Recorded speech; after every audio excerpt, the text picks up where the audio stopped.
Your life is over. And now they have the microphone. What could go wrong? Nobody messes up. You understand me? Don't mess up. Adam Copeland. You wanted some sort of like hard-hitting Bob Lee journalism. You came to the wrong place. Derek Papa. Oh, boy. Okay. It's getting hot. Is it getting hot, sir? That's even worse. How are we feeling? It's getting hot. Oh, boy. It's a dirty job, but someone's got to do it. Ridiculous. Completely ridiculous. Welcome to Dirty Work. KNBR 104.5 and 680. The sports leader. It's Dirty Work on a Wednesday afternoon. Adam Copeland, D. Pop, Danny Dunn with you on a Wednesday. Derek and Danny back in our KNBR headquarters in Daly City. I'm here live in the broadcast booth at Oracle Park where the Giants absolutely hammered the Milwaukee Brewers 16-3. They put up 7 in the bottom of the 6th inning, 2 home runs off the bat of Daniel Susac, who both ties and passes Dwayne Kuiper on the all-time home run list for career home runs in one day. Yeah, that was pretty cool. Hit that 3-run home run, did Susac in the bottom of the 2nd inning. A nice outing for Logan Webb, and a game that may well have been the final home game for both Luis Arraez, and we'll see what happens with Elliot Ramos. But if it was, those two guys put on a show. Ramos today, 4 for 5. He drove in 3. Also drew a walk in this one. Did have a stolen base. He was caught stealing as well in this game. But Luis Arraez, dude, 4 for 5. 2 more ribs for him. He's hitting .331, leading all of Major League Baseball now in batting average, and I believe tied for the Major League lead in multi-hit games after another 4-hit performance today. So we'll get into some of this. There's a lot of other news to get into around the sports world in the Bay Area. Ricky Pearsall with some knee issues and concerns, and I think it was a collective eye roll or groan across the Bay Area for 49er fans, I think, when you saw that news today. The PCL that kept him out for so much time last year and has been aggravating to the 49ers' production and his production and ability to be on the field. And then the good news, the positive news, the good news is Macklin Celebrini becomes the highest paid player in the NHL, an average of $18.8 million for the next 5 years. We'll get into all that as well because the future is teal, the present is teal in the Bay Area, and that may be the most exciting team we've got to look forward to outside of 49er football, which gets going in just a few weeks here. So what's going on, dude? How we doing? How was the Wednesday? Nice long Wednesday afternoon ball game. I'll take it for once because usually we have these short ball games and we come on and everybody's mad because the Giants lost. Some good vibes today, but you know what? I'll say this. Yes, they thoroughly kicked the ass of the Brewers today, but I do love the Giants broadcasters that keep it real. This was John Miller's final call today. He, kept it in perspective, saying, like, it's a 7-game series against the Brewers this season, 4 earlier this year in Milwaukee and 3 here at Oracle Park. But John Miller, where the season's at, 16 games below 500, kept things in perspective after the win today. Yeah, I like that. The game is over. The Giants take Game 7, which was one of our themes for the day, seeing as how the Giants are not likely to face a Game 7 in October. I heard him say he dropped it again on the postgame wrap, too. He was saying to the guys, he's like, I like Logan Webb was out there, Game 7 between the Giants and the Brewers. He's like, yeah, Game 7, they got the ace on the hill, Logan Webb. He's out there, he shoves, and he gets the win. So, come on, yeah. Good deal. I like the John will be tongue-in-cheek. He had a couple of great calls. I was sitting down the first baseline for the first. I think Marcus came and met up with me at about the 5th or the 6th inning, but I was sitting down there for the first handful of innings, just keeping score, listening to the game. And there was a flare by Christian Koss early in the game that went to the right field line, and it was just foul. And he's been struggling, looking for a knock. He doesn't get to play very much. He did have a couple of hits today, so good for him. But John said, "Oh, and it just went foul. I don't know what was that? Maybe a foot or so, Dave. Maybe 8 inches. I'm trying to be very accurate with this, Dave. Maybe 7.6 inches." And then Dave said, "Oh, it was an enthusiastic effort by you." He goes, "I don't know. Maybe it was 4 feet. I didn't get a good look at it." Hey, you got to keep yourself entertained. It's been an entertaining season at times this year, but 16 games below 500, tough. But yeah, man, I think that great performance from Luis Arraez and Elliot Ramos. But you got to think today maybe it was their last performances as Giants at Oracle Park today. Yeah, 808 KNBR 415-808-5627, the number to call and the number to text. We can get into all of that. I'm still a little bit taken aback by Susan Slusser's comment, unless not taken aback, but more just that she seemed so much more firm yesterday when talking to Murph and Marcus about the idea that Ramos would be moved. Now, she did say to us on Monday that a couple of weeks ago or last week in Kansas City, following the All-Star game, there was a lot of scouts, like Major League scouts from other teams scouting potential trade assets from the Giants. And then I thought it was interesting in the way that Tim Kirkjian spoke to us about it yesterday, Derek, in that he said, there's so few true sellers across baseball. And the Giants are one of the very true absolute will not be in the postseason, 16 games under, expiring contracts with some real pieces. They're not just like the White Sox of the last few years where they were in a complete teardown and rebuild. The Giants have big league pieces that can help other people and other organizations. What he was saying was that while you may not get, a major haul for a guy who's an expiring contract in this trade deadline, depending on who else gets moved, and seemingly teams like the Padres may still be in it, may go for it in this 4-game series with the Giants. Yeah. Could determine that if they decide to buy or add or stand pat even at next Monday's trade deadline. But he said that because there could be so few sellers, I think his note to us, dude, was that 21 teams across baseball could fancy themselves in the mix for the postseason. And if that's the way teams view themselves, there's going to be very few teams that have assets available to be had, in which case the value just in general would go up for a guy like a guy like a Luis Ariz or Robbie Ray. Now, I don't know who nets you the most. Seemingly, Ramos would, because he's controllable, he's arbitration eligible. I would think so. Got him for a few more years. But if you're a team that's like the Yankees or a team that's like the Phillies, and you're like, dude, we need to be in this. We need help, and we need to compete at the highest level.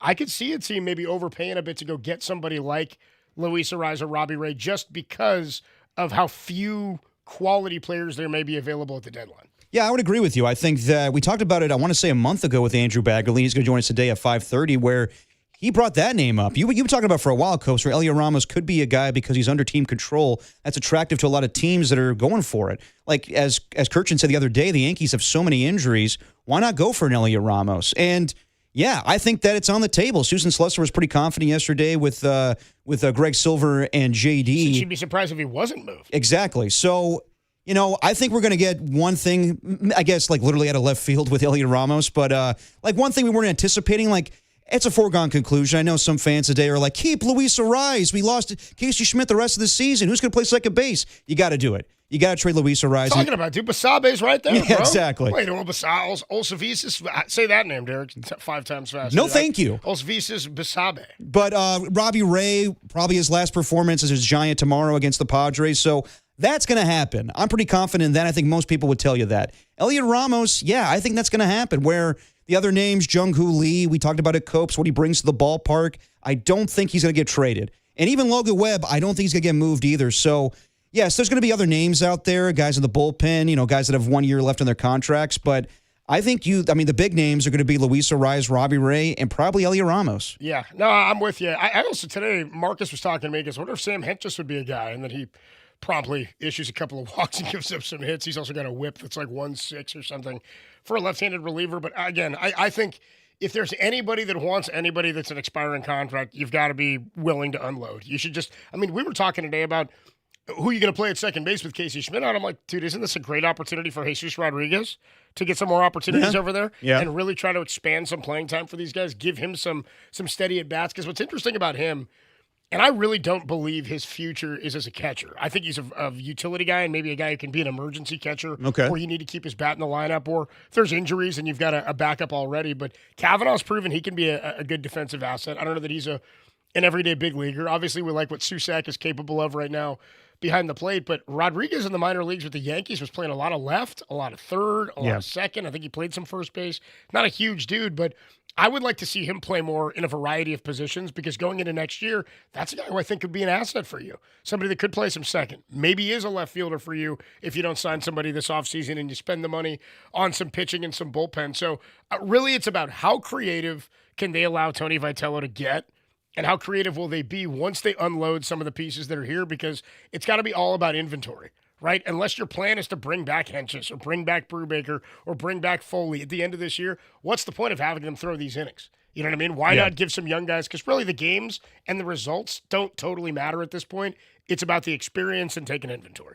And also just Luis Ariz in the story today, going 4 for 5, and what he's accomplished this season, changing the narrative as a second baseman. So I know it sucks. He's a guy you want on your baseball team going forward, but it's where the Giants are at right now. And Buster Posey, what was the interview 2 weeks ago with Murphy Marcus, where he was like, yeah, obviously I'd like to keep Luis Ariz, but the writing's on the wall, kind of. I'm paraphrasing, but yeah, this is going to happen. I know fans want to keep him, and it's a great last performance at Oracle Park, but I would be shocked if he's not moved. I know Andy Baggerly kind of brought this up in an article, I think last night, saying that do things change with Casey Schmidt being out for the season?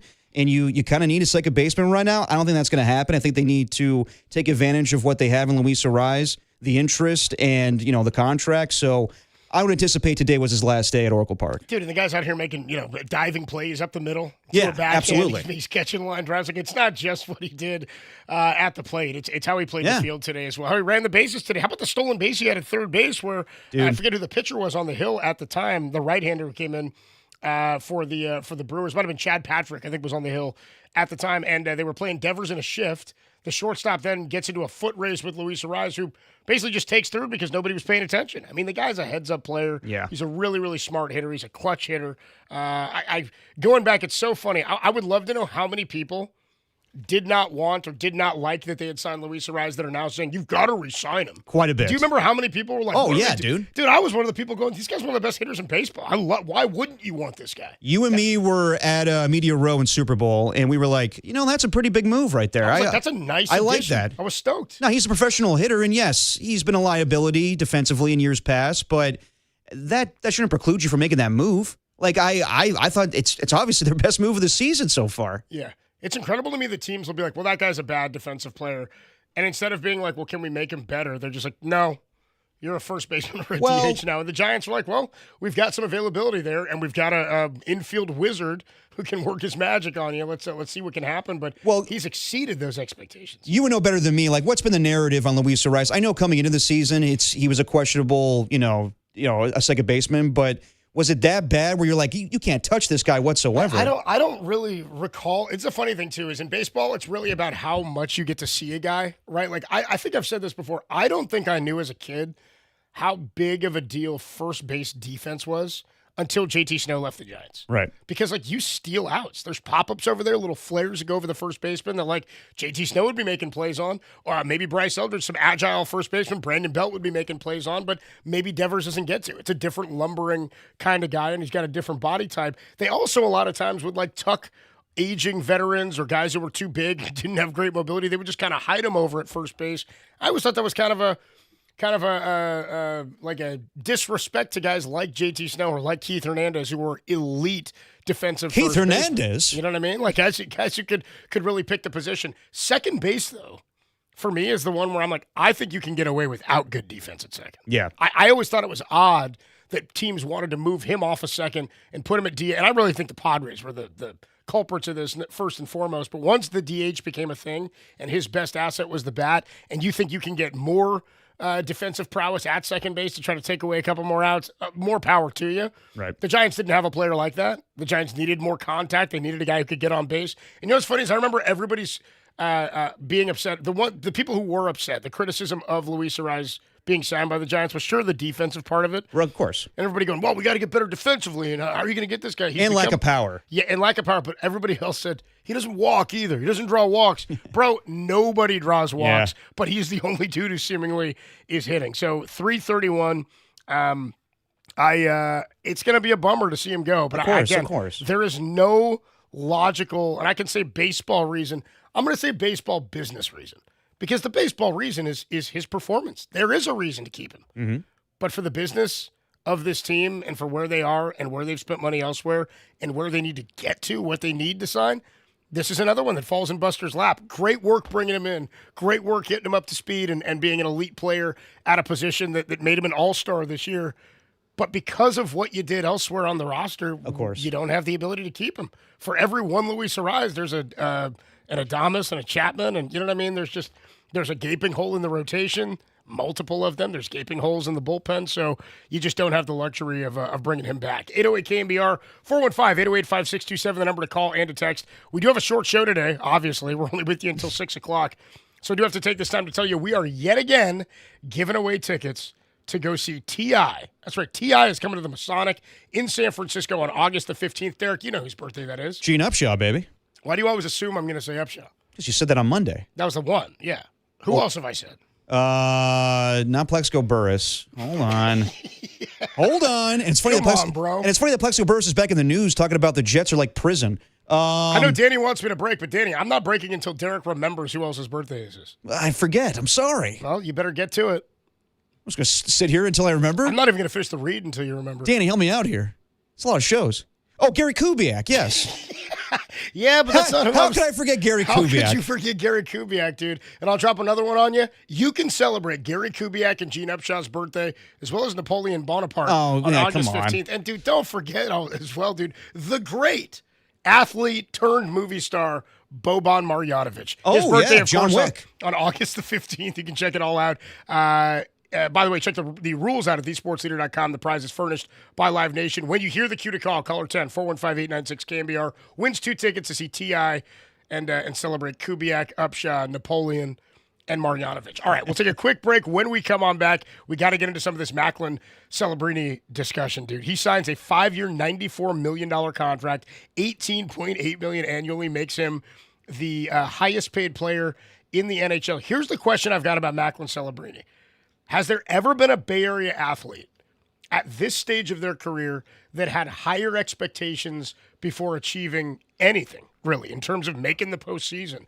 We've seen what he's capable of, but have we ever seen a Bay Area athlete with higher expectations at this stage in their career before having a major achievement? We'll talk about that next. 808-KMBR, 415-808-5627 is the number to call and to text. It's Dirty Work. It's a Wednesday, and it's only here on the Boban Marjanovic leader.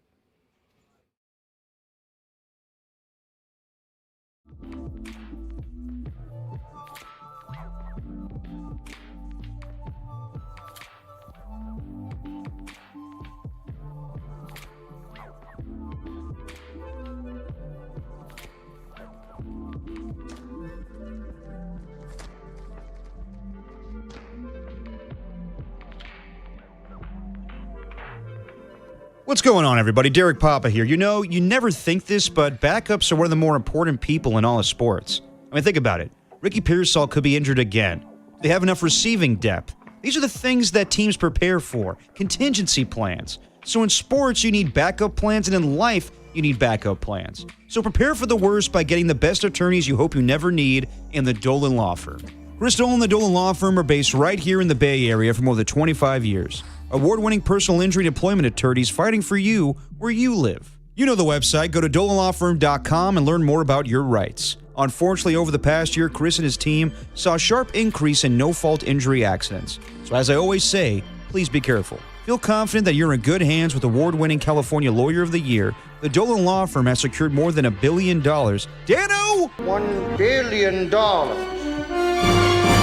In verdicts and settlements on behalf of their clients. You know the deal. You pay nothing up front, no hourly rates, no upfront fees. They don't get paid until you get paid. They live here, they work here, and of course, they win here. DolanLawFirm.com. Time for your Bay Area Chevy dealers traffic update.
Now, back to Dirty Work.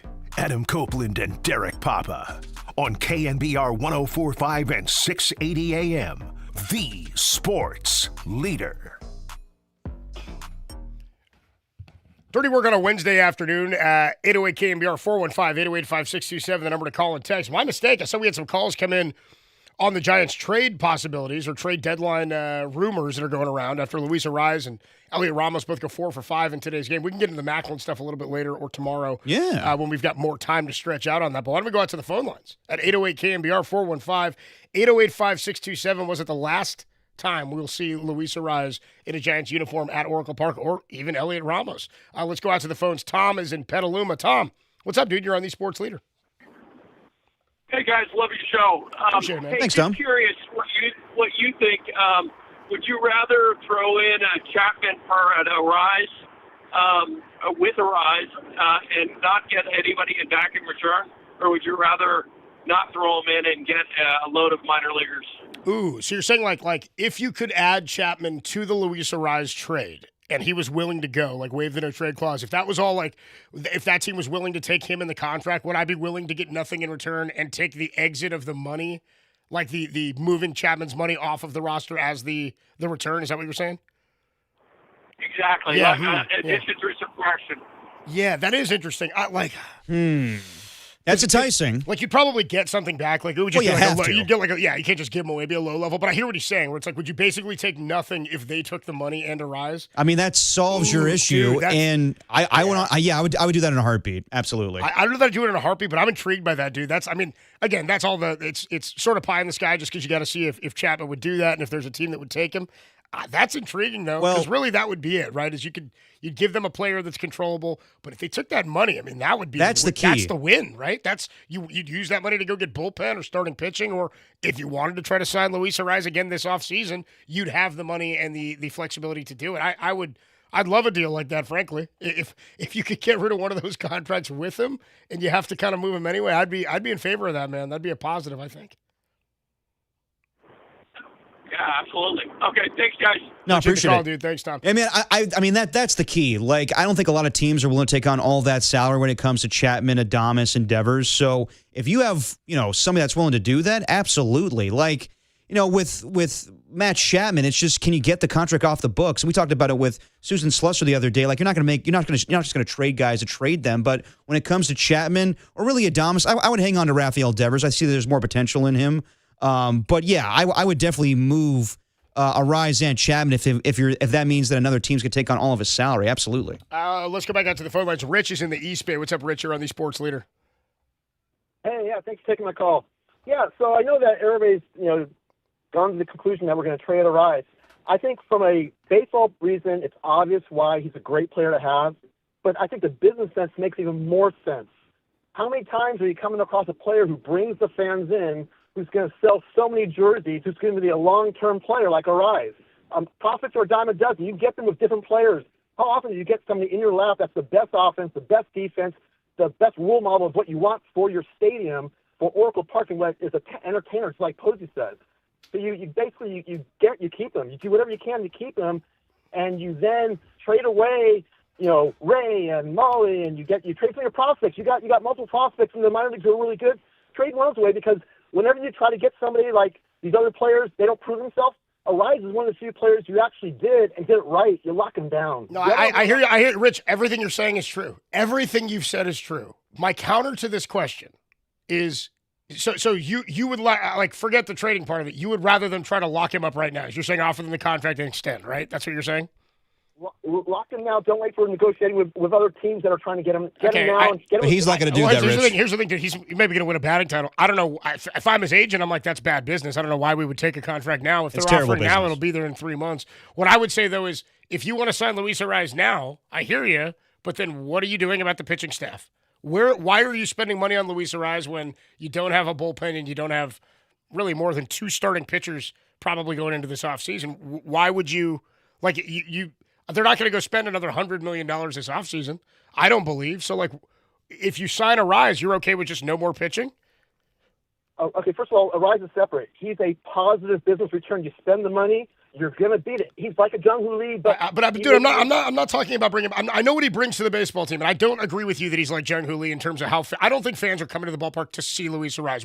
We can agree to disagree on that front. I'm more talking about the baseball construction of the roster. If you sign Luis Arraez right now to a 5-year contract, what are you doing this offseason about the pitching? For pitching, you're using other levers. First of all, you got Robbie Ray, you've got Mahle. You've got other prospects that are minor league prospects. You got a lot of prospects that are into a prospect. But you have no pitching. What are you saying? You're saying go trade the prospects for a starting pitcher, but sign Luis Arraez? Why wouldn't you just sign a starting pitcher and then wait for those prospects to get here when that's cheaper? You've already invested the draft capital in them, and you know that you're a top 10 farm system. Yeah, for prospects, you're going to use prospects for prospects. You're going to look for Ray and for Mahle, and you're going to look at other places. If Ramos goes on, use that. But the one thing you do is you make sure that one time you get in your lap that one player that every team's going to want. That player is a long-term, and he's not going to die down because he's not a power hitter. He's going to slap around. He's going to be a role model. He's going to make all these other minor leaguers that come up better, just like he's done for Jung Hoo Lee and Schmidt, who popped out this year. I don't think that's quantifiable. I don't think you can say Jung Hoo Lee is having a better year because Luis Arraez is having a great year. I don't think that's quantifiable. I think that's just a perspective that you have on watching this team. And I agree, dude. I want him here. But because of the construction elsewhere, it doesn't make sense, dude. You're not gonna get a dude who's a starting pitcher for next year on the roster for Robbie Ray, Tyler Mahle, or a minor leaguer this year. You're not. Unless you give up like one of the top minor league prospects you have to somebody who's really like, what pitchers are available right now? This is why the Giants might get something, because there's not a lot of other guys out there. If you think that they're gonna get something big for Mahle and Ray, then you should be trading a lot more of your roster. Then you'd be getting an even bigger haul for a guy like Luis Arraez. The other thing, too, is they're not one step away, man. They're not like a piece away. If they have Luis Arraez next year, what's to say they're not the exact same team that they are right now? We know what it's like right now. I just don't think that construction works. I appreciate the call, man. I can't get behind signing Luis Arraez. No. And again, it makes zero sense for him. Makes zero sense for him to sign an extension. It's bad business if he signs a contract right now. Like we were talking about it for months now, Copes, where, yes, in a perfect world, I mean, I understand what Rich is talking about. Like, that's what you want. You want that type of player on your team for years to come, but that's not reality. When you are 16 games below 500, you trade away your best players that have expiring contracts. That's just the business. And yes, it would be great if he stuck around, and it'd be great if he signed a contract. But that's not that's just bad business on Luis Arraez's part. By the way, if you want to re-sign him, why does everybody think you can't trade him and then try to re-sign him? If you really want that, why wouldn't you try to get both? Right? Like, you don't need him the rest of this year. It behooves you to look at the other players in your organization at that position. I want to see Jesus Rodriguez at second base. Like, I want to get a look at a couple of these other guys at different positions. You want to really take inventory. If you really want him back, you can still sign him. I don't know why people think, well, you traded him, then that's it. He's a free agent. If he wants to come back, he knows what the business is. He gets it. He also wants to compete this year. He wanted to compete in San Francisco. I don't know what the logic is from fans that think you can't trade him away and then go make an offer again. It hasn't happened frequently, but it happens. It does. If he wanted to be here, if he really wanted to be here after this year, he would sign back. Right. If you really wanted him, I just don't think that's because of how again, if Matt Chapman's not here or Adames isn't here, I'm like, damn it, bring him back and go get pitching. Yeah. But because you have both of those guys, you're plugged in. You have nowhere else to go. So again, then you're in the same position next year. You bring Luis Arraez back. What do you do with Elliot Ramos and with Casey Schmidt? Exactly. So you come back again next year, and Casey Schmidt's your what? Right fielder? And Jung Hoo Lee's back to center, and is that the move everybody wants? No, same exact lineup as you have right now, but you have Casey in left, Ramos in right, and Jung Hoo Lee in center. Like, I just don't think you can run it back. I don't know why you would. No, and I think that happens sometimes with fans where I get it. Like, he's having a great season, all-star season, and he's rejuvenated his career where you think of him differently as a second baseman now. But you're falling in love with a team that's 16 games below 500. And I get it, he's a good player, but you gotta make some changes. As Dave Fleming said last week, or earlier this week, whatever it was, you got to be cold-hearted about this team right now. They have underperformed, so I get it. Luis Arraez has been unbelievable for this team this year. But you have to trade him away. You have to capitalize on what he's done with an expiring contract. It makes no sense to hang on to him. 808 KMBR, 415-808-5627, the number to call and the number to text. Dan, Jim, Mo, Roy, Todd, I see you guys waiting on the line. We will get to your calls after we take a quick break. It's Dirty Work on a Wednesday afternoon. Adam Copeland with you live from the broadcast booth at Oracle Park. Derek and Danny back at our KMBR headquarters. We'll get to more of your guys' thoughts and calls. You're not going to convince me, while the roster is constructed as it is, that there's reason to bring Luis Arraez back right now. I hear the want, but logically, guys, it doesn't make any sense. No, it doesn't. You want to enter next year with Logan. To think that Robbie Ray and Mahle are going to get you something major for next year, it's not a separate issue. To say pitching is separate, it's not.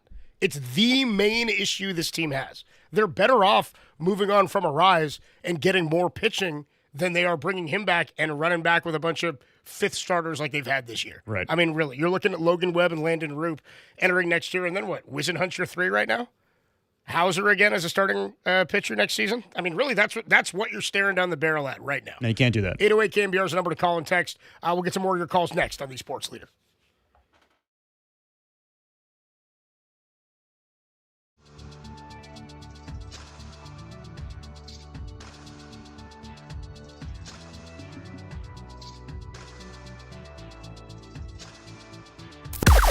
Now, from the O'Donnell Financial Group Sports Desk. Learn more at odfigroup.com. O'Donnell Financial Group, because planning is a process, not a product. Not great news at 49ers training camp today. According to ESPN's Nick Wagoner, Ricky Pearsall is dealing with knee swelling related to the PCL injury he suffered last year. The team is saying all options are being explored, and there is some concern. For everything 49ers, keep it locked to the home of the 49ers, the sports leader.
Now back to Dirty Work.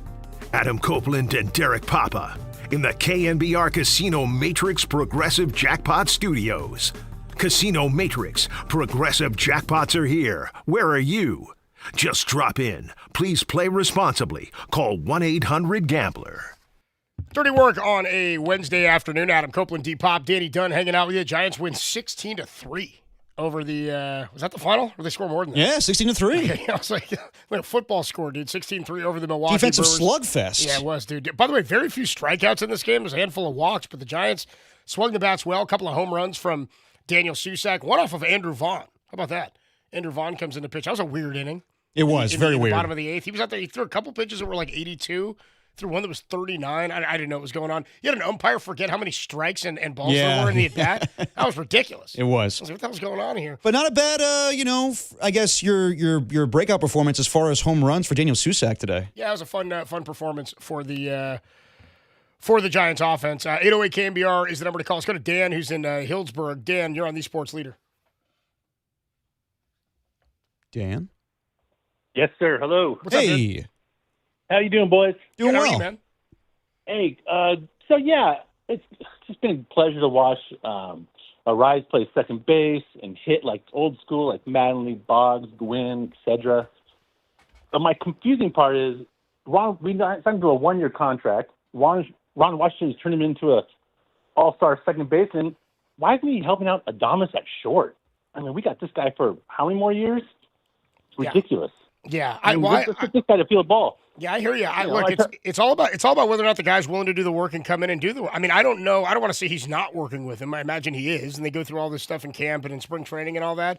But how many times have we seen videos this year of Luis Arise out there sitting on that towel with his knee on the towel doing pick drills before the game? He's out there as soon as he gets here. Bryce Eldridge is the other one. A handful of other guys have come out and done a lot of work. I know Pettis has been helping out with that as well, and with some of these guys that have been working with base running stuff. But it's really about whether or not guys put in the work. And I think Ron Washington said on KNBR earlier this year, and I've heard him talk about it, when he was in other organizations, when he was like in Atlanta, there would be some guys who would come out and they'd start to do the work, and then they'd see, his teammates would see the performance he was putting together on the field. Then you'd see Ozzie Albies come out. Then you'd see Freddie Freeman. Like, guys would start to come out to do the work with him because they saw what he was capable of getting out of his players. So I'm not saying Adames is not, but I'm with you.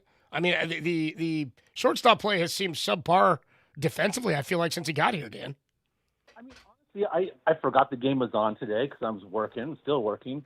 But I turn on the radio. The first thing I hear is Adames flipping the ball out of his glove with the 14 runs. I'm like, what are you trying to look fancy for, man? Just get the out, man. I know. I was like, just get the out, you got bro. a rookie at second base. I mean, this is insane, you know? So if they do trade Arise, you know, I'm joking here. Bring back Paulie Mack, not to trade you guys. I love you guys. And and a quick shout out to my buddy Timmy K out in Petaluma. So thank you, boys. Appreciate you, man. What up, Timmy K? And shout out to Paulie Mack, dude. We do love our guy, Paulie Mack. Of course. Let's go back out to the phones here. Jim is in San Mateo. Jim, what's up, dude? You're on the Sports Leader.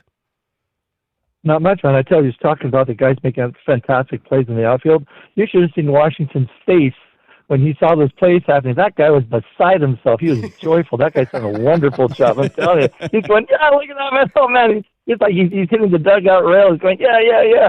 And everybody around him going, hey, what? Yeah, it's cool. Dang. Yeah, I kind of agree with the defense. Man, it would be nice to have these guys around for a couple of while, but let's face it, Ray's got to go. He's a free agent. That's happening. Yeah. And Ryan, it hurts us like crazy. Wouldn't it be nice if these guys had played this way from the beginning? I mean, look out, Dodgers, here we come.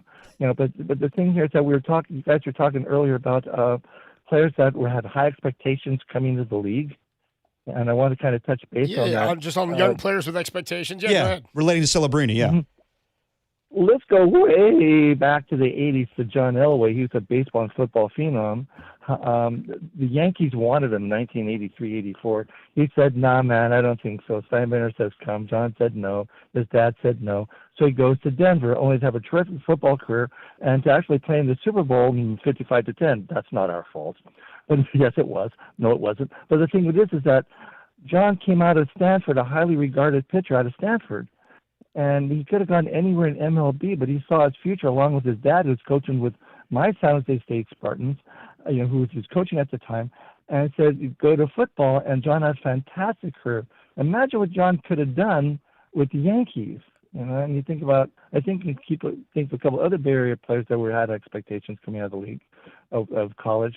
But I don't want to just spoil it for anybody else. I just want to make that thought of how many people are thinking all the way back, because John was part of that 1984 draft that brought us Kelly and him and a couple of other great quarterbacks, coming out of the league, Esiason, and it was one of the best quarterback drafts ever. But the thing is, who thinks of John Elway as having high expectations coming out of college, because it's been so long ago, Yeah, I hear you. I appreciate the call. I guess that's a little different of the topic I was bringing up, and I think we can talk about it more tomorrow. It was more about like an athlete in the Bay Area, not like a college prospect. I mean, we can go to Jason Kidd then. You know what I mean? We can go to any athlete from the Bay Area with expectations. I'm talking like Macklin Celebrini's been a pro hockey player for 2 seasons, and he's the highest paid player now in the NHL. Cover athlete for NHL 2027. Yeah, he's viewed as the savior, right? Yeah. Show me another guy in the Bay Area. And I would say like it's different for a pitcher because, again, your impact is only felt every 5th day, right? Like Tim Lincecum was like that. Yeah, he I was burst thinking onto the scene, won the Cy Young his 2nd year, wins it his 3rd year. He's on the cover of Sports Illustrated, was on the cover of MLB 2K, was in Sports Center commercials, and then lived up to the expectation immediately. Mm-hmm. But the difference is that the Giants didn't pay Tim Lincecum after his rookie season. They didn't pay him after the Cy Young season. They didn't pay him after the 2nd Cy Young season. Then he went into arbitration around the time they were winning the World Series in 2010, and he got a big deal. I think they bought out his arbitration years, but he was never a guy who got a massive front-loaded contract, right? The equivalent of this would be, and Buster did get a big contract, but this would be like handing Buster Posey a $90 million deal or a $150 million deal after his rookie season, right? Before really though his rookie season, they win it all. So even then, he had accomplished something, right? So he shows up, wins Rookie of the Year, and they win the title. They win the World Series. You've already achieved something. My point is that, and I don't mean this to disparage anything, I say Macklin has yet to achieve greatness as an organization or as part of that organization in terms of moving them into the next phase. I think we all know it's going to happen. I think we all expect it to happen. But I can't think of another athlete off the top of my head who's been given this much, because it's not like they had to pay him, but they wanted to. They needed to. We were all like, lock this guy up, dude. Make sure he's here. And I think they're ready to make that jump. I mean, playoffs are the expectation this year for the San Jose Sharks. But, I mean, Brock Purdy, we got to use that contract for years. Right, it's not like they paid Brock after his first season coming in as the 3rd string quarterback. It's just a bit different. Steph Curry was making $11 million until they finally had to pay him. Right, Bumgarner even did never get paid until he left San Francisco. So it's unique. So I'm it's different with expectations for a college quarterback. Right, Aaron Rodgers played football here. Right at Cal, like there's Marshawn Lynch was here, Deshaun Jackson. There's all sorts of big time athletes. Jaylen Brown was here at Cal. There's all sorts of big time amateur or college athletes with expectations. But it's different when you're at that level already, and the league and the organization you're with is pouring all their eggs into your basket. Yeah, the name that came to mind when you brought this up was Tim Lincecum, where after his rookie season, he wins the Cy Young in 2008. So instant success. But as far as the contract, I mean, I can't think of anybody else like that. Where Macklin Celebrini, it's happened right away. Where he's the face of the league, honestly. And it's incredible. And yes, they haven't reached their expectations yet. This is still, last year was a descending season. I would still say a success, even though missing the playoffs. But now there's so much expectations going into this year. But even for Steph Curry, it wasn't until no way. I'm with you. No, it wasn't until he won the NBA Finals where he became part of the conversation for face of the NBA. So Macklin's unbelievable when it comes to Bay Area sports in a comparison like that. I'd say Lincecum's the closest thing, but I'd say Macklin Celebrini's already kind of exceeded that when it comes to what Lincecum was able to accomplish earlier in his career. Yeah, and again, he wasn't the face of the league, and a pitcher is different. No, you know what I mean? And so also, the Giants didn't go to the playoffs until year 3. Lincecum came up in 2007, was here in 2008 and 2009. They didn't even go to the playoffs until his 4th season. Exactly. You know what I mean? So Macklin looking at maybe to do that in year 3. But think about Steph Curry. After 2 years, were we talking about Steph the way we talk about Macklin? No. Not even close yet. No. Let's go he was back injured. Yeah, right. Let's go back to the phone lines. Let's go to Mo, who's in San Francisco. Mo, what's up, dude? You're on the Sports Leader. Can you hear me okay? We got you. We got you, Mo. I came a little late to this conversation, so I'm not sure how you're viewing Jung Ho Lee. Are you thinking about him as one of the players on an expiring contract, even though he has one more year? Well, he's not. He doesn't have an expiring contract. He has an opt-out after next season, I think is what it is, right? I think he has an opt-out after year 3. Maybe it's after year 4. Yeah. I have to go look. But he's not an expiring contract. You're right. We were talking about Jung Ho Lee really the last couple of weeks, we just sort of like threw it out there, like, is he somebody they should listen on? And everybody goes, yeah, you should listen on everybody. But then there was a report this past weekend, I believe it was Mo, where was it Bob Nightingale said Yes. the Giants are no longer fielding calls and they're not really listening on Off the Jung Hoo Lee. table. He's kind of off the table. That's why I think Elliot Ramos is maybe the more likely option. Susan Slusser pointed out that she'd be surprised if he weren't traded. So it's not that we weren't really discussing Lee. It's that it kind of that I think that those talks kind of died once Nightingale reported that last weekend. Why would they take Jung Hoo Lee off the table? That's a great question. Why would they take Jung Hoo Lee off the table? I'll tell you why I think it happened. I think it has more to do with the business of the organization. I think he provides you a lot on the field, of course, and I think he's made the jump, and I think maybe they have high hopes for him. But we had that caller a little while ago, Mo, who said, like, why would you get rid of Luis Ariz, who brings guys to the ballpark? I'm like, I don't know that that's true.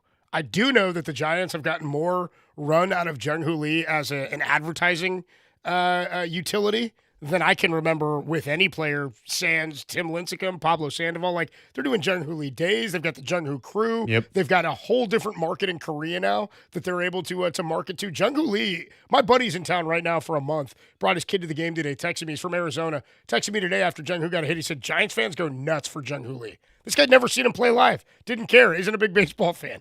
And so Giants fans go nuts. I really do think that Jung Hoo Lee is a guy that people are showing up and do love. I bet he's one of their top jersey sales. If you were to look at the names on the back and tally up who's getting their most of their jerseys sold, I think he's a business asset for the Giants beyond almost anybody else that's on the team. Well, listen, I understand his marketing value. Yeah. But if he has a very good season next year, he has Scott Boras as his agent. Scott Boras is going to have him opt out. So it's a question of whether he makes that decision to leave the Giants or the Giants make that decision for him to leave. And what happens to his marketing value when he opts out and he goes to someplace else? I mean, he has value now. This is what we're talking about, getting pitching for players who have value. He has value. And why is his marketing thing supersede his baseball value? Because that's the business of I appreciate sports. the call, Mo. Yeah, I mean, like, again, that's something they have to weigh. But here's the thing, too. If you feel that way about him next year, you can trade him next year. Exactly. You know what I mean? This is the thing is you don't have to move him now. That's what I'm saying is because you have him. With a guy like Ariz, you don't have that option right now. Right. If you want to use the Warriors term for optionality, the Giants can go trade Jung Hoo Lee this offseason. They can trade him next season. They could try to re-sign him or make sure they buy out of the opt-out. I don't think is going to happen. For some reason, people think he wouldn't opt out. This is where he chose to come, and maybe he does want to stay here, but it might also behoove him, with Boras, to Mo's point, to opt out and get more money. If he's putting up numbers like this next year, he's going to become much more expensive. Oh, yeah. That said, he also becomes an asset in a trade next season. I don't think they want to have to rebuild everywhere this offseason, and I think he's a guy that they feel they've invested in terms of their investments financially. He's been one of the better ones, at least this season. So I don't disagree with almost anything you said, Mo, or the question you're asking. I'm like, you don't have to do it, so you can listen. And again, if we're to believe that they actually aren't listening on him, I don't know if I totally believe that either. You know what I mean? They have to be, but also I think that right now, everything that he brings to the ballpark supersedes what he does on the baseball field. And, you could say like, well, it shouldn't be that way, but that's just the business of baseball and the business of sports. So you are right, Copes. He can opt out after the 2027 season, so they have time with him. But, yeah, there will come a point where, okay, is it going to be where we're seeing the writing on the wall here that he is going to leave and we don't feel good about signing him back, so we should trade him? You can do that in the offseason. You can do the trade deadline next year. So I understand that you should look into that. You should take calls on Jung Hoo Lee. But if you could, maybe think about keeping him, I would do that till the offseason or even next year's trade deadline. Here's the other thing, too. How much are you getting back for Jung Hoo Lee if you want the other team to take his contract? He is making $23 million this year. He'll make $23 next year. Right. If he opts in, then he's at $20 for each of those next two seasons. I think Elliot Ramos is making, what's he making, big league minimum? Yeah, Close probably right to now. it. He's going to be arbitration eligible. So that's kind of where I'm at on that front. Let's go to Big Roy. Roy's in San Leandro. What up, Roy? You're on the Sports Leader. Hey, you guys got a good show going this afternoon. I Appreciate really you, mean Roy. that. Thanks, man. Roy. Thanks, man. To both of you. But I just wanted to mention, some of these teams that scouting the Giants, like I heard a report that Seattle's really, they having a dismal season offensively. Mm-hmm. And like I heard Devers' name linked to them. and Ramos and Arise. They got pitching So, too, okay, Roy. They got now- pitchers up there. Right. Well, that's what I'm saying. And so they got pitching, but I would maybe consider taking one of their pitchers off of their major league pitchers, but the other two I would want from the minor leagues because they got some arms. And keep in mind, guess who came from them? Sean Estes. Okay, so that means Seattle knows how to develop pitching, but like these teams like the Phillies and some of these other teams, they don't really have too much in their farm system that I would want. I mean, the Giants also need infielders too. They you can never have it. Look at what's going on now. Okay, Chapman got hurt. Okay, then this question mark at second base, even though Arise has solidified the job there, but you say, what if he got hurt? You say you always need roving good infielders that you have to develop and be able to hit down on the ball, and then not only that, but even though this outburst today that the Giants had, you still got to learn to teach your players how to bunt. The Giants, that's something Vitello and the other manager, I forgot his name, Kapler. Right, Kapler and Bob Melvin. Yeah. They didn't do enough of.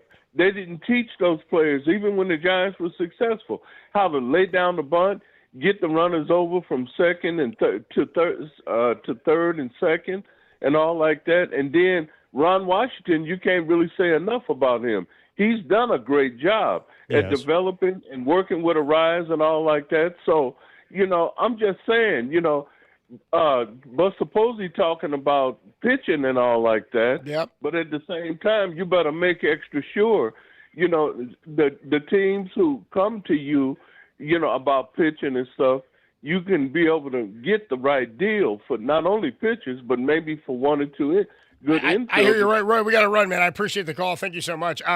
No, I hear what he's saying, and Seattle's a team that's been looked at as like maybe a team that would try to do a swap where you can trade a Ramos there for one of their big league starters or some minor leaguers. I would also echo like that or follow up what he was saying in that the Giants' top young players in the minor leagues that have made them a top 12 or 11, whatever it is, farm system. A lot of those guys are infielders. Gavin Glynn, Luis Hernandez, Joshua Gonzalez. By the way, Luis Hernandez, as Baby Huey's brother was telling me and Danny last night at the concert, hit a home run yesterday. Oh, first one up in San Jose. So he's working his way through the minor leagues as well. So I think the Giants think in the next couple of years they're going to have their infield or a bunch of these players of the future. Really, it's about how do you support the money you've spent right now. We got to take a quick break. Todd, I see you waiting. Mike, Dave, Big Al, we will get to your calls. 808-KMBR, 415-808-5627 if you want to get involved in any of the trade conversation. We will take a quick break. We'll come back with a bit more on the trade deadline. Also, Andy Baggerly is going to join us. What time is that, Derek?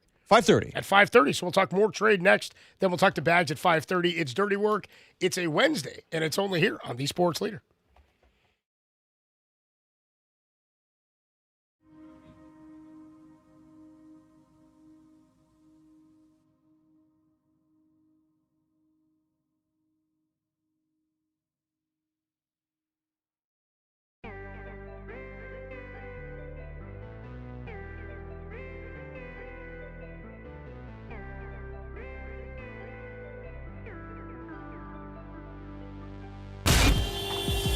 Time for your Bay Area Chevy dealers traffic update.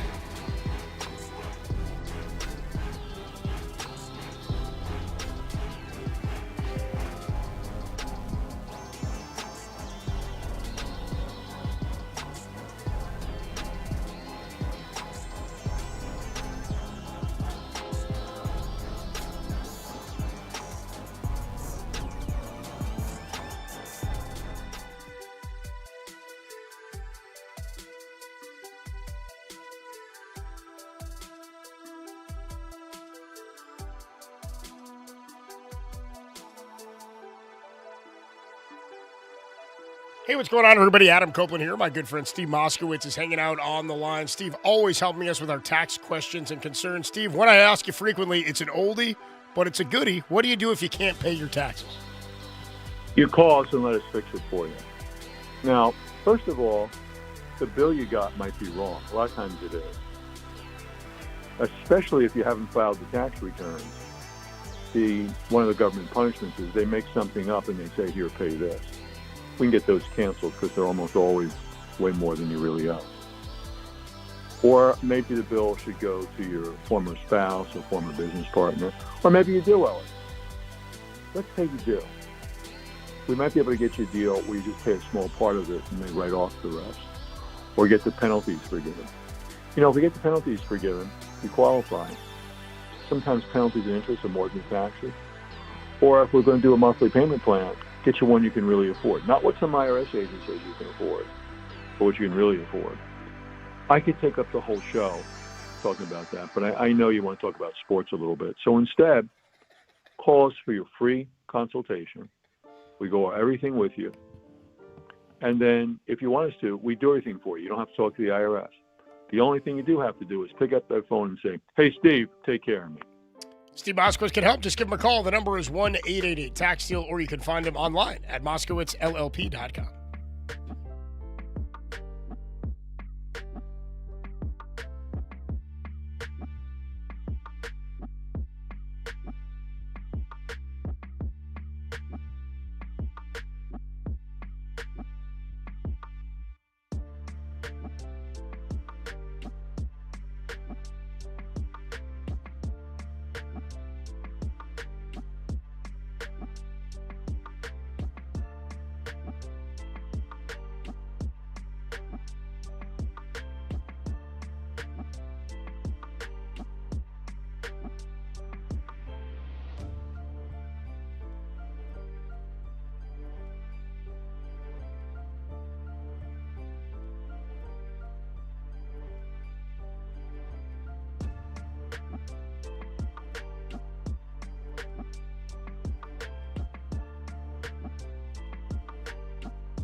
Now back to Dirty Work with Copes and Depop on 104.5 FM and 680 AM, the sports leader.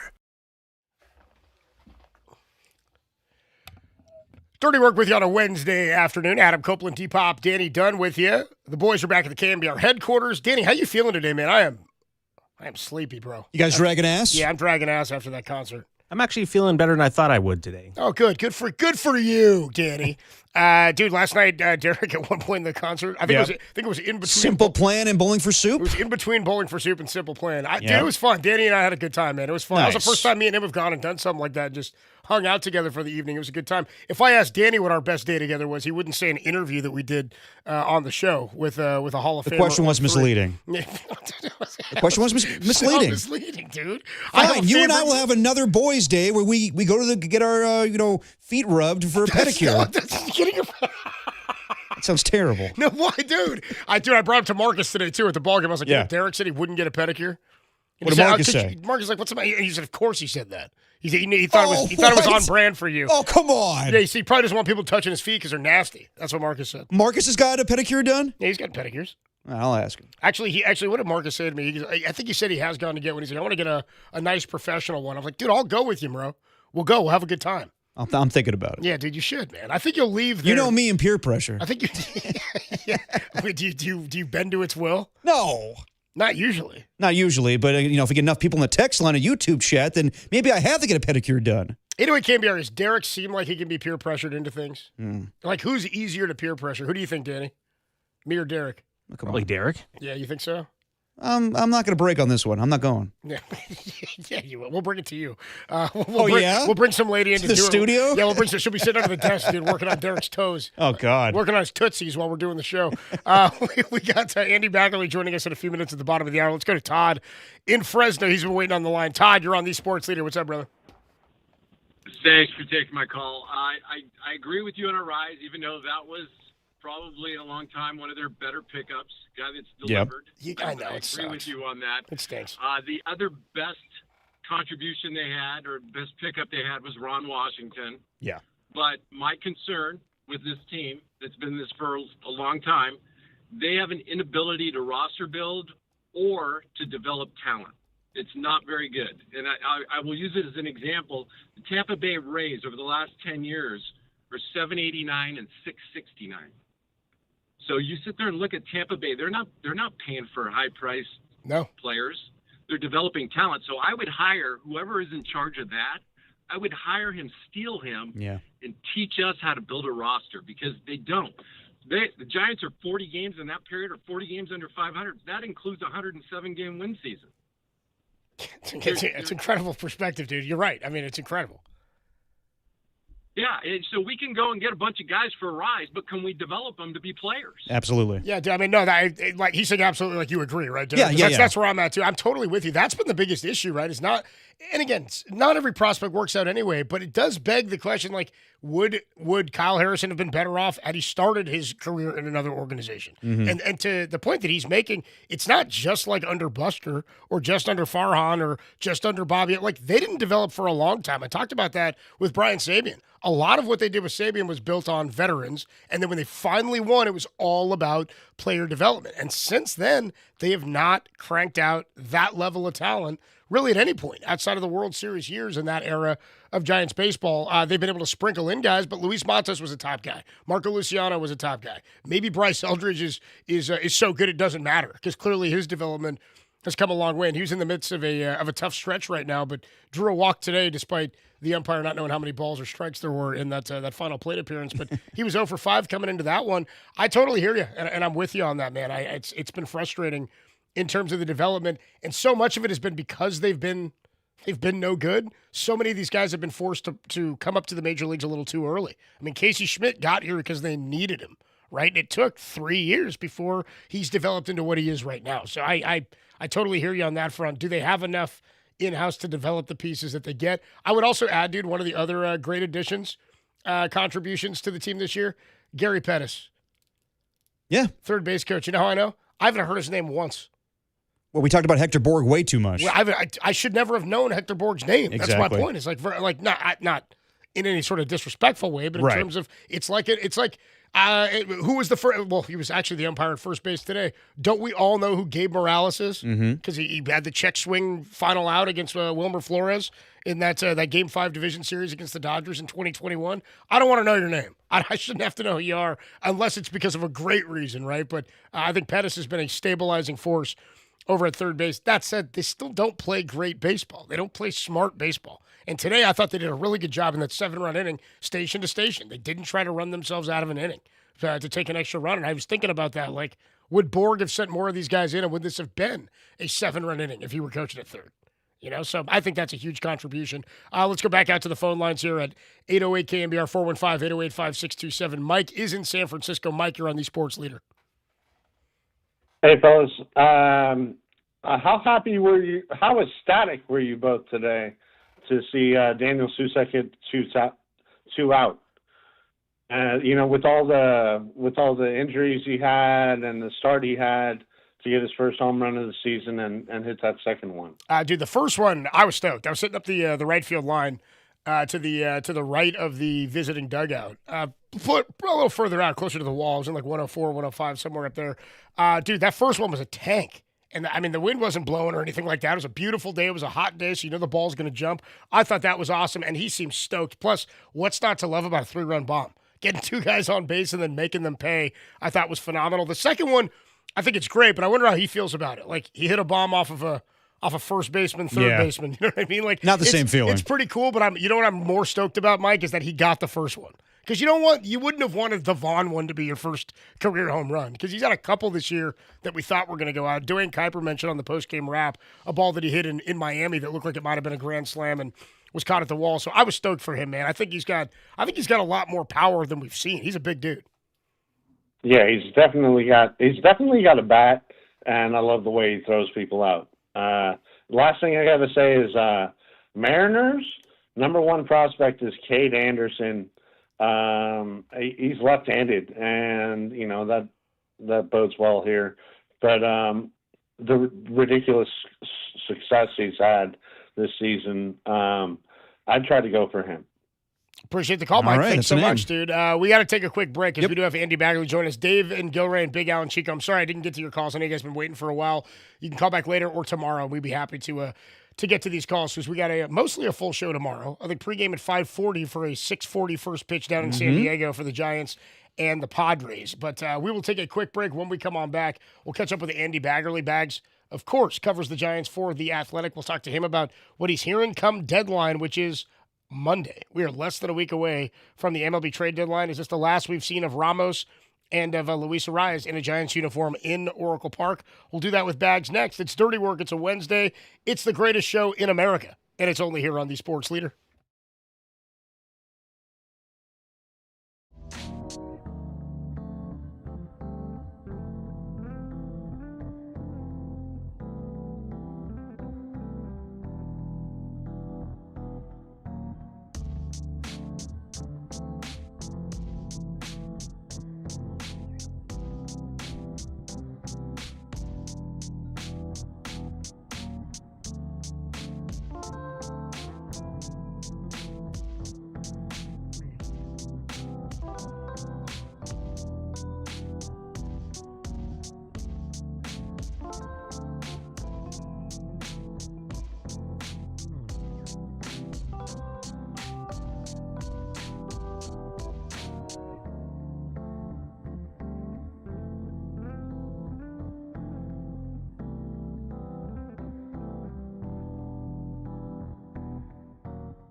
You found Dirty Work with Adam Copeland and Derek Papa, where no job is too dirty, on KNBR, the sports leader.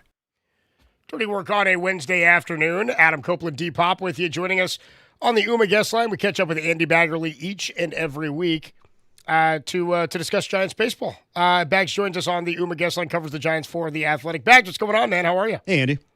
Doing well. How are you guys? Doing well. So, I mean, obviously, it could have been the last time we saw Luis Ariz and maybe even Elliot Ramos in a Giants uniform at Oracle Park. Heck of a day today for both those guys. Both of them rack up 4 hits and drive in a handful of runs. Would you be surprised at this point if either guy was? Well, let me start with Ramos. Would you be surprised if Ramos was not traded? Oh, I wouldn't go as far to say surprised. I mean, I think that if it makes sense for the Giants to do it, I think they'll do it. There's a lot of reasons for it. But the guys that you expect to be moved are the impending free agents, and Luis Ariz is a guy who, the way he's played, there are going to be some teams that look at him and know that they can help him, both down the stretch and in October. And the fact that he's established himself as someone who can play, a good defensive second base, that's really hats off to him, because the whole league had basically punted on him as any kind of defensive value generator, and he's proved him wrong. And Ron Washington gets a lot of credit, but the credit starts with Luis Ariz and with the belief that he could do it. Without that, he doesn't even try. So he's just been fun to watch. He's been probably the most fun part of watching the Giants this season, at least for me, because you're getting a glimpse at a guy who is generationally the best at hitting a baseball. You really get a feel for just how superlative he is, and how his skills are just kind of unrivaled, and what those skills are worth. People can have different opinions on it and disagree, and that goes for people at the highest levels of organizations. So it's going to be interesting to see what the market is like for him, how many teams are on him, but I do expect that the Giants are going to move all their impending free agents that it makes sense to move, and Ariz is going to be at the top of that list.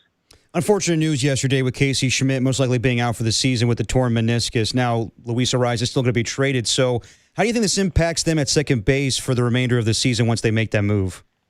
I mean, it does make it interesting and really unfortunate. I mean, they were finding ways to keep Casey Schmidt's bat in the lineup.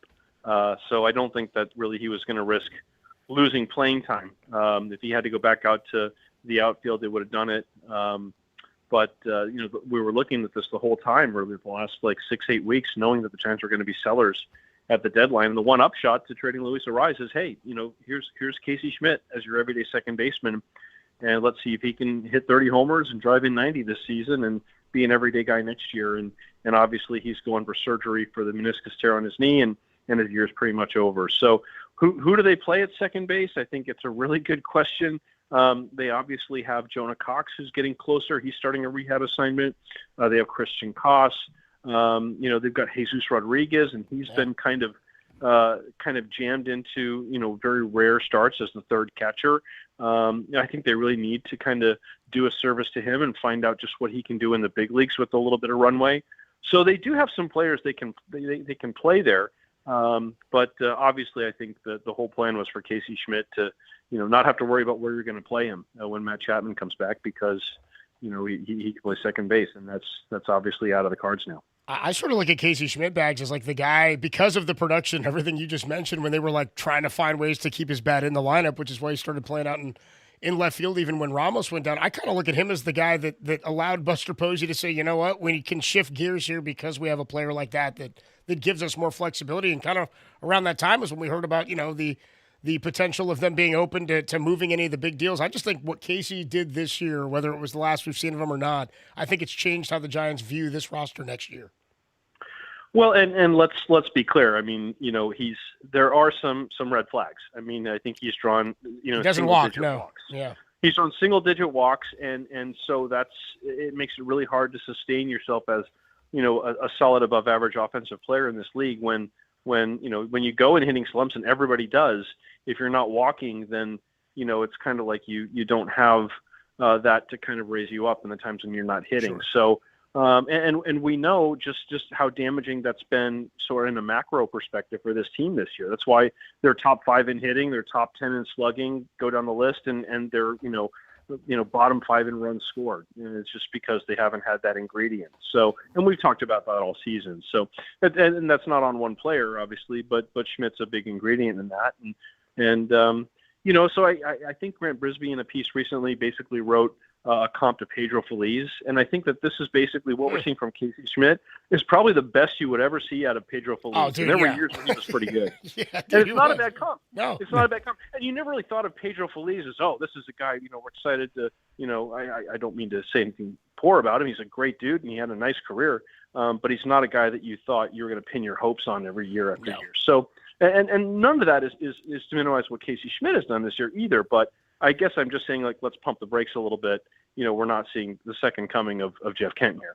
Talking to Andy Baggerly on the UMA guest line. You just mentioned Elliot Ramos, and his name is heating up at the trade deadline. I think about a month ago, you brought his name up, Bags, as a guy that could be traded at the deadline. Do you see him as a more realistic option than Jung-Hoo Lee or Logan Webb at this point? And what could the Giants get in return for Elliot Ramos? Well, that's the big question. That's the denominator. Well, what is the team willing to give up? If you're the Seattle Mariners, if you're the Philadelphia Phillies, if you're, Cleveland, if you're Boston, if you really need a right-handed hitting outfielder, and it might be the biggest need for a lot of contending teams, just how deep in the well are you willing to go, especially knowing that, Ramos he's going to be a first-year arbitration eligible guy after this year. So the Giants can afford to be in a position of leverage and not feel like they have to trade him, and only trade him if they feel that they can get something of real value. And we know that they need to balance the ledger a little bit and get some more pitching. Because that's an open question, too. If they trade Robbie Ray, if they trade Taylor Malley, we know that McDonald is out for the year. Who's going to start? Who's going to fill out this rotation? Because they still got games to play. And we may see, Matt Wilkinson. We may see Blade Tidwell. There are other guys we could see that we haven't seen a whole lot of this year. But, if they can get pitching back that can help them right away and be a part of next year's rotation, and balance it out a little bit, because they've got more outfielders coming. I mean, they've got Dakota Jordan is a really exciting player. Bo Davidson's obviously a AAA. Parks Harbor can go out there as well. And even like a Victor Barracoto, we haven't really seen a whole lot of him, but if you played Victor Barracoto every day, how much of Elliot Ramos could he kind of replicate? And then you look at, well, okay, maybe he's not as safe a bet as Ramos. He's actually done it in the big leagues. He's hit lefties in the big leagues. There's a lot of value in that. But if you could get pitching that's really meaningful coming back the other way, you have to look at it. And I think that's where they are. Talking to Andy Baggerly on the UMA guest line. Bags, by the way, is sponsored by the Dolan Law Firm. They live here, they work here, they win here. DolanLawFirm.com. We talked to Tim Kirchin yesterday, and he made a good point about the value you'd get for Robbie Ray potentially. He said, well, what if Tarek Skubal's not traded? He said there's 21 teams that could fancy themselves in the mix who could either stand pat or say, hey, we're going to go for it and buy. And because there's so few true sellers now, based on what's going on in the American League, and so few teams like the Giants who have viable big league pieces to help another club, maybe you get a little bit more value out of some of these guys. It just really depends on what else is available, but it doesn't seem like there's that many true sellers, Bags. Yeah, with starting pitching, I think it's really interesting. And with rental players, you always have to temper your expectations a little bit. I mean, there's only so much a team is going to give up, for 2 months of anybody. And it really has to be a compelling return if it's a star level player. But if you're a team and you've got, let's say you've got a rotation, you feel good about the front end, but you need a good 4 or 5 starter just to help you have a better chance to win on that day, then I think Robbie Ray could be pretty attractive to you. I think Tyler Malley, frankly, is throwing the ball better right now, and he could be attractive too. Sure. And he's owed less money.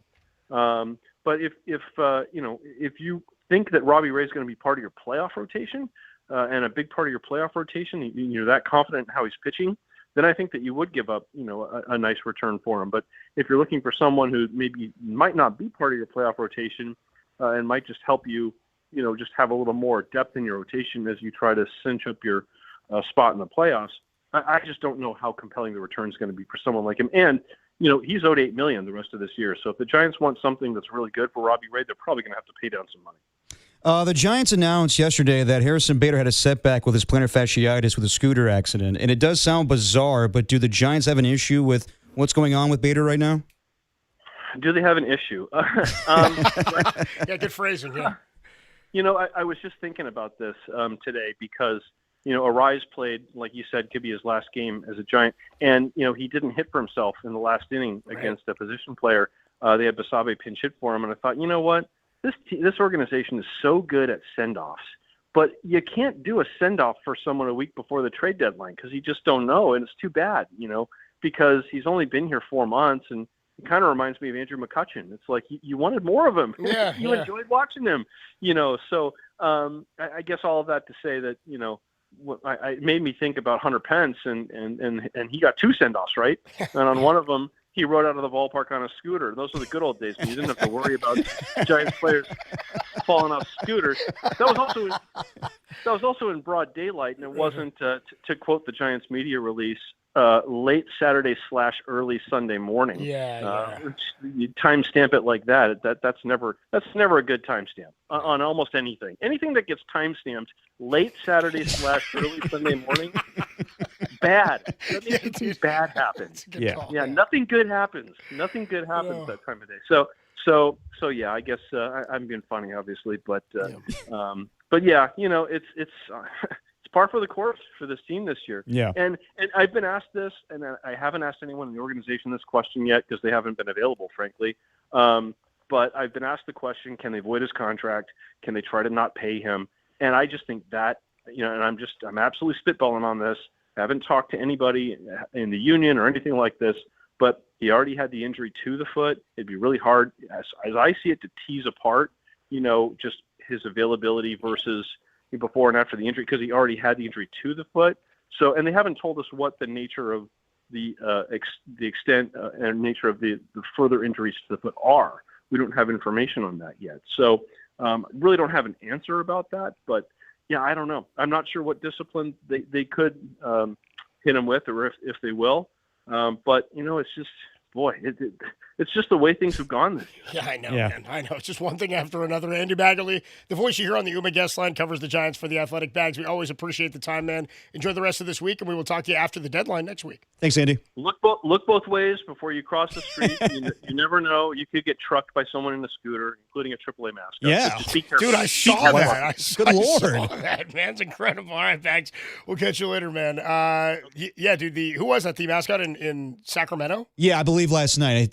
2 nights ago, I think. 2 days ago. Yeah, 2 days ago. Or I think it was last night. Because I saw the highlight yesterday. Maybe it was. I don't know. Go ahead. Either way, people had the riff like, oh, this is the footage of Harrison Bader. I don't yes, he's on the scooter. I didn't know, does he need the scooter because the plantar fasciitis is bad? But it sounds like it's a whole it's a whole bad situation. Well, we didn't talk about this, but you saw that this is not the first time he's been injured on a scooter. I heard that, but what was the first I read the article. Okay. Justice De Los Santos posted a piece of it last night. Yeah. And I went back and read it. It's from 2014 when he was at University of Florida. Uh-oh. And he was suspended indefinitely from the team after, and this is where it gets tough. I'm not trying to laugh at the guy, but yeah. He hit a parked car, dude. He got hit by a parked car, and he was found unconscious and maybe inebriated. This is a report in a newspaper, in an article from 12 years ago, right? This is from when he was in college. So there's been something like this in the past. Again, I don't know what. I can't imagine the way Badge is talking to. He doesn't know for sure and he doesn't want to speak on it, I guess, right, yeah. without having the information. But he did already have an injured foot, so it'd be really tough for them to be like, look, you got hurt doing something you shouldn't have been doing and that was in breach of your contract. Maybe it was better for him to be taking a scooter to be walking around, but it's also in the context of their, like he said, midnight, late Saturday, early Sunday. I did not hear that part. Late Saturday night, early Sunday. They put that in the press release, dude. It wasn't like he was leaving the ballpark. Okay, I missed that part. That's them saying he messed up. He was out at night. Yeah, I don't know exactly. I don't know when and how, but as a man who got hit by a car on a scooter. And went into work, right? Oh, come on, dude. I was still taking my at-bats. You think Murph and Mac would have been good with me missing because I got hit by a car? Hell no, dude. They call you out for that. Who's going to do? They have to be on me for that. He's going to visit me in the hospital. They'd be like, no, dude, who's going to press these buttons? Come on, man. Show goes on. As Gary would say, go plug something in. I mean, I'm willing to do the show when you die one day. Yeah, dude, that's one of the things. Dude, this is Danny would not. You put me on the spot. Danny, would you, if I died today, Danny, would you do the show tomorrow? No, I don't think I would. No, well, who's going to board out the show, Dan? Ralph. I mean, we need a bereavement day, don't we, Derek? Yeah, Derek wouldn't even take it. Derek would take a bereavement day and go to Rome or something. Dude. Take a pedicure day. Yeah, don't stop, dude. No, you don't get to say. If I die, you better not get a pedicure. Oh, man, Copes is dead. I'm getting my feet rubbed. Oh, man, I was going to do it, too. I was just going to get my feet done, man. And by the way, you keep saying feet rub. It's not just a foot I know, rub, I dude. know. I'm showing my ignorance of what actually a pedicure is. I don't know. I don't like that you're coming down my pedicure lane. I'm not. I said from the get-go, I'm not going to yuck your yum on this. It's something that I don't do, You said Marcus. it's something you haven't done. You keep saying it's not my thing, and I'm like, how do you know? You've never done it. You just know some things in life are just not your things. It's not my thing. How do you know? It's a pampering thing. Because I've seen people do it. I'm like, that's not for me. So when you were like 8 years old, were you wearing deodorant? You were like, no, it's not my thing. But now you do, don't you? Oh, who's to say? Yeah, well, I'm to say because I sit next to you every day. I'm a dirty boy. I don't think you are. You smell fine to me. Oh, thank you. I never appreciate catch that. a whiff, dude. And I'm not nose deaf either. That's right. Or is it nose blind? I don't know. Go ahead, Dan. Yes, Dan? Derek, let me ask you this. Would you get a regular massage? I have before, yes. You have? Okay. Yeah. Dude, a pedicure's not a massage. I know. It's part of the joke. Stop using that as the crux of this thing. Anyway. It's a foot massage. If I get hit by a car on a scooter later. I don't be tickling or nothing. Apparently Marcus, by the way, it does get ticklish sometimes when you get that pedicure. I'm ticklish down there, man. Yeah, I bet. My tootsies will get me. I'm not a ticklish guy. Are you? You don't seem like a ticklish Nah, guy. you can't get me with tickling. No? No. Did Greg ever try to like pin you down and tickle you when you were a kid? Now, why would he do that? That's a little Does too he much. seem like the type of father that would pin you down and tickle you? That's a little too much affection for me, Derek. What a ridiculous question. Last week it was you asking me, do you want the never mind. Actually, I should bring this up. Never mind. By the way, dude, was that off the air? I asked you something? It was an off-the-air question about us living Moss.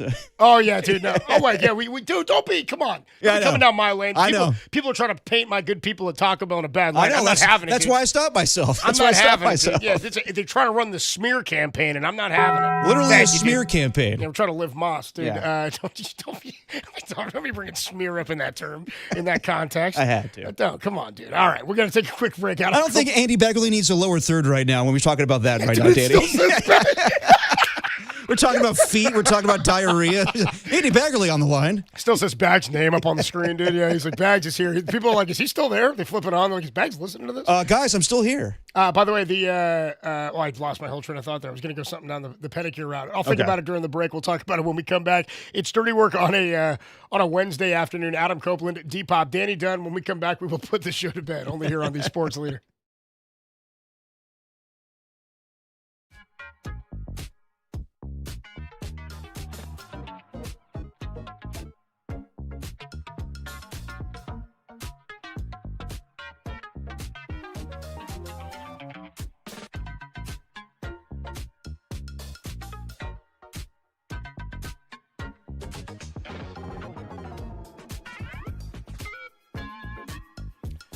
Hey, what's going on, everybody? Adam Copeland here, talking pizza. I'm talking pizza all the time. I'm talking pizza. I'm smelling pizza. I'm eating pizza. We were talking pizza on the pregame show yesterday in the Talk Back with Dave Fleming because Tony Gemignani, world champion pizza maker, was here at the ballpark making pies for the entire broadcast level. But it's not just the broadcast level that gets Tony's pies. They get Tony's pies all over the place, including right here in Oracle Park, where I'm sitting right now. Tony Gemignani and Tony's Pizza Napolitana, everything they do is to perfection, whether it's New York, Sicilian, Detroit, grandma style pizzas. Whatever you're into, it's perfection. I love the Diavola pizza. It's one of my favorite pies. It's spicy. It's got a kick. You got to go with some pasta, the penne alla vodka. It's light, creamy. It's fantastic. Also, you got to have the wings. Not as famous wings, plus the honey fried chicken sandwich. It's all next level stuff. Literally had a slice of Tony's today. Walked by it on the club level, saw it in the corner of my eye. I was like, you know what? I need to get one of those, dude. Those little pepperoni cups on there. Oh, it's phenomenal stuff. Here's the best part. Just like me, you don't have to be in North Beach to get a slice of Tony's. They got a location inside SFO, so you can get a world-class slice before you fly, or hit up Slice House, as I just mentioned, all over the Bay Area, inside of Chase Center, inside of Levi Stadium, and right where I'm sitting right now, inside of Oracle Park. If you've never been, you got to make it happen. It's Tony's Pizza Napolitana. Go hungry. Trust me, you're going to leave happy. You said light? We're going to eat something light. Okay, well, I also want pizza if it's possible. Well, pizza ain't light.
time for dirty work to put the show to bed. Are you crazy? I don't need a bed.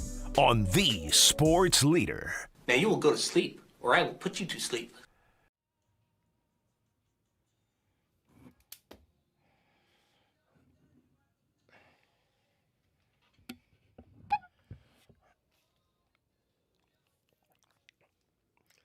Dirty work on a Wednesday afternoon. Adam Copeland, T-Pop, Danny Dunn getting ready to put the show to bed here, but not before I take care of some business here. And that's first by telling you the Dirty Work is sponsored by Redwood Credit Union. For you, for community, for 75 years. Join RCU today at redwoodcu.org. Also, I got to tell you, it's that time. This is my voice right now saying to you.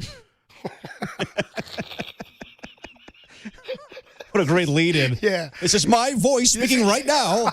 You're listening to me tell you that this is the cue to call for 2 tickets to go see T.I. at the Masonic in San Francisco. Caller 10 415-896-KNBR is going to win those 2 tickets to see T.I. on at the Masonic in San Francisco on August 15th. That's, of course, the birthday of Napoleon Bonaparte, Gene Upshaw, Gary Kubiak, and Boban Marjanovic. Prizes furnished by Live Nation. Find the official rules at thesportsleader.com.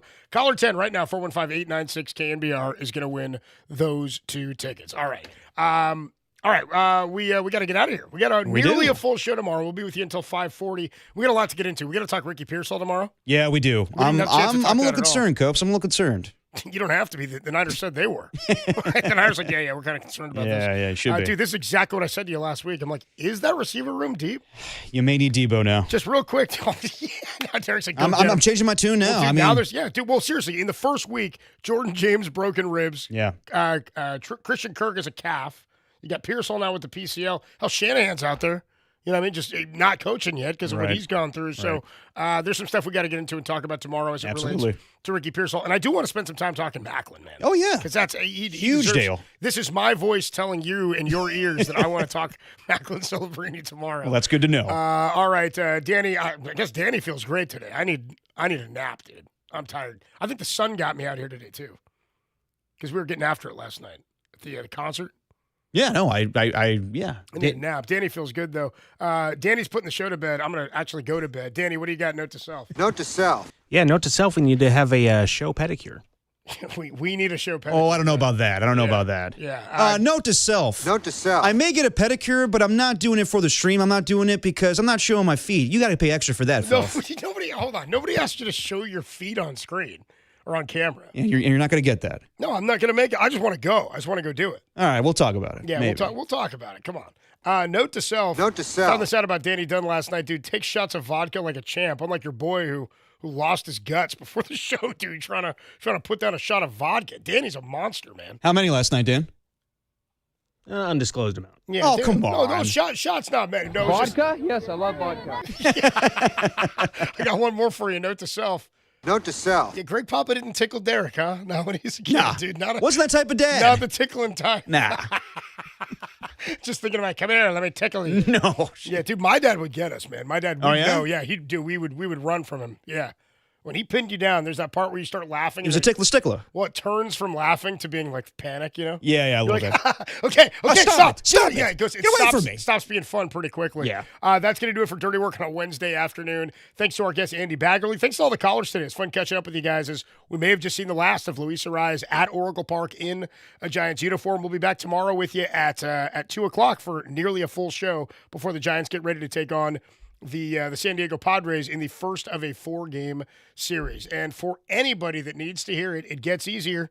Every day it gets a little easier. You just got to do it every day. That's the dirty work, but it does get easier. You are listening to KNBR and KNBR FM San Francisco, the sports leader, a Cumulus Media station. Larry Krueger, Niners Nightly starts right now. I'm a fool to do your dirty work. Go, yeah. I don't want to do your dirty work no more.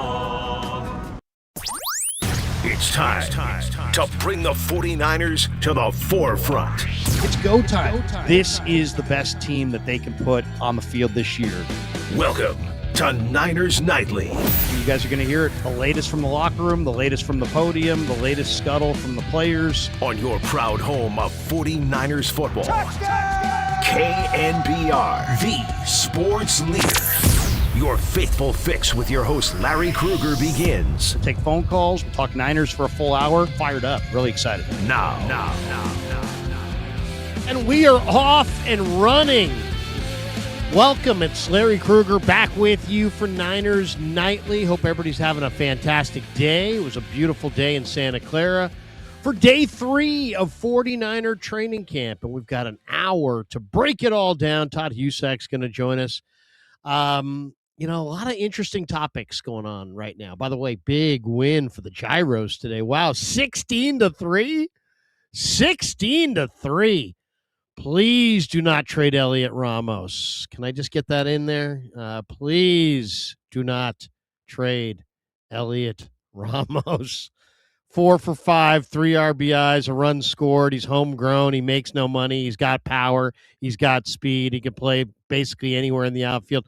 Please, Buster Manassian, do not trade Elliot Ramos. Okay, there's my giant moment for the hour. I went to 49er Web Zone just to see, what are some of the big stories around the Niners, and I see this 49er rookie wide receiver, Will Pauling, making his case to stick around. I'm like, wow, you know what? I kind of think he's looking pretty good. But then I read the article, and it's quoting me. It's quoting me and Dieter Kurtenbach saying that we really like Will Pauling. So there you go.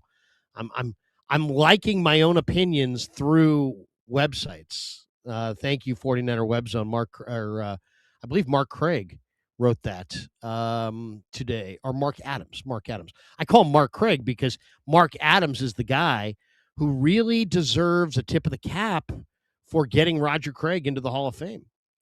He really led the charge, and I helped a little, but I mean, he did a lot of the heavy lifting, and I know it's going to be a great moment for both Mark and for I when Roger's name is announced in Canton, and I think there's so many Niner fans that are excited about that. So anyway, Mark Adams has got an interesting article out on a discussion that Dieter and I had about 49er rookie wide receiver Will Pauling. You can check that out.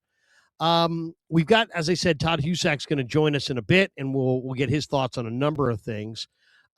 We wanted to start with, we usually start with what happened today in Niner camp, but since there's been 3 days of training camp, what has happened on the first 3 days of 49er training camp? That's what we want to get into right out of the chute, because I know a lot of you guys have been at your desk at work. You're following things online, but you can't follow training camp online. I mean, you can kind of, but not really. So what has happened in the first 3 days of 49er training camp? And we're going to update you right here. And then we'll talk to Todd in our second block. We'll get him on here. And if you want to chime in, 808 KNBR is the number. The question I'm going to ask Todd, and the question I can throw out to you guys as well. Do you guys think that the Shanahan car accident impacts the 49ers on the playing field in 2026? Because I know it's obviously it's salacious, and it's, it's interesting to talk about. And, he did what a lot of us have done. Let's be completely honest. How many times have you dropped something while you're driving and you reach down to pick it up, and you maybe lose side of the road for a second, and it's a terrible thing. And in that moment, it's like you're basically, anything can happen kind of a moment. We've all been there. I'm not going to sit there and be like, I have never dropped a cell phone and looked down to pick it up. I have. I've done it. So I can't really judge Kyle for that, even though he was obviously in the wrong. And we'll talk about it. But will that accident impact the Niners on the field? And I just don't think – I think the answer is no. Even though it's a big story, even though it's, interesting story to talk about, lots of layers to it and that kind of thing, I don't think it's going to impact the 49ers. This is year 10 of the regime. Shanahan's been there forever. This is his offense. He's designed everything as far as the schedule for training camp for every single day. I guarantee you he's got every single day mapped out of what they're going to do. He's got, coordinators that are as good as any in the sport. He's got guys like, Furster that have been with him for over a decade and have been coaching in the NFL for over 3 decades. And you got Raheem Morris, and you got, Brant Boyer, and you got some really good coordinators. So I don't think it's, I know it's a big story, but I don't think it has any impact on the 49ers in their chances this year. They may not win it, but it won't be because of that. They may win it all, and it won't be because of this. So I just don't see it as any impact. I asked this question to Colton McKivitz today, and he kind of agreed. He kind of said, hey, look, I mean, we got a bunch of guys who've been there before. Not that this thing runs itself, not that we don't need or appreciate Kyle, because we do. We need him. He's a great play caller. He's a great coach. But you know what? We got this. We got a veteran core. We got a coaching staff that has continuity. We got a game plan for every single day this summer. And Kyle can heal at his own speed and come back and do his job when he's good and ready.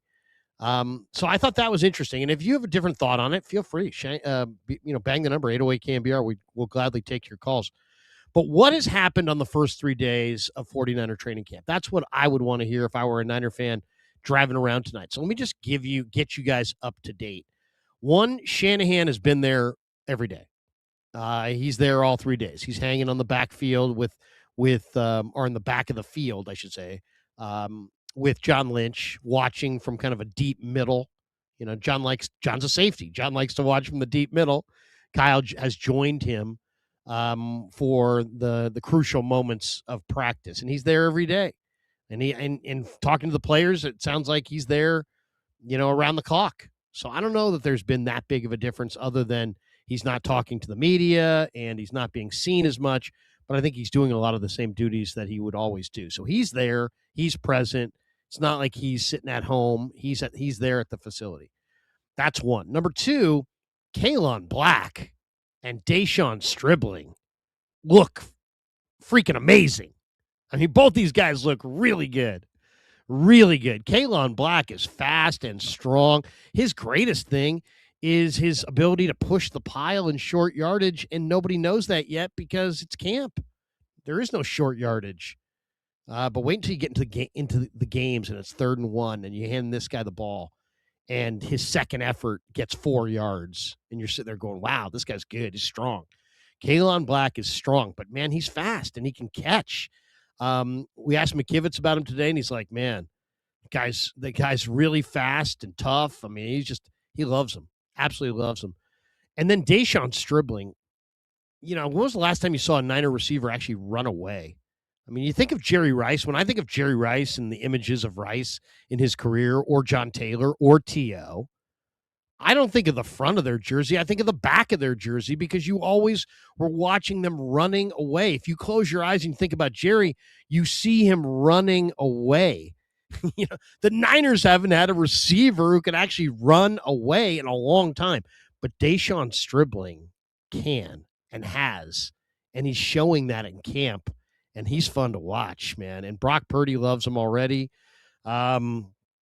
Rookie receivers don't do much. That's what we know. But maybe this guy's the exception to that rule, because he looks amazing so far. The left guard and right guard situation. I mean, the Niners offensive line got their handed to them in Seattle last year.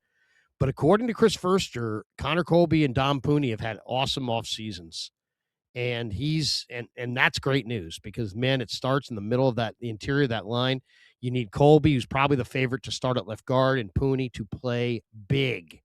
And it sounds like they've made noticeable strides. That's great news. It's a little hard to glean. I'm going more off of what Furster and McKivitz and others have said. It's hard to kind of glean, who looks good at guard in practice sessions that don't, where nobody's going full speed. The pads aren't even on yet. So it's hard to evaluate that. But people in the know think that Colby and Pooney are coming off of great off seasons. That's good news.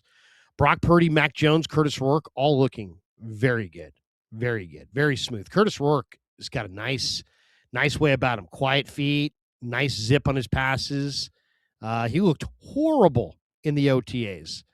Balls were floating. He's throwing incompletions. He just looked bad. And then, you know what? I've always said, don't listen to me when I'm talking OTAs, because it means less than nothing. And Rourke looks really good so far in camp. I think his footwork is quiet. Usually you see, quarterbacks, especially young ones, they got that pitter-patter feet and they're nervous all the time. Heck, Jimmy Garoppolo was like that his whole freaking career.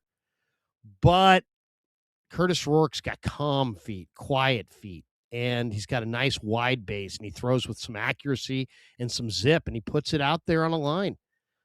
He looks good, and I expect him to look good in the preseason because this is year 2 in the system. He's got no reason not to look good. He's had plenty of time to learn this offense, and he should shine in August. We'll see. The big story today, Ricky Pearsall hurt again. I mean, what is going on? This guy's got knee swelling from the PCL injury, and from what it sounds, the whispers I'm hearing, maybe people are suggesting he should have had the surgery, or maybe that he needs the surgery.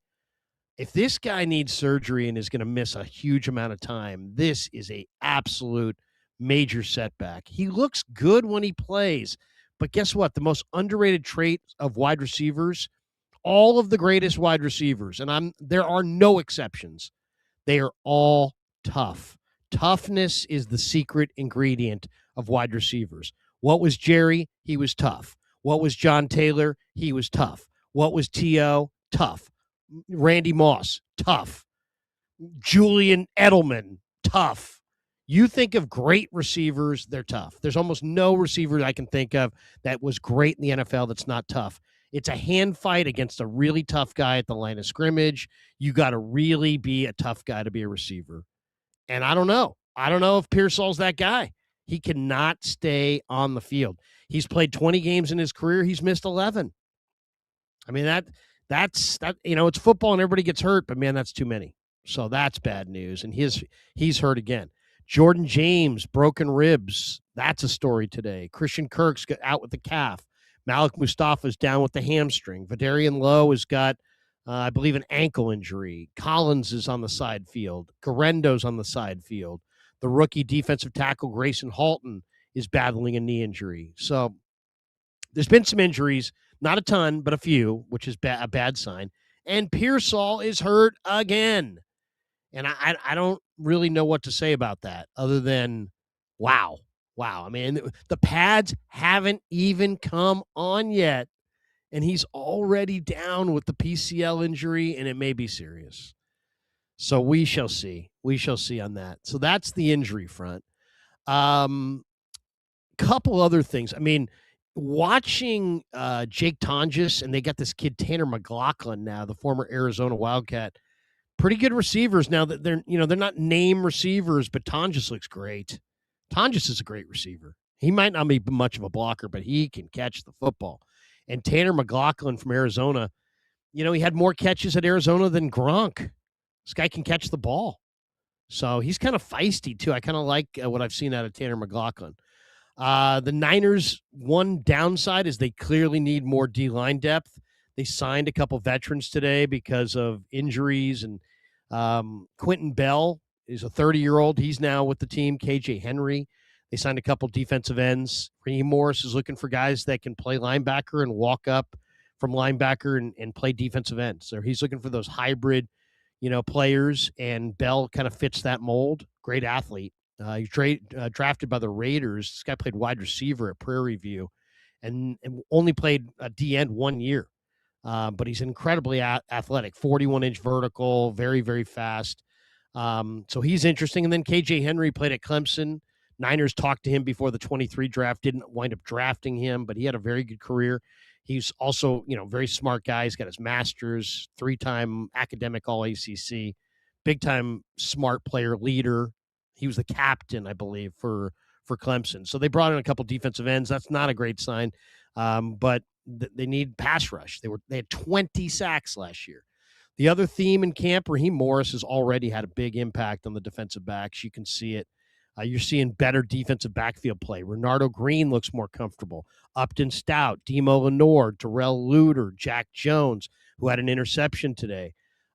These guys all look more comfortable. The bottom line is Jack Jones is more comfortable playing man-to-man, and so's Luter, and so's Green. And they've played almost exclusively zone with the Niners and with Robert Saleh. So maybe the change to Raheem Morris could help some of these young defensive backs, kind of make their way in the NFL. The other theme that's really standing out is the wide receiver speed is new, and it's impressive. Stribling runs 4.36. Grimes runs 4.35. Pauling runs 4.37. Cowing runs 4.37. Watkins runs 4.37. I mean, you got 5 guys sub 4.4. Ricky Pearsall was like their deep speed last year. He's a 4.4 guy, legit 4.4 guy. But they got 5 receivers who run sub 4.4. And Brock Purdy's excited. It looks really different. They're going to attack down the field a lot more. It's going to create a lot more space underneath to dump it to the running backs. It's really exciting to watch. It's a total departure from what we saw a year ago. A couple other notes. CMC, Nick Bosa, Trent Williams, Dre Greenlaw, Fred Warner. Some of these guys, these collection of 5 guys there, veterans, all have looked really good. Trent Williams is in great shape. Nick Bosa looks like he never tore the ACL. CMC's leg strength looks stronger, and he looks better than ever. Greenlaw and Warner are bouncing around. Warner looks fantastic. I mean, fantastic.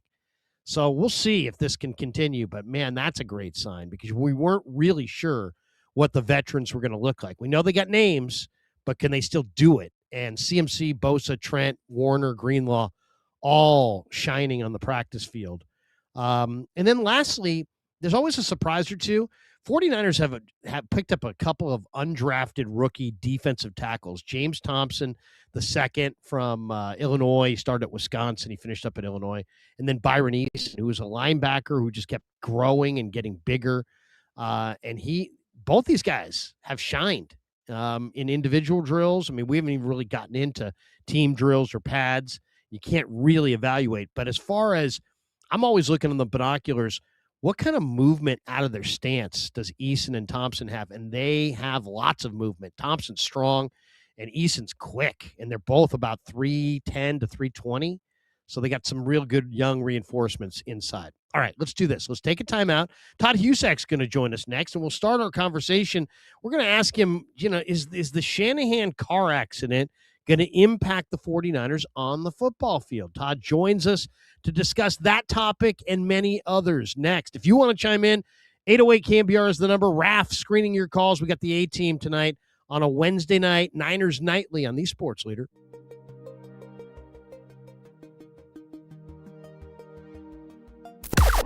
Now, from the O'Donnell Financial Group Sports Desk. Learn more at ODFIGroup.com. O'Donnell Financial Group, because planning is a process, not a product.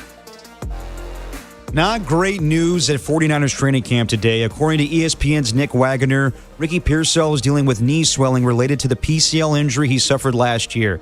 The team is saying all options are being explored, and there is some concern.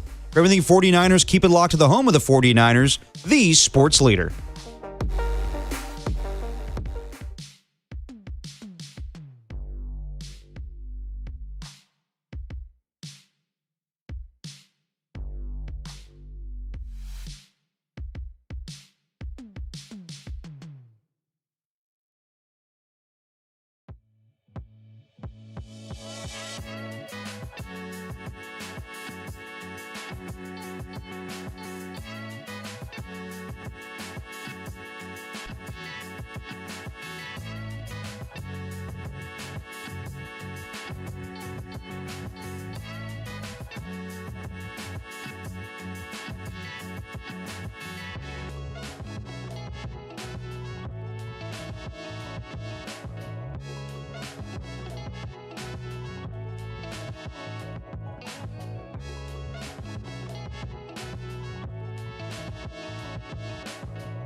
Check the mic and make sure it sound right, boys.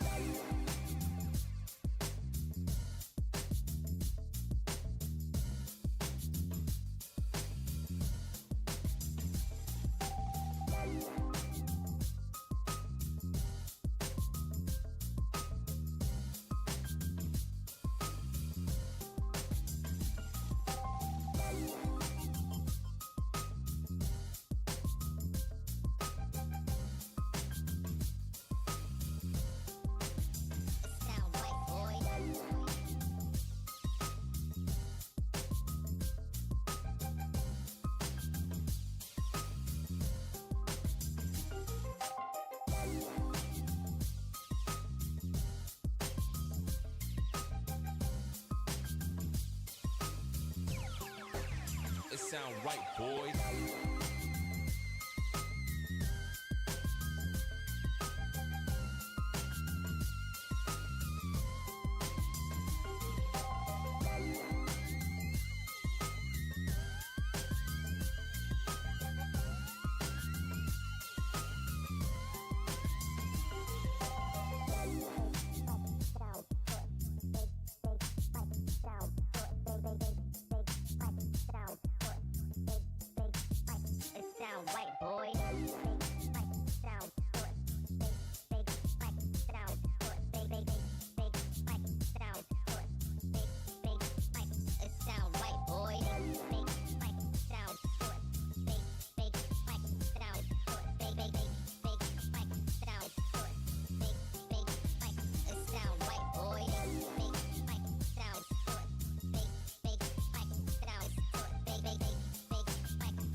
It sound right,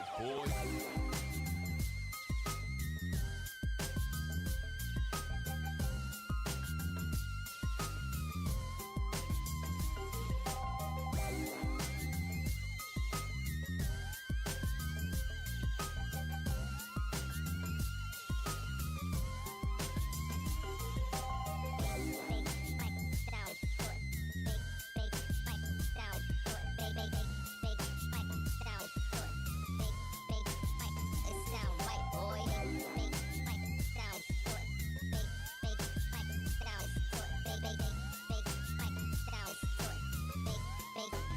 It sound right, boy.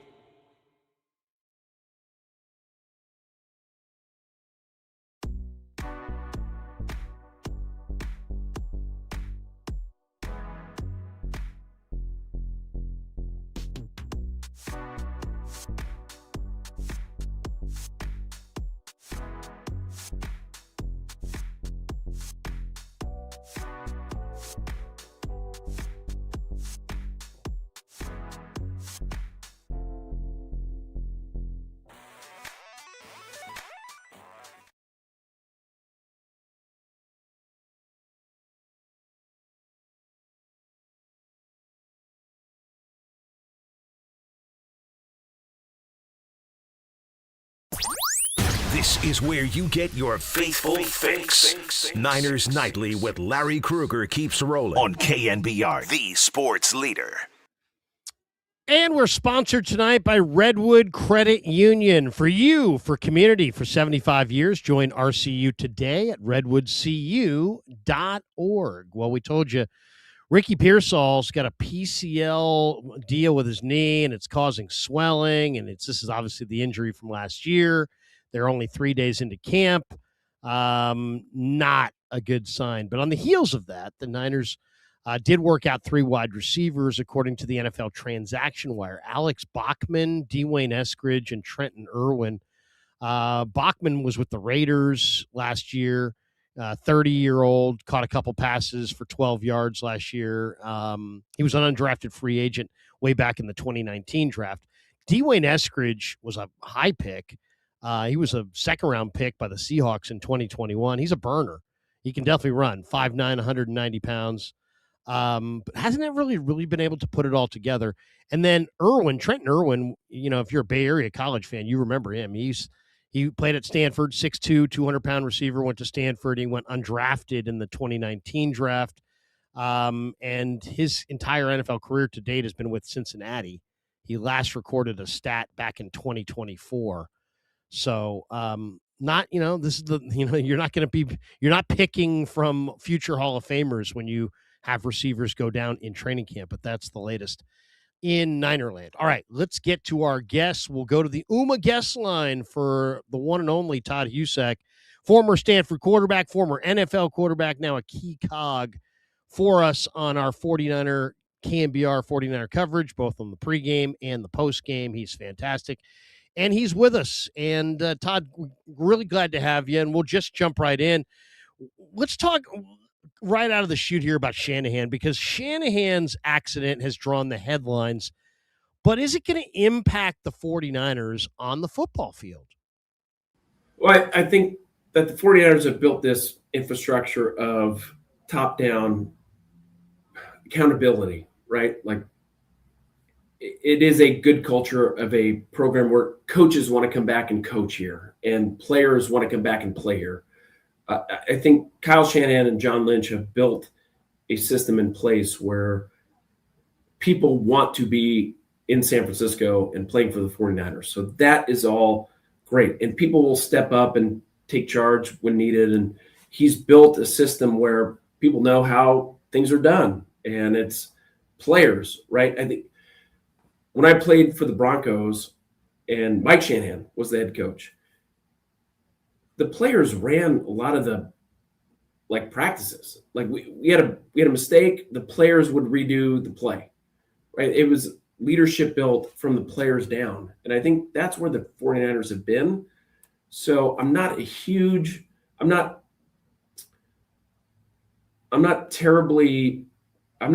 about the culture of the 49ers. I think Shanahan has done a good enough job to build that culture where it will operate without him, but he needs to be there and certainly lead this team into where they need to be, because week 1 is the Rams in Melbourne. Like, they need to be ready. And so the sooner he can come back at 100%, the better for everybody. Yeah. I mean, hopefully this is an eye opener for Kyle and he can get right and get ready for this season, because it's going to be a challenging season. Let's talk football. I mean, offensive football is very much about creating space on the field. And the Niners last year couldn't create space. They couldn't run it efficiently. And I think it was really tied to the fact that they had no speed at receiver. They had no dynamic big play ability at receiver.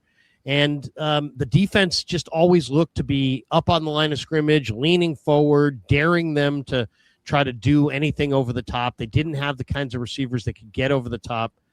And now they've added a lot of speed, and the whole defense looks so different the way they're reacting to the 49ers' additional wide receiver speed. Everybody seems to be kind of not leaning forward. It seems like it's creating more space underneath. And now you've got these receiving running backs between CMC and Kalen Black and Jordan James who really look comfortable catching the ball. And I could see this, I could see the speed at wide receiver creating some space underneath. I could see some, the space underneath being utilized by these backs in a receiving capacity. Suddenly they look like a team that can create a lot of space. What do you think? I mean, that is speed that vital of an element that just the addition of wide receiver and running back speed changes the entire offense? But I think it's spacing, how you space out defenses, right? And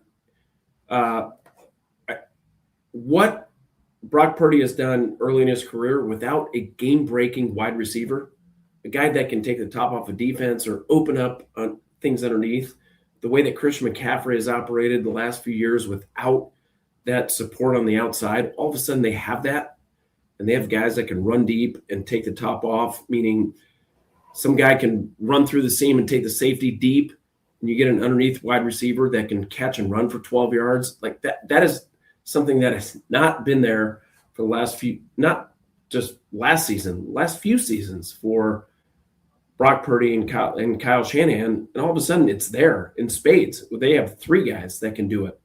I still like Ricky Pearsall, who can, we've seen him be the deep threat last year when he was healthy. But all of a sudden you have Mike Evans, and Stribling has shown some early promise that he can be a guy. it's going to open up the entire secondary for a play caller that he can pick and choose where they want to put the ball down the field. And it's not a hitch that goes for 4 yards. It's a hitch that goes for 8 yards and a slant that goes for 12 yards. And all of a sudden that thing, Larry, how many drives did we see last year that went 12 plays, 15 plays that ended with a touchdown? But man, it's so much easier when you can do 3 plays and you can get 40 yards a chunk, and it just changes the whole game. So they finally have the personnel where Brock Purdy can pick and choose where he wants to go deep with the ball. I like Brock Purdy's chances of having his best year as a quarterback. I think he's an early MVP candidate based on what he has outside. It'll be fun to watch because Kyle Shanahan has shown what he can do with lesser pieces. Now that he has some chess pieces that can move the field, that'll be fun to watch. I asked Brock about the additional speed yesterday, and he, it's funny. It's like I love the honesty and how candid he is. He's like, look, you can have all the great plans in the world to throw the ball down the field, but if you don't have the kinds of receivers that can get down the field, your plan is not going to work out that well. And they tried to take some chances down the field last year, but you're throwing it to Kendrick Bourne and Jawan Jennings. These guys running the 4.7s, 4.8s. They're not burners. Now they've added like 5 different receivers that all run sub 4.4. And I asked Brock, I said, are you excited about the potential? And he's like, yeah, we really have the weapons right now to drive the ball down the field and create those chunk yardage plays that, fuel an offense. He seemed genuinely excited about it. Well, I go back to, again, a little different. At Stanford, we had a guy, Troy Walters, who won the Blitikoff. And Troy was great down the field, but he was really at his best 15 yards and underneath because he could separate and move. But we had a couple other wide receivers who could take the top off. And all of a sudden, Troy could catch the ball and have five yards of space to move because that safety isn't right there. And that linebacker's not right there.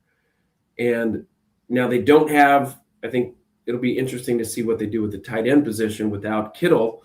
But the fact that he has some weapons on the outside who can run past defensive backs that he just hasn't had.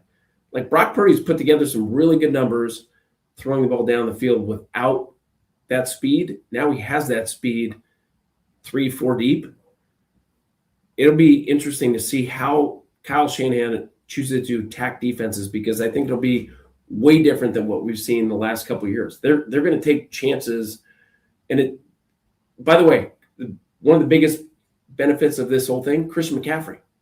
When those safeties are 8 yards deep instead of 5 yards deep, that means Christian McCaffrey is going to get through that line of scrimmage and not have to break a tackle right at the line of scrimmage. He can get 5 yards and 8 yards and 10 yards, which we just didn't see last year. So it all works together. But if they can establish a downfield passing game with some of that talent they have now at wide receiver, it's going to change the whole outlook on the offense. And Kyle Shanahan is one of the few guys in the NFL that can put together a game plan based on his personnel that takes advantage of the weaknesses. And that's what he's going to do. I'm excited to see how it marries with the run game, but all of a sudden he's got Stribling who can run right by the corner and the safety.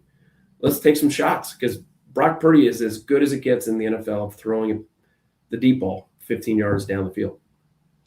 Christian McCaffrey didn't have a very efficient year last year. I don't know how much of it was really on him, but I'll tell you, he looks better this year. Now, he looks a little stronger in the legs. Like he looks like he's, no bulk, but it definitely looks like his legs look a little stronger.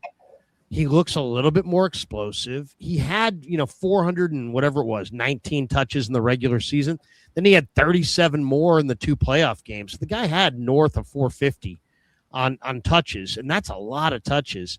But he looks better. He looks improved. I mean, every time I turn on, X the last few weeks, last couple months, and there's him doing a different exercise and a different routine that I've never seen before. He's clearly challenging himself to get to new levels and new levels and new levels of strength and flexibility and explosiveness. And he's just a student of training. And I think he's done it. He's found a way to improve his game and improve his body off a year where he still had 400 plus touches, almost 450. So to me, I'm really eager to see, last year it was an 81% to 19% running back split between him and Brian Robinson. I'd like to see what it is this year. I'd love it to be a little bit less, but I'm hoping that Christian is, full on Christian when they get to the playoffs, because I think it's a prerequisite. I think if they're going to win the Super Bowl, they got to have that guy How about at his peak or close to it. How about Kalen Black He looks great. He looks amazing so far. I think where McCaffrey's been a little bit shorted is that they haven't had the guy that can take over and execute at a high level. And so whenever they take McCaffrey off the field, it's a huge step down in production. If they have Black or James or somebody who can carry the ball and be as productive, that's going to make Christian McCaffrey's job way easier. And it looks like Black might be the first guy that can be the guy who can get 7 and 8 yard carries and can push the pile and can be a difference maker, because they haven't had that. Frankly, that's been a huge deficit to where the 49ers have to put McCaffrey out there 90% of the plays.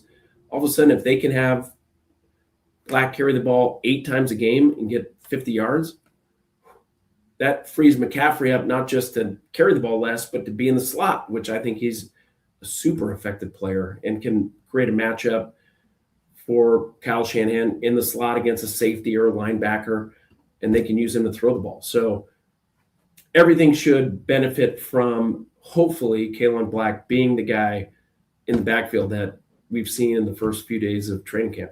The McCaffrey has very few weaknesses. But if there is one weakness, I don't think he is a push the pile, short yardage, guy. He's going to give it his effort, and he's going to give you an honest day's work, and he's courageous. He'll put his head in there, and he's tough, but he's not a move the pile guy. I think Kalen Black is. And I think Kalen Black might be able to be that continuity piece that picks up a lot of first downs. 49ers, they've had some bigger backs. They've had some complementary backs. They've never really had that really good short yardage back that picks up the first downs. And I think this guy does. I think Kalen Black's going to do a lot of that. And I think that's a great thing. The other great thing that I thought came out of the first, couple days of camp is that Chris Furster told us that Dom Pooney and Connor Colby both had, and this is Chris's words, awesome off seasons. And, leaving Lumen Field last year, it was pretty obvious that Seattle's defensive, their 3-4 was bothering the Niners strength wise. And then the Rams strength with, Kobe Turner and Poona Ford really bothered the Niners interior. But so the Niners needed to upgrade their interior and their O-line overall. And McKivitz and Trent look like they're in great shape. And Pooney and Colby, according to Chris, are coming off awesome off seasons. That just leaves Brendel. And I'm hoping that they're going to be improved in this area, because I think this is an area they really need to upgrade. Well, that's kind of the option, right? You either upgrade with other people or you get your people better. Right.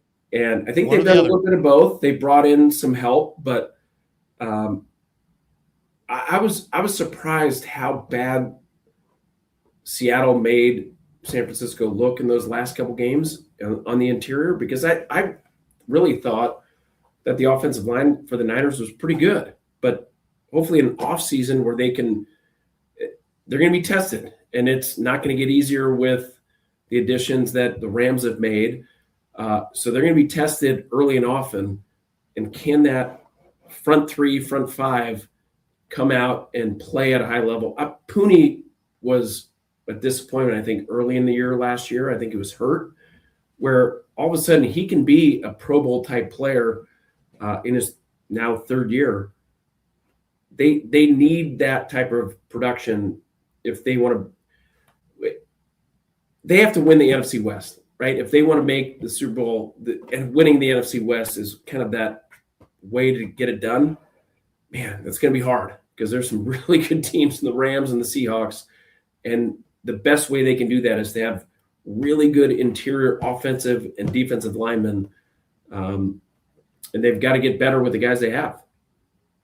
Romello Height went down. He got blocked by Colton McKivitz, and he got pancaked pretty good. And basically, they called the stretch. They called out for the cart. And that was a tough report to see, and then turned out it was cramps. It was cramps, and it's funny. You know, he might have just lost his wind. Sometimes when guys are having problems breathing, they just like go for the cart. I mean, that's the beauty of the NFL. The cart and the ambulance is not just there or nearby. The ambulance is during practice. This is NFL protocol. The ambulance is there and the motor's running. I mean, it's not like, they're sitting in the car eating a sandwich. No, these guys are sitting in an ambulance that the motor's running and it's 50 feet away. Yeah. So they don't take any, they make sure every T is crossed, every I is dotted. And so this guy got smushed. And so, luckily it's just cramps, but then the 49ers worked out 4 defensive ends and signed 2. Titus Leo, KJ Henry, Quentin Bell, and Victor Dimukeje all worked out. And the Niners signed KJ Henry and Quentin Bell. Bell's a 30-year-old who's been on 5 different NFL teams. He can really run. I mean, he's an outside linebacker, but he's a rusher. But he had 4.53 speed coming out. He's 30 now. And then KJ Henry is probably, a little bit more accomplished, a little bit higher ceiling player. 6 NFL teams. He's been on a couple teams twice already. Pretty good defensive end. The Niners signed him after a workout. So they signed KJ Henry and they signed Quentin Bell, and they're looking for more reinforcements, it sounds like, for their defensive line. They got to get pass rush this year. Let's get Vita Vea. Well, we'll get to that too. Yeah. What do you think of that idea? I mean, Vita Vea has demanded a trade from Tampa. Vita Vea is a pretty good interior rusher. I know he's thought of as a run stuffer, and he definitely would help the run defense. But he went to high school in Milpitas, about 3 miles. High. What's that? Milpitas High. Yeah, Milpitas High. And he says according to reports, he wants to play in California. So like Niners, Rams, or maybe the Raiders.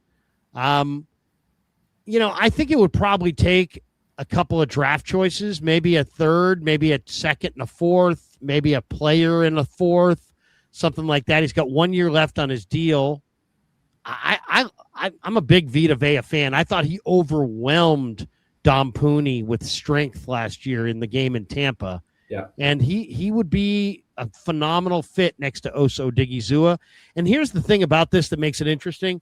Normally I'd say, nah, they're not doing that. But guess what? Raheem Morris did not draft CJ West, and he did not draft Alfred Collins. And if he's just somehow not a fan of one of those two guys, and you could move one of those guys and a non-first round pick for Vita Vea, you might consider doing it. I don't know why Tampa would do it. Yeah, I'd get Vita Vea on the roster ASAP and make whatever moves you have to.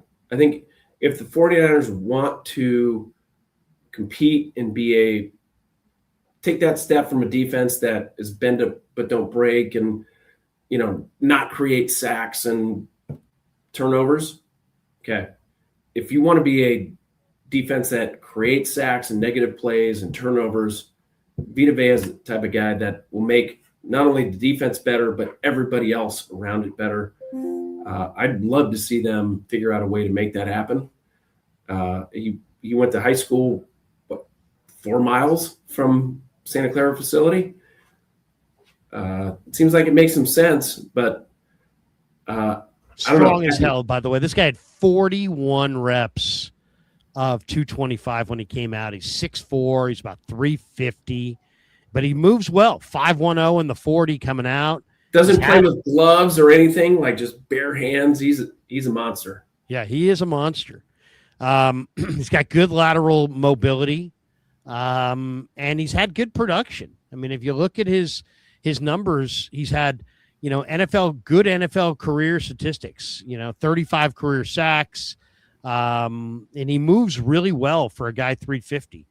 I mean, do they need a tackle? Well, I don't know if they need a tackle or not. I mean, they've got 5 tackles and 5 ends. They can round out a roster. The question is, they need a Morris. really good tackle. They need. And that's where he is. It would be really nice to have a second guy on that D line that needs to be doubled. It makes a huge difference. Him and Osa next to one another, like that makes Bosa better. That makes the linebackers way better. All of a sudden, it's tougher for those offensive linemen to get up on Warner and Greenlaw. I think all of a sudden, they're a defense that creates problems for an offense instead of sitting back and waiting for an offense to make mistakes, which is what they've done the last couple of years. They allow teams to get into the red zone. They keep them out of the end zone by forcing a field goal. But they don't create sacks. They don't get turnovers. They don't create interceptions. I think if the defensive line can get into the backfield, and by the way, this is an offense now that can create the big plays. You get the ball back for your offense 2 or 3 times a game. They can be a team that puts a lot of pressure on the opposition with that tough defensive front and a big play offense, as opposed to a team that wins games 17-14, which is what they've had. Now they've won those games successfully over the last couple of years, but way too many times they've won those games at the end of the fourth quarter. They can put some of these games away with that tough defensive front and a really good offensive big play type of scheme. Manuel Acho weighed in on Speakeasy on the idea of Vita Vea coming to the Niners. Listen to what he said. The Niners get Vita Vea, it's time to usher them back into the conversations. We've ushered the Rams into the Seahawks as reigning champs, into the Philadelphia Eagles. They always stay in those conversations. Because you got to think about what the Niners are building this offseason. And I would suggest the Niners have had quietly maybe the best offseason in all of football. You bring Dre Greenlaw back. I love the Niners linebacking core greater than any other linebacking core now. Fred Warner, Dre Greenlaw. You go get Oso Digizua. I believe that he is perfectly situated now to start at defensive tackle. Alfred Collins continuing to ascend. You forgot about Michael Williams, first-round pick from last year because of the injury. Nick Bosa looks as good as ever. Now, if you can get Vita Vea, now think about the depth. Now you're rotating 3 defensive tackles. You cannot play a defensive tackle 80 snaps. Only time I've ever seen that, Aaron Donald and Fletcher Cox in his heyday. More often than not, defensive tackles are playing like 65 or so snaps. You bring in Vita Vea, plus you have Alfred Collins, plus you have Oso Digizua. I haven't even talked about Romello Height, who everybody is raving about at the camp. I think if you bring in Vita Vea, now that run defense, which was so porous last year, instantly becomes a strong suit. I think the secondary has questions. Outside of Demo, everybody's got questions about that secondary. Is it Jair Brown? Is it Mustafa? But if you get somebody as stout as Vita Vea up front, playing next to Alfred Collins with Oso Digizua rotating in, plus Nick Bosa on the outside, plus you got Michael Williams on the outside, plus you got Romello Height, I just think that is an incredible, formidable front in that front seven. The Niners get I mean, there's a lot to like with Vita Vea. To me, it's just about, is Jason Licht, the general manager of the Tampa Bay Buccaneers, is he really going to trade Vita Vea to the 49ers? I find that really hard to believe. But you know what? I love the fit from the Niner perspective. He seems to be the right guy at the right time. He's going to provide more pass rush than CJ West. He's going to provide more pass rush than Alfred Collins. So if you're Raheem Morris and you want defensive tackles that can put some heat on the quarterback, I think Vita Vea would be very attractive. He's very scheme versatile. He could play a nose in a 3-4 front, but he could also play a tackle in a 4-3 front. I think he could definitely play in a 5-man front. I mean, I think he's a scheme versatile guy. This would be a huge get if the 49ers could do it. Here's what Vita Vea is. It's a guy that an offensive coordinator has to prepare for. And the 49ers had some of those guys early last year with Warner and Bosa, and they got hurt. And last half of the season, they didn't have to. Offensive coordinators were like, whatever, we'll just run our program. All of a sudden, with Vita Vea and some of those other guys they have now up front, with Warner and Bosa, and if some of these young guys come up and play to the level that they were drafted to, this 49er defensive front could be really tough to deal with. but having a piece like Vita Vea is somebody that an offensive coordinator has to prepare for every play. Like, all right, we're going to run right. Not if Vita Vea is in the 3-hole.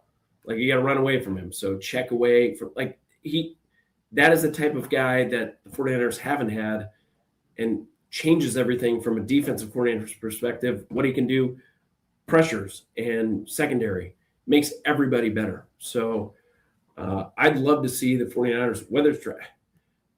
I'm a huge proponent of draft picks for big-time players, and Vita Vea is out there. How many defensive linemen are better than him right now in the NFL, Larry? 4? Yeah, I mean, what? Chris Jones, Jeffrey Simmons. There's a few, but not many. All right, we'll continue with Todd Husak and finish up our conversation next on Niners Nightly on the Sports Leader.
Now, from the O'Donnell Financial Group Sports Desk. Learn more at odfigroup.com. O'Donnell Financial Group, because planning is a process, not a product. Not great news at 49ers training camp today. According to ESPN's Nick Wagoner, Ricky Pearsall is dealing with knee swelling related to the PCL injury he suffered last year.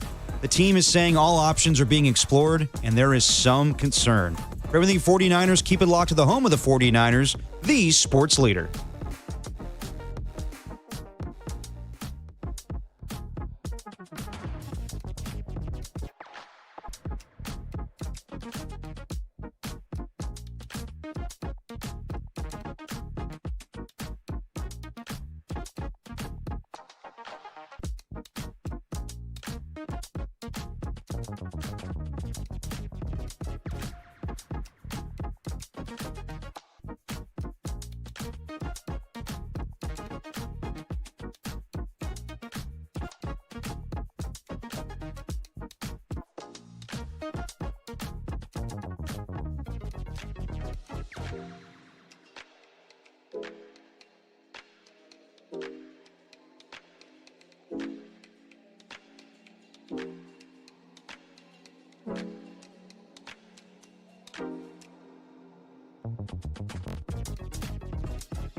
faithful. Time to make some Niners noise on Niners Nightly with Larry Krueger on your proud home of 49ers football. KNBR, the sports leader.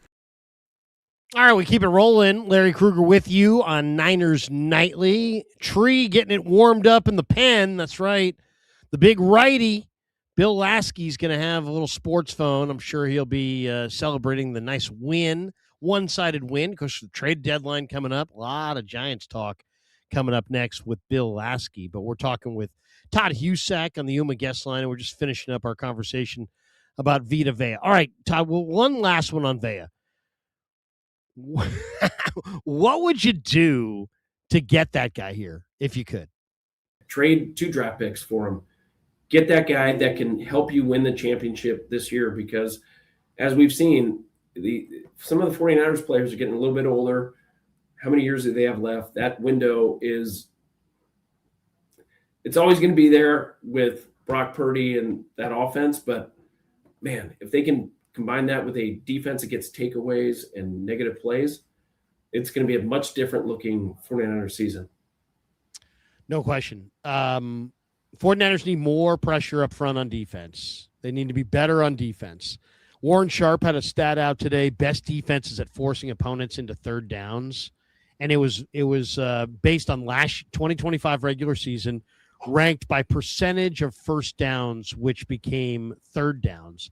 And the Niners are 29th out of 32 teams as in this category of best defenses at forcing opponents into third downs. They're going to have to force teams into third down situations. You got to win on first and second down to have a chance to compete on third down. 29th out of 32 teams at forcing opponents into third downs is way, way low. And it's probably so low that it would prevent you from winning.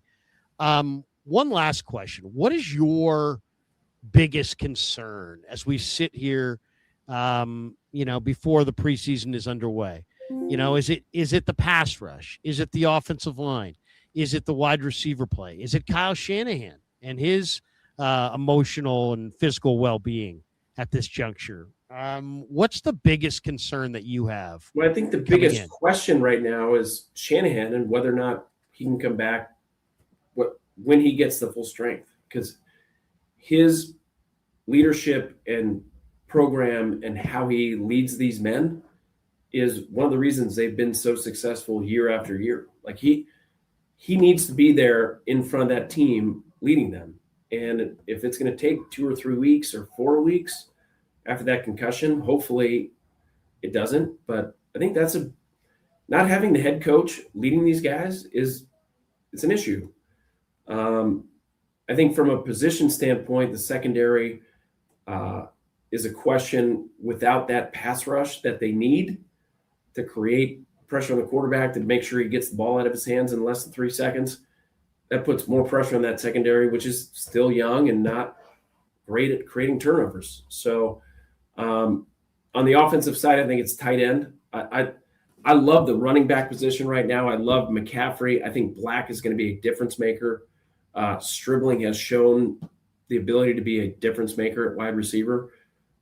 And they have Mike Evans and hopefully Christian Kirk can be a guy. And all of a sudden you got Ricky Pearsall, who we all think can be a guy like that. All of a sudden that wide receiver room that we were talking about at this time last year, Larry, like they got nobody. All of a sudden they have 4 or 5. Brock Purdy has to be way happier right now than he has been in his entire career about the weapons he has on the outside. And once you get George Kittle back at tight end, it's going to be even better. So the offense I'm not too worried about. I think it's a defensive pass rush and secondary. Yeah. I'm not worried at all about Shanahan.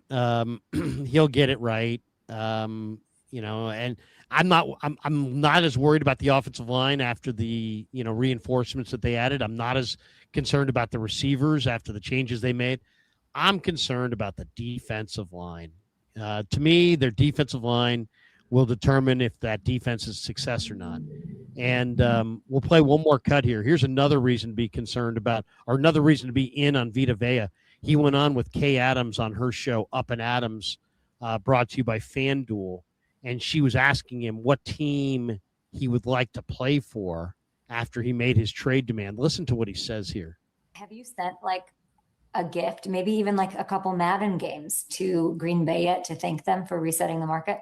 Definitely them. I sent one to them and definitely one to Tennessee. Like, it's kind of nice, right? It's like Devontae Wyatt, thank you very much. What is the holdup? And I love Mr. Light. I love him. I love him so much.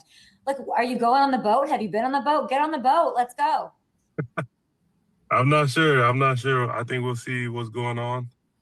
Vita, what could be going on? How close are you to getting this thing done? I don't want this to be a storyline. I don't know. I hope we're close. My fingers are crossed, I think. Okay, so I thought he was going to say there that, going to the Seahawks. I thought he was going to say that his dream destination was Seattle, because I've heard people say that he wouldn't mind playing for Seattle. But you don't want to see him in Seattle, and No. I definitely don't want to see him with the Rams. So I'd be if I was Lynch and the Niners, I'd be in that deal flow. Like would I want to have Vita Vea? Yeah, but I really don't want to see him in Seattle or LA. Well, if I thought he think was that's- going there, then I may have to extend even more for him. If I he's think going you overpay for him. Number one, he makes your team way better. And if you have to give up an extra draft pick or whatever, you do it. Draft picks have not been the savior for the 49ers the last 5 years. Certainly not in the first 3 rounds. Overpay with draft picks and certainly keep him out of the hands of Seattle and LA. He is one of the top 3 defensive linemen in the NFL.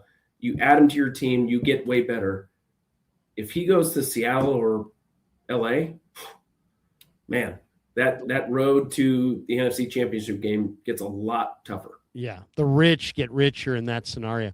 Todd, always great to wrap with you. We'll do it again soon. Looking forward to watching a lot of good ball this year up in the press box with you and talking some good Niner ball on KNBR throughout the year. Thanks for jumping in. Can't wait, buddy.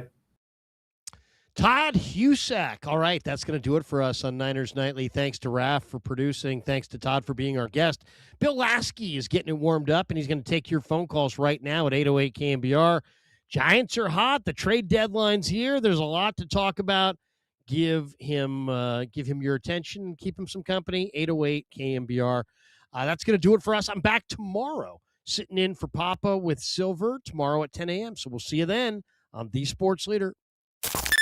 It's time for you to sound off, for you to speak your mind.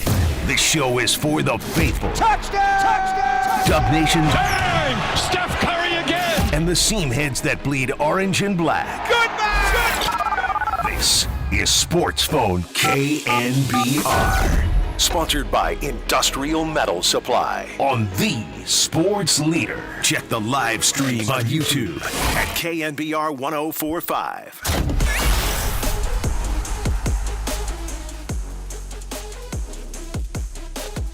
Welcome into a Wednesday edition of Sports Phone KNBR with Bill Lasky. A lot to talk about tonight, as it'll be a baseball show, of course, with when you look at 4 more days against the San Diego Padres, and August 3rd is going to be the big D-Day. Will Buster Posey pull the string and make some major trades? A trade was just made about a half hour ago. The Texas Rangers with the Anaheim Angels. Logan O'Hoppe and Chase Silseth, a right-handed pitcher and a catcher, is going to Texas. Now, of course, Texas is 55-53. They are in first place in the AL West, a 1.5 games over the Astros, 2 against Seattle. So they're bulking up with some extra players, and maybe the domino starts with that. But there's going to be a lot of discussion the next couple of days here with the San Francisco Giants and what players are going to be moved and what players are staying. In recent conversations that I've been reading, a lot of reporters are saying that a lot of teams want to trade, but they don't want to give up the top prospects. And I think that could really halter a lot of the things that Buster Posey's thinking about with making a couple trades here. Of course, the biggest name on the block, Luis Arraez, what a game he had today, 4 for 5 today. His batting average is now is .331. Just a remarkable year that he has been having for the San Francisco Giants. You know, when you look at what he's done, 102 games, 35 multi-hit games. Just this year, 35 multi-hit games. He's got over 320 multi-hit games in his career. And you start breaking it down, 102 games, like I said, 135 hits. He's now the leader in batting average over Otto Lopez and 408 at-bats, 23 doubles, 7 triples, 4 home runs, 43 RBIs, 10 stolen bases, with a sweet stolen base today from second to third. He's everything you want, right, Giants fans? This is the guy you would expect that you sign him as a free agent for $12 million, you put him at second base, and he has just been stellar. So now he's one of the top prospects possibly to be traded. And so many teams at the top of each division, as well as the wild card division, is knocking on Buster Posey's door. So you start looking at him. Robbie Ray is the big question mark in my mind. He's pitching tomorrow. He's getting one more start tomorrow. And he has been stellar since June 1st, 6-0 with a 1.67 earned run average. That's right, 6-0 in 9 starts. And you just start dialing numbers in 27 innings, only giving up 5 earned runs, 14 walks, 26 strikeouts. But my question to you tonight is, if he's pitching again tomorrow, do you think there's teams interested in him? Sure, he's 34 years old, left-handed pitcher at the end of a free agent market. So my question to you Giants fans today, with a rotation with a big question mark for next year, if somehow he doesn't get traded, if somehow nobody wants him, do you re-sign him? Do you bring him back? But this is a question for Buster Posey. This is a question for the Giants organization. The rotation is eaten up right now. When you look at what they have, Logan Webb, who pitched a gem today, he won. Then you have Landon Roop, who's been up and down. McDonald now is getting TJ. Birdsong's got TJ. Then you start looking who Carson Wisenhunt is now getting tested at the big league level. So what are you looking for? Tyler Mahle, he's going to be gone. He's hoping to be traded. So the rotation is really, really slim. And that's a big thing. Is he going to come back if he doesn't get traded? I'm sure somebody will trade for him. I mean, why not? He's a top left-hander. But if he doesn't, do you bring him back? Those are all question marks because you just don't know what teams are offering for some of the players. Elliot Ramos is another one. Nice game today. 4 for 5, 3 RBIs, hitting .267. Under control till next year for arbitration. A young 26-year-old. And you start thinking, Elliot Ramos, here's a guy that's homegrown. On the block, Philadelphia, Cleveland, somebody's looking for a right-hand power hitter. So many things could happen here in the next 4 days. It started tonight, but we're going to find out what happens when and what is this going to do to the roster. When you look at what happened to Casey Schmidt, blown out meniscus, out for the year. Man, he had such a good year going. He really did. Hitting .271, 387 at-bats in 98 games, 105 hits, 9 stolen bases. When you start breaking down what he did on the defensive side, 23 games as a designated hitter, 12 games at first base, 5 games at second base, 24 games at third base, and then 29 games in left field. What more do you want out of him? I really think he could have been traded. I really believe somebody was looking at him. Why wouldn't they? Seattle had his name on him. There's so many teams that you start reading about, all the projections, and how many writers are thinking this guy or that guy. But you really don't know until the move is made. Before you find out the move is made, you start making projections. Where could this guy go? The Yankees want everybody. Yankees are looking after Mason Miller right now from the Padres. That's a big, big plus right there if somehow, some way they do grab him. The Padres are still in the hunt. The Padres right now, they won 2 games against Colorado. They got 4 more against the Giants, and that's really going to dictate what they're going to do. Tony Gwynn Jr. is going to join me later in the show. Had a nice conversation with him today, and he's going to break it down for us about what's happening in San Diego, what they're thinking about, and they're right on the cuff. Are they going to trade? Are they not? Are they going to add? Are they going to deplete? So that's an interesting point with the San Diego Padres. But right now, I think the Giants right now are wondering what the hell are we going to get for these guys once we start moving them. And that's the second question for Giants fans today. What are you looking for? Me? Of course, I'm an ex-pitcher. I'm looking for pitching. Fill the roster up with starting pitching, make the bullpen elite, and then build from there. But, you start thinking about what teams could give you. They're not going to give you an outright closer. They're not going to give you some hot shot setup guys. So you got to look at prospects, and you got to see what you can build from it. Starting pitching, Seattle Mariners got a couple of them they're dangling out there, but they're looking for a big name. That could be Elliot Ramos. Who knows? 415-808-KNBR. Love to hear what you're thinking about on a Wednesday night. I'm Bill Lasky. This is Sports Phone KNBR. Let's get the calls going. Let's get what your thoughts are going in with 4 days left before the big trade deadline on August 3rd. We'll be right back on KNBR, the Sports Leader.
He'll be listed in the spot where the DH had been. And now a swing, and there's a high drive, deep left center, way back there, still going. Goodbye!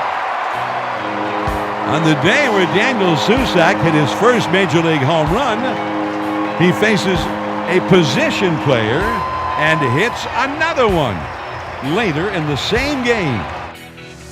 Giants fans, this is your hub to have your voice heard. Sports Phone KNBR. Streaming live on YouTube at KNBR 1045. Back on Sports Phone with Bill Lasky on a Wednesday night. Giants had it all over the Brewers today as they won 16-3, 16 runs, 17 hits for the Giants. 2 home runs for Daniel Susac, his first one, and a second one off of Mr. Vaughn, a player. So you just got to count those, I guess. So he's got 2 home runs on the year. A couple of real nice games by Luis Arraez, going 4 for 5 with 2 RBIs. Elliot Ramos 4 for 5 with 3 RBIs. Jung-Hoo Lee got into it, 2 for 6 with 3 RBIs, and Daniel Susac goes 2 for 4 with 4 RBIs. But, I'm really happy that Christian Koss is finally getting some at-bats as he went 2 for 5 today, scored 3 runs, and just getting some opportunities in the beginning of the year. You didn't see him. You didn't see him for 3 or 4 weeks. And, of course, he went down to AAA, broke his wrist, came back, and just happy for a kid that's really trying – just to get in the lineup and play. And today he had a good game, 2 for 5. And then Logan Webb goes 6 innings, only giving up 2 earned runs, 1 walk, 4 strikeouts, and he earned his 6th win on the year. 415-808-KNBR, I got a full board. Let's go to John in South City. John, you're on with Bill Lasky on a Wednesday. How are you, my friend? Hey, Bill, what's going on, man? Well, a good homestand, I can tell you that. That was nice, 2 series wins against the Angels and the Brewers after losing 5 on the road. What'd you think, John? You know what, Bill? I kind of agree with that. I think that was a good homestand now. And, I thought it was a good homestand. I thought, this week was a good week. And now as we get ready for the Padres tomorrow, this is a huge week, It just depends on what's going to happen here, John. I threw that out, a couple ideas about the trades, and I'm just a little baffled why Robbie Ray is throwing tomorrow another audition game when he has just been throwing so well. You would have thought one of the teams would have either collected on him yet, or maybe there's a couple teams fighting over him and they need to throw him one more time. What do you think about Robbie Ray? I think he's been great. He's been perfect for us. I would not trade Robbie Ray, Bill. I mean, there's no way you can't trade that guy. I mean, well, 34 years old, end of his contract, though, John, and that's kind of the thought I had. If there's no takers, or if you're just going to give him away for an A-ball player or somebody in lower minor leagues, why not try to hold on to him? Your rotation next year has got a big question mark on it. Yeah, you're absolutely right on that one, Bill. Hey, Bill, I want to bring something up. I want to talk about Jeff Kent, who got inducted on Sunday to the Hall of Fame. I thought it was a great speech. I was there Sunday, watched it, and he mentioned about Dusty, Barry, Woody, and all those guys. What I did not like when he mentioned the Dodgers, that made me want to throw up, Bill. Yeah, he dropped a Lasorda in there too, and don't think my ears just shunned off on that. But what a great speech! I thought he went through his whole career very well. Really tuned in for some of the Hall of Famers on the board with him, behind him.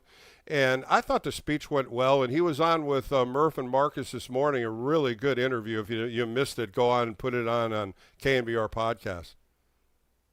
Yeah, absolutely. And, Bill, I wanted to bring something up.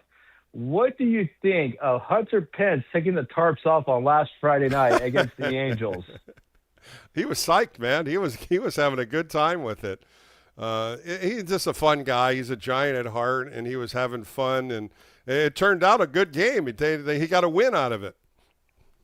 He sure did. And another thing is, Bill, this prospect we've been hearing about is Rod Barajas Jr., the catcher of the San Jose Giants. He's been tearing it up, I believe, Bill. Is that true? Yeah, there's some players that are really playing great in San Jose as well as in Eugene, and everybody's been moving up. Right after the All-Star break, a lot of players have jumped a step up, and some good players in Richmond are now playing in Sacramento. Bo Davidson's up there. He's doing real well. You know, there's so many, you know, and you just can't, you know, say a couple of them when there's a good handful of guys from Richmond that got up to Sacramento. And we'll find out. The next step might be opening doors with some of these guys if trades happen. Yeah, you mentioned about trades. Do you think some players might be on the trade block, Bill? Like, we already know about Arise. That if Arise gets traded, I mean, he's been great with us. I mean, I'm not going to be. Well, John, I think the players. I think the question is who isn't up for being traded, because Buster Posey and a lot of the front office are saying they're taking phone calls on pretty much everybody now. Jung-Hoo Lee, they said, is off the table. Logan Webb, of course, Bryce Eldridge, and everybody else is pretty much open for trades. And why not when you're looking at a season of 46 and 62? If they can make some maneuvers to make this roster better, this is the year you got to do it. Yeah, you know, you have to make, you know, moves. You know, you have to, understand, like, there's no. All right, choice. John, I got a couple calls I got to grab too. Thanks for the call tonight. Let's go to Rick. He's in Hayward. Rick, a good game today. They had a nice homestand, but of course the inevitable is happening. The trade deadline, August 3rd. What do you got for me tonight, Rick? Well, Bill, I'm pretty much. I wanted to talk about this on Sunday, but, you know, I keep hearing people say we have a great offense. And, yeah, look, today we got 16 runs. But in 63 games, we've got 3 or less runs. And our record in those 63 games is 12-51. And, you know, if you take away the 3-run games, which we're 9-18 in, we score on average, 1.94 runs in those games. So to say that our offense is good is a joke. And it's questionable. You know, put it me, that way, right, Rick? It's questionable because there are good games like today, but they don't follow it up with the next couple of games. No consistency. Still haven't seen a 4-game win streak. And that's, I think, the biggest question when you start diving into those numbers, because the numbers don't lie. You and I always talk about numbers. Their batting average as a team is still over 250. The home run numbers are coming up a little bit, but still no walks. There are runners in scoring position are down again. And so what do you do? Are you trading to get hitters? Are you trading to get pitchers? What is your forecast on a trade? Well, to talk about trades, I look at the lineup, and I dread what this team is going to be, but without Luis Arise. I mean, the same thing I was one of the guys that called up and said, "Why are they getting this guy? He can't play second base." I fully admit that I was wrong there. I mean, Ron Washington has done wonders again with another great, maneuver. You know, he had the Chavez and Simeon over in Oakland, and now how about Andrew Jones mentioning him at the Hall of Fame? He even mentioned him to help him in center field. I love that. Yeah. Willie, Ozzie Albies and Andrew Jones, and there's a bunch of players that he's helped over the years. But I'm upon the opinion now that even though 4 of our top 30 prospects in the minors are shortstop, second base, or shortstop, third base, that maybe they'd be better off signing Luis because of all that he does for the team, plus the intangibles. I think he's a very good clubhouse guy. I have no knowledge of this, totally. but just watching him and watching his demeanor in the dugout. Rick, the whole key is you can't add another large contract. You somehow, some way, Willie Adames maybe goes to Boston, or Matt Chapman goes to the Yankees. They still have that no-trade clause, and those are the contracts that are really pulling back the Giants to sign Luis Ariz. He has done more for this team on the offensive side than any other player. And you and I have talked about it, a professional hitter in every which way, the way he dissects pitchers, the way he goes up and looks for pitches. Today was a hitting clinic at the field today. 4 for 5, base hits all over the field, the smile, the grace he has at first base. I mean, that's the guy we want in an orange and black uniform. Well, that's the problem, I think, with this whole idea that they're going to re-sign Ariz.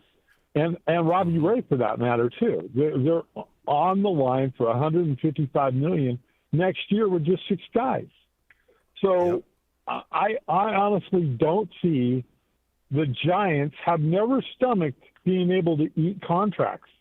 I mean, no, that's what I don't see either. You know, Rick, you and I and a bunch of callers, I say the same thing. I just don't see the Giants giving up $10, $20 million on these contracts to move a guy. I just don't see that unless the return is spectacular. Today, the move the Angels and the Rangers made were just subpar players, backup players more or less, an arm in a bullpen.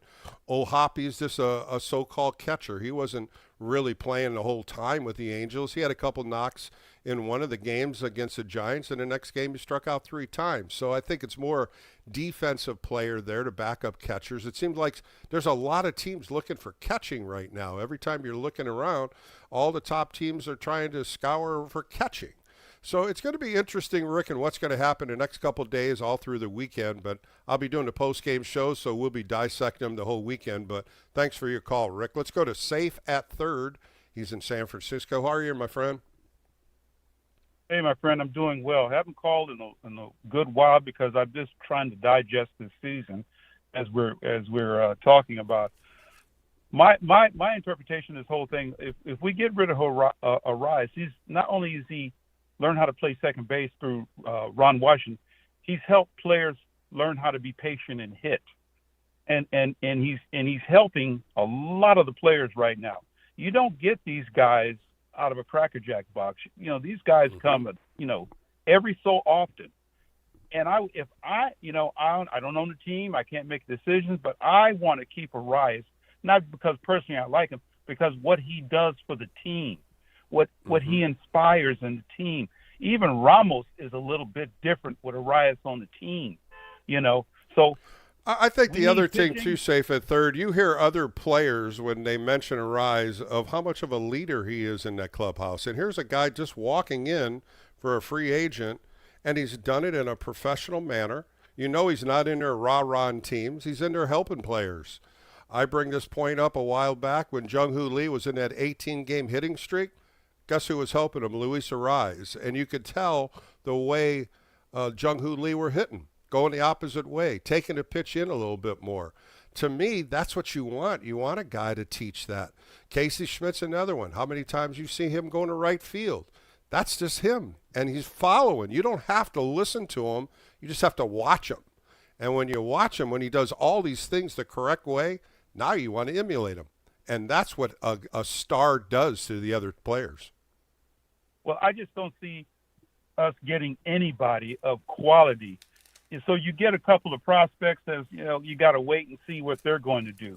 And if they don't do nothing, now you're really out of luck. Now you traded a person like Luis Ariz, and you got nothing, which is other teams are not going to give us anything. They're not going to give us anything. Well, the other thing too, Safe at third, is I always say when you trade somebody, who's the next man up? Well, your next man up was Casey Schmidt to fill in second base, or Chapman would be traded, he'd fill in third base. Now you don't have that guy, and he's out for the rest of the year. So now it depends on what you're getting back, and it also what's next guy up. Is it going to be a young rookie, untested now to play second base? And Matt Chapman's coming back this weekend against the Padres. Is this a selling point for him? I just don't have a knack when they have no trade contracts, how you trade these guys, because at the end of the day, they can say no to you. If you get 5 players for him, they can say, no, I want to stay here. That's my feeling with Matt Chapman. Matt Chapman feels home here. He wanted to be here. He likes being in Arizona with Papago. He likes playing in the Bay Area. That's why when I heard Scott Boras say the other day, we haven't heard anything. We don't even know what's happening. To me, it was told to Buster, he's not going anywhere. He likes it here, so move on. And that's what can happen with no trade contracts. One more thing, Bill. Christian Kopp. That guy is really, really stepping up. I like him. I liked him when he first came up. He wants to play big-time league baseball. I like his attitude. Good guy, too. Boy, he's got a heart of gold, man. Heart of gold. He plays like a lion. He wants the ball. He wants to play. Hustles all the time. That's what I love about a guy like that as a bench player, an extra player. He's out there working all the time. Great attitude.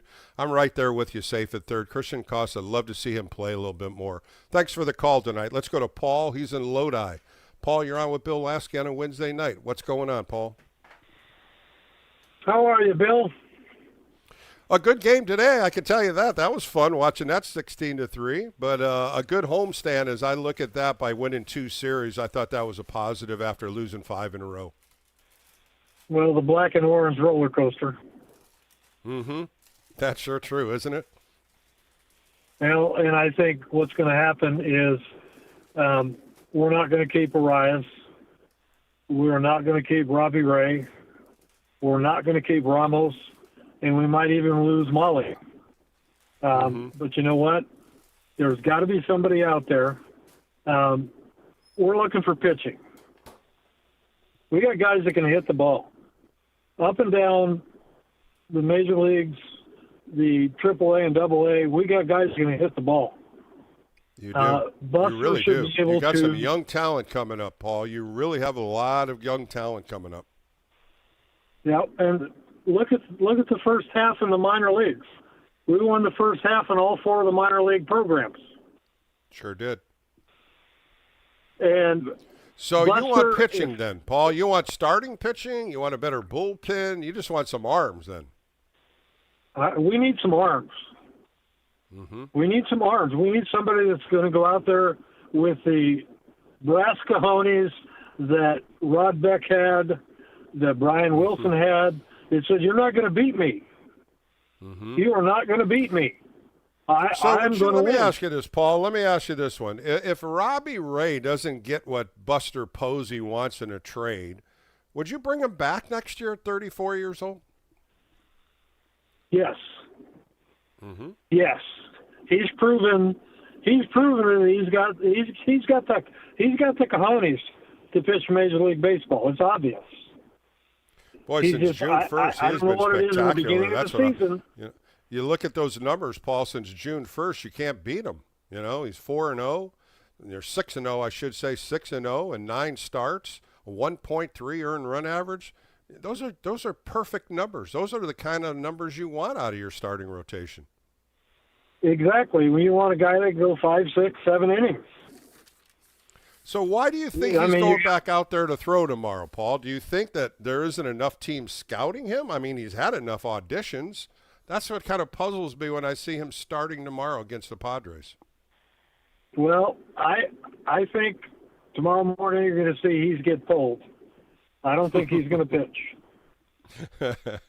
Well, we'll find out, Paul. But I'm right there with you. Let's get some pitching. I think that's what this team needs at the big league level. I appreciate your call, Paul. Let's go to William. He's in San Francisco. William, you're on a Wednesday night with Bill Lasky on KMBR. What's going on, William? Hi, Bill. First off, I want to say I really enjoyed watching you pitch and listening to games where you pitched. I think it was in the late 70s, if I'm not mistaken. No, early 80s. I'm not that old. Come on, William. Yeah, okay, but early 80s, so right around that time. But I really enjoyed it. I even went out to see a game where you pitched, so just that you know, I'm a lifelong Giants fan. I watched Mays, McCovey, and Marichal with my father when I went out to the games. But anyways, wow. What I wanted to tell you is this thing. You made a really great point that I really didn't even know of as far as Luis Arias. Okay, as far as him being a leader and also mentoring other players. That is really huge, along with the fact that he is an outstanding hitter. And I know this because I noticed him when he was with his last team, the Padres. And for the couple of years that I noticed him, what made me notice him was he was a straight out 300 hitter. And that's what he is this year also. So he's consistent. He's a very, very good hitter. And I would think that what the Giants should do is whatever it takes to re-sign him before he becomes a free agent. That has been done in the past. That can be done. And if they approached him in the right way, with the right kind of an offer, they could take care of that before the season is over. Yeah, I just wonder, William, is how much money they want to put on in long-term contracts. That's my biggest dilemma here, because you got Devers, Adames, and Chapman, and they all have long-term contracts, over $100 million on two of them, $200 on Devers. They have the money. We know the Giants have the money. It's just, what are they going to do? Are they going to blockade everybody behind them? Because there's a lot of young talent in the minor leagues. And that's why I think, could Adames be leaving? Could they maybe shipping Adames to Boston? Could they be moving Devers to New York, to the Yankees? There's some names popping up with different teams. It's just, what's next for the Giants? And what does Buster Posey see in the next couple of years? Because you said it right. Luis Ariz is showing you 3-time batting champ. Could be the 4th this year. He's leading it right now with a .331 average. He's showing the stock that he has. But I still think the dilemma is these large contracts that are, really in the Giants' back pocket that they have to pay out. And I will say this to you, Bill, as far as what you just said. And this and I know. The Giants were prepared to pay both Aaron Judge or Shohei Ohtani a huge salary. Okay, Sure. so I know that they have the money. They signed Devers for a lot less than they would have paid Ohtani or Judge. So there, as far as the money question goes, I understand what you're saying, but that's what I know. Okay, so the other thing, the last thing I will tell you is if they were to move, say, Chapman or else Adames, they would have to fill those voids. And with Schmidt having gone, who's going to take their place? If they do move either of those players, there's a huge gap there. So the only I think other shortstop would probably be, the shortstop position would probably be the question mark. In AAA, Parks Harbor, who they picked up last year for Camilo Duvall, is an outstanding third baseman. He's really on the march, really a good hitter. He hit the ball real well in spring training, had a hamstring issue toward the end, but he's the kind of young player that I would love to see get the opportunity if that happens, if Chapman does leave. But, you start looking at what's next for a lot of these positions. They're going to be younger players.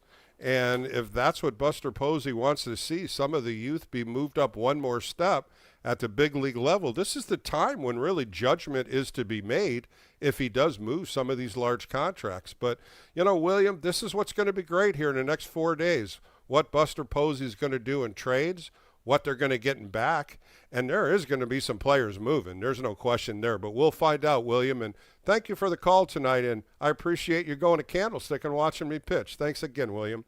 Let's go to San Francisco and talk to Rich. Rich, you're on with Bill Lasky on KNBR. How are you tonight? Good. How you doing, Bill? Well, big 4 days ahead of us, Rich. I think all Giants fans are wondering the same thing and reading all the propositions and all the, all the thoughts that a lot of these writers are writing about, but we don't know the facts. Right. So I got a couple of things. One, I want to pile on the Ariz situation because I've been watching him all year. Always admired him as a ball player. I think the thing that stands out the most is he is into every pitch in the game. His concentration is unbelievable.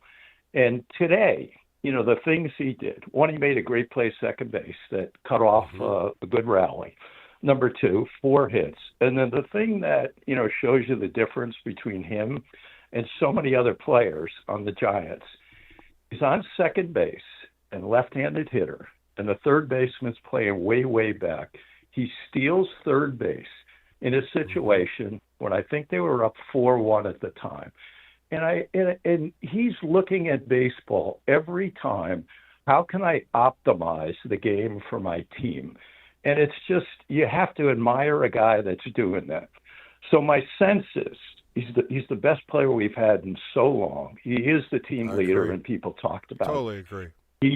They will get. Hopefully, they'll get players when they trade him. But what I would hope is they go to his agent and they say, "We want you back. We want to better the team. We want to get a lot more pitching. We're going to trade you, but we want you back, and we will be a serious contender because of what you've done. We gave you the opportunity to play second base, and you were a key part of our team. And if they do that, I think they could better the pitching. But to bring this guy back, I think would be the single best thing the team could do." I agree. And, when I brought this up on my weekend show, Extra Innings, I said, before you trade him, have a sit down with him. We're going to trade you, and we understand this is a business part of it, but you'll be a free agent at the end of the year, and we will offer you a multi-year deal because you'd like to play here, and which he does. He likes to play in the National League for one thing. John Shea wrote a great article about him, and that's in The Athletic, about him saying, I want to be a Giant. I want to stay here. I like it here. I like the ballpark. And the biggest thing is I want to stay in the National League, and I think that's a big plus. If you can negotiate that one-on-one with a verbal type agreement and saying, look, we are coming after you, unless somebody offers you $30 million a year, which they won't. But at the same time, I think that would be open to go after him if they do trade him.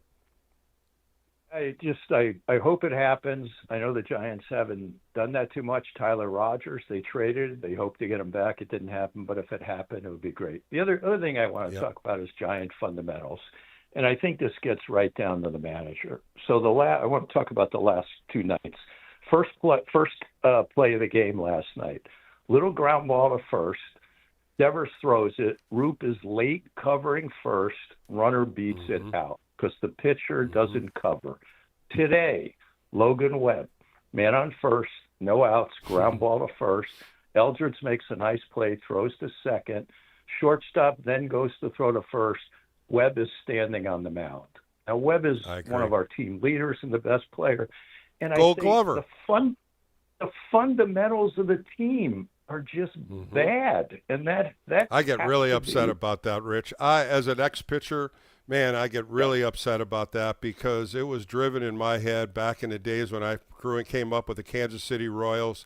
They were so fundamental sound.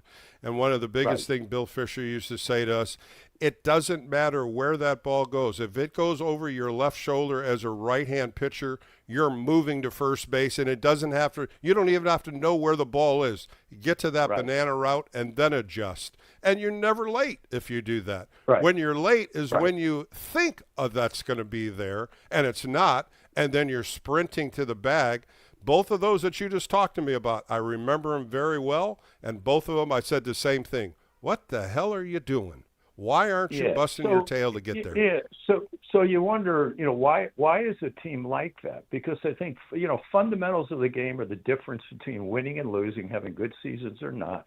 They're just poor fundamentally in so many aspects. That's why someone like Arrace is so good and he's the contrast. But I think it's coaching. And how about him learning that position, Rich? He played it a little bit when he was at the Marlins, but he's played in 102 games at second base. He's got less than 5 errors. And this is the guy that's really worked at it. Unbelievable. I'll give you another fundamental issue, I think, with the Giants. How many times in the first inning do you see Giant hitters challenge with nobody on, with it 2 bugs outs, me. or 1 out? That bugs me. They waste that, but that's coaching fundamentals. And it is. Well, and this is the other thing, Rich. I said this the other night when Ramos got 2 balls by Wendell-Stat were both balls inside. There was no other ABS challenges because Adames used one in a 3-0 pitch. That didn't mean a thing. You had Elliot Ramos use it on the first pitch of the game. There's no strategy. There's no communication with these hitters and when to use them. Same thing with a catcher uses them in the middle of the game, and it doesn't mean anything with the pitch. I think they need to sit down and talk about strategy with the ABS. I don't know what they're doing with it. You use them anytime you want? Oh, go ahead. But at the end of the game, if you don't have one in your back pocket, guess what? It hurts you sooner or later. It's haphazard. Having timeouts in football is so strategic. Having timeouts in the NBA is a little less strategic, but still useful. Having challenges in baseball is an advantage, and the Giants have no strategy. Outstanding. I'm so glad you brought that up. I get so upset when I see these ABS challenges that mean nothing. Nothing. And they need to look at this and strategize with it. But good stuff today, Rich. Really good points, and I'm right there with you on the covering first base, ABS, and all the other outfield blunders they make, too, with missing the cutoffs. We didn't even get to that. But thanks again, Rich, for your call tonight. We got to take a quick break. My producer, Ralph, saying, come on, we got to need a break, Bill. We're going to come back with more phone calls, so stay right there. Bill Lasky on Sports Phone KBR on a Wednesday night. We'll be right back.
But standing up here with these guys sitting behind me, I've never felt more humbled and more grateful in my entire life. To Jane and the entire team at the Hall of Fame, thank you for the passion that you pour into preserving this game's stories. These stories have the opportunity to move people. They moved me, and they matter more now than ever. And to the ERA Committee, thank you. Thank you for the debate that you put in, for the time, and for recognizing that I try to represent this game with integrity. Giants fans, this is your hub to have your voice heard. Sports Phone KNBR. Streaming live on YouTube at KNBR 1045. Back on KNBR with Bill Lasky on a Wednesday night. Jeff Kent was a great speech he had on Sunday. And, of course, the biggest line he says, money lies in RBIs. No question there. And that's one thing that man could do. About 100 RBIs every year if you don't look at his stats. He was a stellar second baseman. So proud of him to be a representative for San Francisco Giants. He went as a Giant. He could have gone in maybe with a couple other teams. But I thought he really made his mark here in San Francisco. Of course, all his love to Dusty Baker and all his teammates. He named everybody, and I thought that was so cool. He was on with Marcus and Murph this morning. If you want to take a listen to that, that's on the All KNBR podcast. Take a listen to him because he tells it like it is, and so proud of Jeff Kent. All right, let's get back to the phone lines. Let's go to Bones. He's in Los Altos. Bones, you're on a Wednesday night with Bill Lasky. What's going on, Bones? Hi, Bill. Always great to talk to you. Really enjoy listening to your show and the other people that are on it. A lot of good points are brought up. I think there's three things about the Giants I'd like to talk to. One is their ownership has become, I think, a bit passive. I think that they need to really concentrate on winning again and do what is important to get there. They have the money to do it, that's for sure, and they've made some good efforts, which brings up point two, which point two is the park, which is one of the most fantastic parks in all of baseball, without a doubt. But I think that it has to be understood that it is a pitcher's park. It was designed to be a pitcher's park. And when the Giants were most successful, they were a pitching team. They had some great hitters. Point. But great point right there, Bones. Good point right there. Even when they had Bonds, they never won it with Bonds. Mm-hmm. You know? But you know what? Pitching and defense, right, Bones? That's what the whole mark was with the Giants when they moved into Oracle Park. It was pitching. And I think what Buster forgot about was his pitching staff this year. He loaded up with Harrison Bader to play center field, which was a bust. Then you get Luis Ariz, which was stellar. You start adding some of the pieces, and he didn't add to the bullpen. That was a big miss by him. And as a catcher, when he won 3 World Series, the bullpen was so important. And he neglected to bring in some better arms in the bullpen. Starting staff. And you said it there, Bones. You said the ownership does not want to give starting pitchers long-term contracts. They've been burned before. We know that. But if you want a good starting pitcher, you're going to have to give them a long-term contract if they want to pitch here. And the free agents, they need that kind of money if they're going to come here. And I think that's what they need to listen to. They need to open that mindset up and forget about the past. If you're going to build something at Oracle Park, Bones, you have to have better pitching. Got it. It's a pitcher's park. That's what it was designed for Pete's sake. But I think the other thing that's really important is not to panic, okay? You've got some good players on the Giants right now, okay?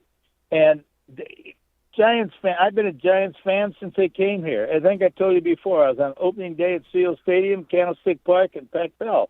And I mean, I've seen them all, from Sad Sam Jones to Mike McCormick, who was an incredible guy. And you know what they've got to do now is concentrate on building a team that, number one, in all areas, plays fundamental baseball.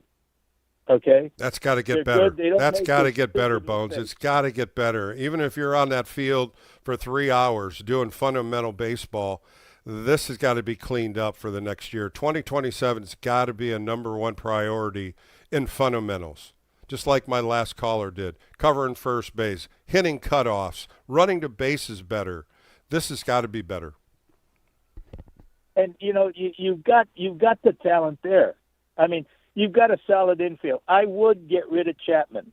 I would even go to the point of a long-term contract that's not producing is pay for some of it to get rid of him. You know? Mm-hmm. Well, that no-trade clause, Bones, that's the only thing that's going to stop you from making any trade with Chapman or Adames, because they can outright stop you from doing it. It's got to be something that they're open to do. It's got to be to a team that they want to go to. And Matt Chapman's already said, I want to stay in Arizona for spring training. So now you limit yourself for teams that play in Florida, unless there's something that can go back to Matt Chapman.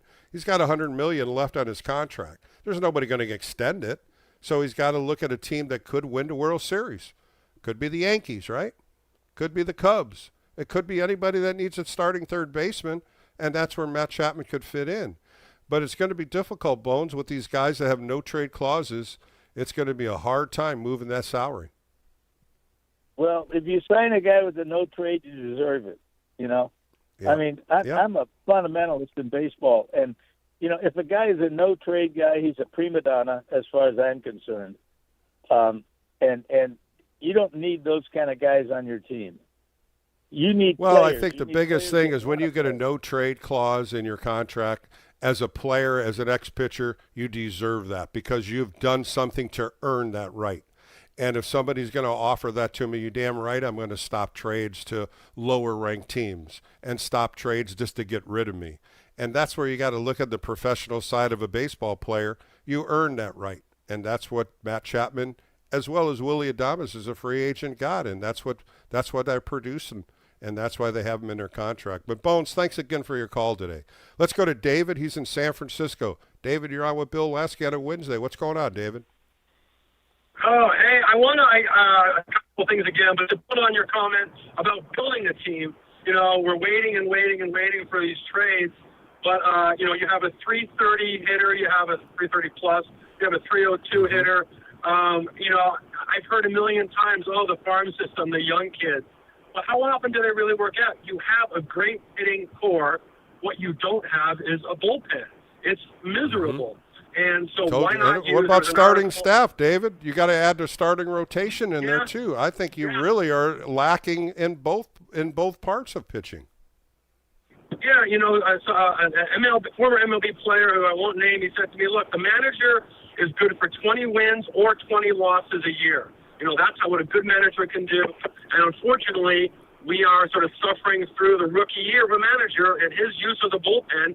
Either he's been given nothing or he doesn't know how to use it. How many times has a reliever come in, pitched 1 or 2/3 of an inning, and given up a run, 2 runs, 3 runs, the blown leads, all that stuff? There was an article in The Athletic basically saying the Minnesota team, the owners, were like, we're going to prove to you fans that we care, and we're going to build. We're not going to be sellers. We're going to build this team. That's what the I saw Giants that need to too. do. I saw that, and that, you know what, that really talked a lot about moving Joe Ryan, because that was the name that everybody wanted as a starting pitcher. And Minnesota has been played very well this year, and that's what he came out and said. I read that article about saying, "Hey, wait a minute, Minnesota Twins fans, we're in it to win it." And I think that makes everybody change the attitude of what's next. How can you build this team better? And that's why, you know, I haven't been down on Buster Posey on a lot of things. I have been down on him on the pitching side, especially the bullpen, because that really surprised me as a catcher, Hall of Fame catcher, a catcher that caught 3 World Series. The bullpen is so important at the major league level. And you go back to Tony, and I think Tony's lost it. I don't think he knew how to use the bullpen, and I think the first year he has not done well with it. I lose him? All right. I lost you, David. Let's go to Mark. He's in. I'm back. Okay, go ahead. All I would say, I think you're absolutely right. And so, you know, the other thing is about Buster's sort of, I mean, not a rookie necessarily, but he's sort of a rookie coach. Why has there not been a trade yet? Are they people waiting to lowball him? I mean, there haven't been trades all over baseball. You know, yeah, once he traded Patrick Bailey, I really thought once he paid Patrick Bailey in May, I really thought he would have moved a couple pieces by now, especially Robbie Ray with so many teams wanting a starting pitcher. That's why I'm a little baffled about Robbie Ray throwing tomorrow against San Diego. He's been pitching so great. You would have think more teams maybe want him. I don't know. Or just the opposite. Maybe there's teams that don't want him. That's my big question. Would you re-sign him if he doesn't get traded? And you have to think about that. If he does not get traded, and you're not going to trade him for an A-ball player, you got to get something for him. Would you bring him back next year? And I'll be the first person to say, yeah, re-sign him. You need a better starting staff, and you don't have that many. But we'll find out, David, in the next 4 days. We're going to find out what moves Buster Posey's going to make. Let's go to Mark. He's in San Francisco. Mark, you're on a Wednesday Sport Phone. What's going on, Mark? Not much. Just waiting to see what happens at the trade deadline. It's pitching, and pitching. That's what we have to go after. It looks like we did good in the draft, and I'm hoping that we can have some success making some trades and bringing in some arms and seeing if we can't. I think that's the key, man. I really believe that. And you look at Luis Ariz, he's probably your biggest chess piece that everybody wants. He can do everything he wants, but he wants to go somewhere and play second base, and I think that's the number one priority he wants to do. He doesn't want to be a DH. He definitely doesn't want to play first base again. I don't know if that's going to stop any trade. I don't know what he could do to stop it. But if that does halt him, that's where maybe you go back and get him next year. I would love to see him in an orange and black uniform playing at Oracle for a few more years. Oh, yeah, he's a hell of a player. I mean, you don't want to lose him, but at this point, we need pitching. And, a lot of the guys on the team you don't want to lose, but if you got to give them up to get something, and if we want to have a winning team, you're going to have a good starting staff and a good bullpen. I mean, that's how we're successful. We had both. And we got to get back to that. Mark, is there any player on this roster that you would hold back on, pull back and say no, or were you open to listen to any offer of any player? I would listen to any offer except Eldridge. Mm-hmm. I 21 years old. He's got so much in front of him. He's been struggling the last couple of weeks. He really has. It looks like he put a little more pressure on himself. He hit that home run last night, and he went 0 for 5 today, scored 2 with a run, a couple walks. But at the same time, he's that type of player you can build around. I'd love to see him play more first base. Of course, Rafael Devers is playing more. Now you saw Rafael Devers take ground balls at second base today, and you just wonder if that could be a move if they do get rid of Rafael or Luis Ariz. Well, he would be the one I would keep for sure because he's young and he's got so much potential. You don't trade him. But anybody else, if we can improve the ball club, that's the key. If you think you can improve your ball club, bring in some pitching, build a bullpen, and we're right back in it again. We got good infielders coming up through the minors. We got good hitters coming up through the minors. So it's all about pitching, Bill. I agree. And that's my Vita Blue line. Pitching. You never have enough pitching. That's what he used to always say of all our telecasts and TV and radio. He'd look at me and he'd go, "What do you mean what we're trading for? Pitching." And I used to laugh all the time. But you know what? 25 years ago he said it, and 25 years ago he's right. Well, hopefully Buster can come through for us and build it up again. Yeah. Well, thanks, Mark, for your call. We'll find out the next 4 days. I'll be doing the post-game shows, and we'll be able to talk about it. Let's go to Mo. He's in San Francisco. Mo, what's going on a Wednesday night? Hey, guys. Hope everyone's doing well. So I was calling in. You guys were talking a minute ago about, using these pitch challenges. So ABS. I guess more of a conversation with you guys. So I know that there's concern about using these pitch challenges maybe too soon. Mm-hmm. Maybe pointless. But is there, this is the first year that we're really using the majors. Do we have enough data points about when is the right time to use it? Baseball is a very they've done it in the minor leagues. That's one thing, Mo. They've done it in AAA for a few years, so they do have some numbers there. But I don't think it's discussed enough in the Giants clubhouse because it seems like it's a free will. Whenever you think you can, try it. But I still think there's got to be some kind of strategy. Absolutely. There's got to be the coach has to say, hey, this absolutely not in this scenario, and players got to respect it. But in the majors, AAA is kind of a different game sometimes. But in the majors, pitchers got a lot more control over the game. Catchers got a lot more control over the game. do we have enough information to really say, hey, this is the right time or this is not the right time? I agree. Maybe the first inning could not be the right time to really kind of wait something, but you never know. Flap of a butterfly, and the whole game changes, and one guy gets on third. And so Mo, would you say you needed one in your back pocket in the ninth inning? Would you say we need to save one, or are you open to say whenever you think you need them, go ahead and use them? Do you think there has to be a strategy in this? I guess that's the conversation I'm trying to have while I'm calling in. We could use it the other night when it's the last pitch of the game, and I don't think that was the right call. And look low and inside. Should we have saved it? Well, and then that same inning, if you remember, Mo, was Willie Adames did it on a 3-0 pitch, and that was the second one, and it was a strike, and he thought it was a ball, and he used the second one. He ended up getting a walk, but in the long run, it hurt Ramos. That's kind of what I'm talking about here. Do we have enough information to really kind of fuel these decisions and guardrails that you put on players before they get in there? Coaches are talking to players before they leave the dugout. Hey, we can't do this, or you got a green light, buddy, or watch out for this. Yeah, I agree with you at the first inning. There's no need for it. I don't think there's a need for it in the first few innings. I really don't. I think once you get into the second part of the game and it gets into a couple of clutch situations, then you might be able to use it. But if there's nobody on and 2 outs and a pitch is on the outside corner and you use it and you don't, and the next time you swing at the next pitch, it's kind of unforeseen. Why are you doing that?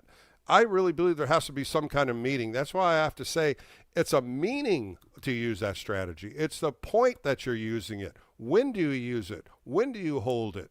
There has to be more discussion about it. Yeah, I totally agree. The first inning, there's so much game to go on. The game really. Well, how about when Ramos used it on the first pitch of the game? I said, "What?"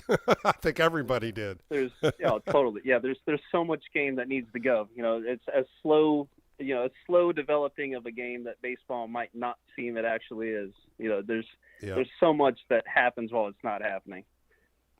And it does it so fast, too. And some of those pitchers, when you look at them, you can't even put a credit card in between them. They're so tight on the edges. I would really like to see when all the analytics come in, like you said, the numbers on it, how many people missed them, how many people did them correctly, and you kind of understand who's got the better eye and who doesn't. Yeah, totally agree. Yeah, I'm curious to see when is the most meaningful moment in the game to really use those challenges.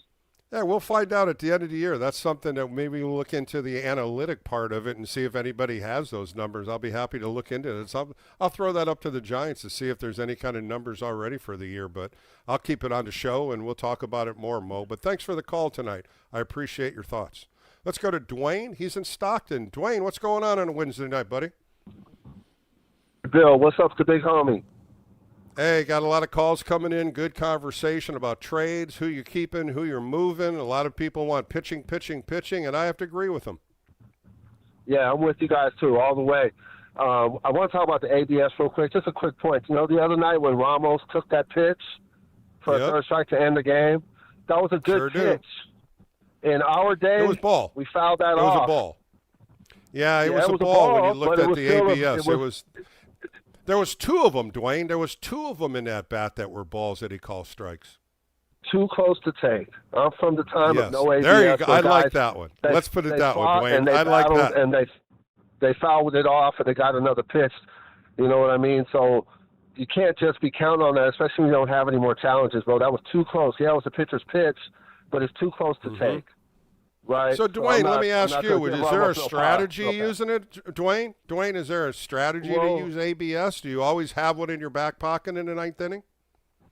I'm doing that. I'm treating it like a timeout in basketball. You got to keep a timeout in your pocket so you can advance the ball to half court.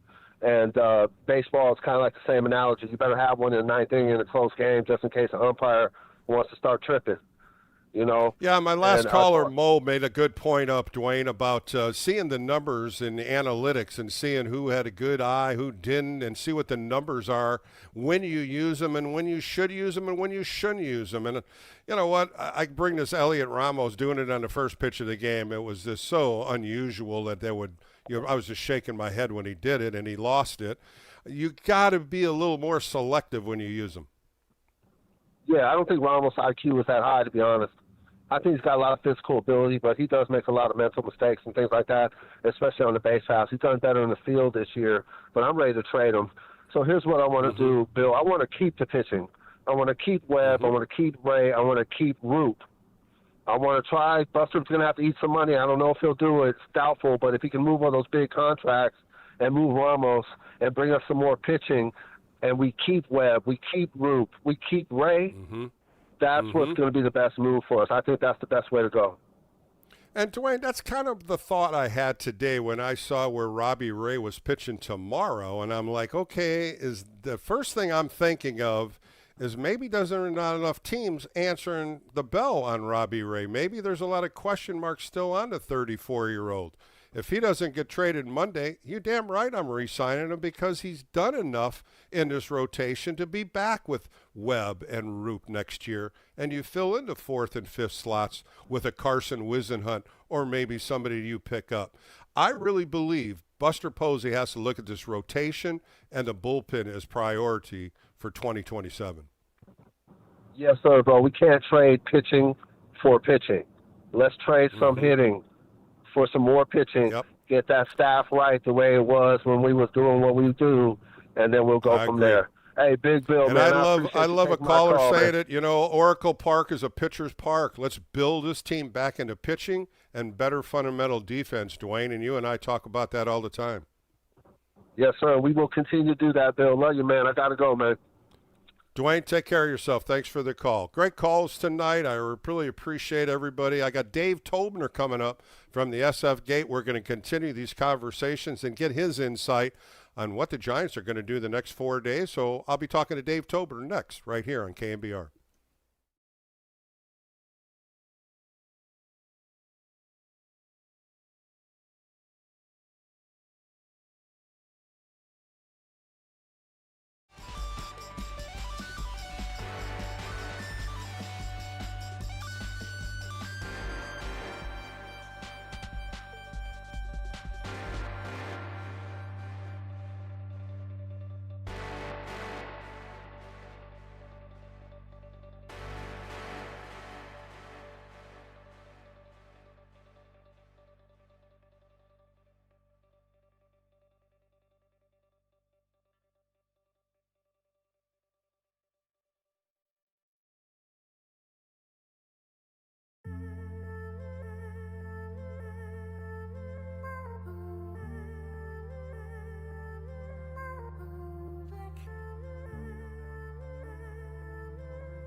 Bowers has had a triple and a single. He's 2 for 4.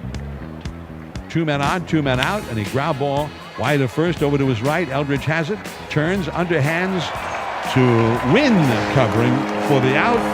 The game is over. The Giants take Game 7, which was one of our themes for the day, seeing as how the Giants are not likely to face a Game 7 in October. Well, they had one today with the Brewers. The Giants win Game 7 back of their ace right-hander Logan Webb and take the season series from the first place Brewers 4 games to 3. The Giants 16. Giants fans, the Brewers this is your hub 3. to have That's your the voice heard. Sports Phone KNBR. Streaming live on YouTube at KNBR 1045. Back on KNBR with Bill Lasky, John Miller with their great call of Game 7. That's why he's the Hall of Famer, right? He comes up with the greatest lines, and he's also right. Of course, the Giants played them, the Brewers, 7 times. They played them 4 times in Milwaukee. They split with them 2-2, and today was the rubber match, and they ended up winning this game 16-3. A good game and a good homestand as the Giants finished the homestand 4-2. All right, my guest today writes for the SF Gate. He's been on with me many nights. Let's bring in Dave Tobner. Dave, how are you on a Wednesday? Doing good, Bill. Always enjoy talking to you after a win. It's so rare. It's always well, fun. I think we had that down pretty good today after the 6th inning when they scored 7. That opened up the game, but it was just a good game overall. I thought the Giants played it well, and I really was happy that Daniel Susac finally got his first home run, a clutch home run in the 2nd inning, a 3-run home run. Yeah, 2 home runs today. I guess you can count the other one, even though it was off a position player, but they all count in the box score, right?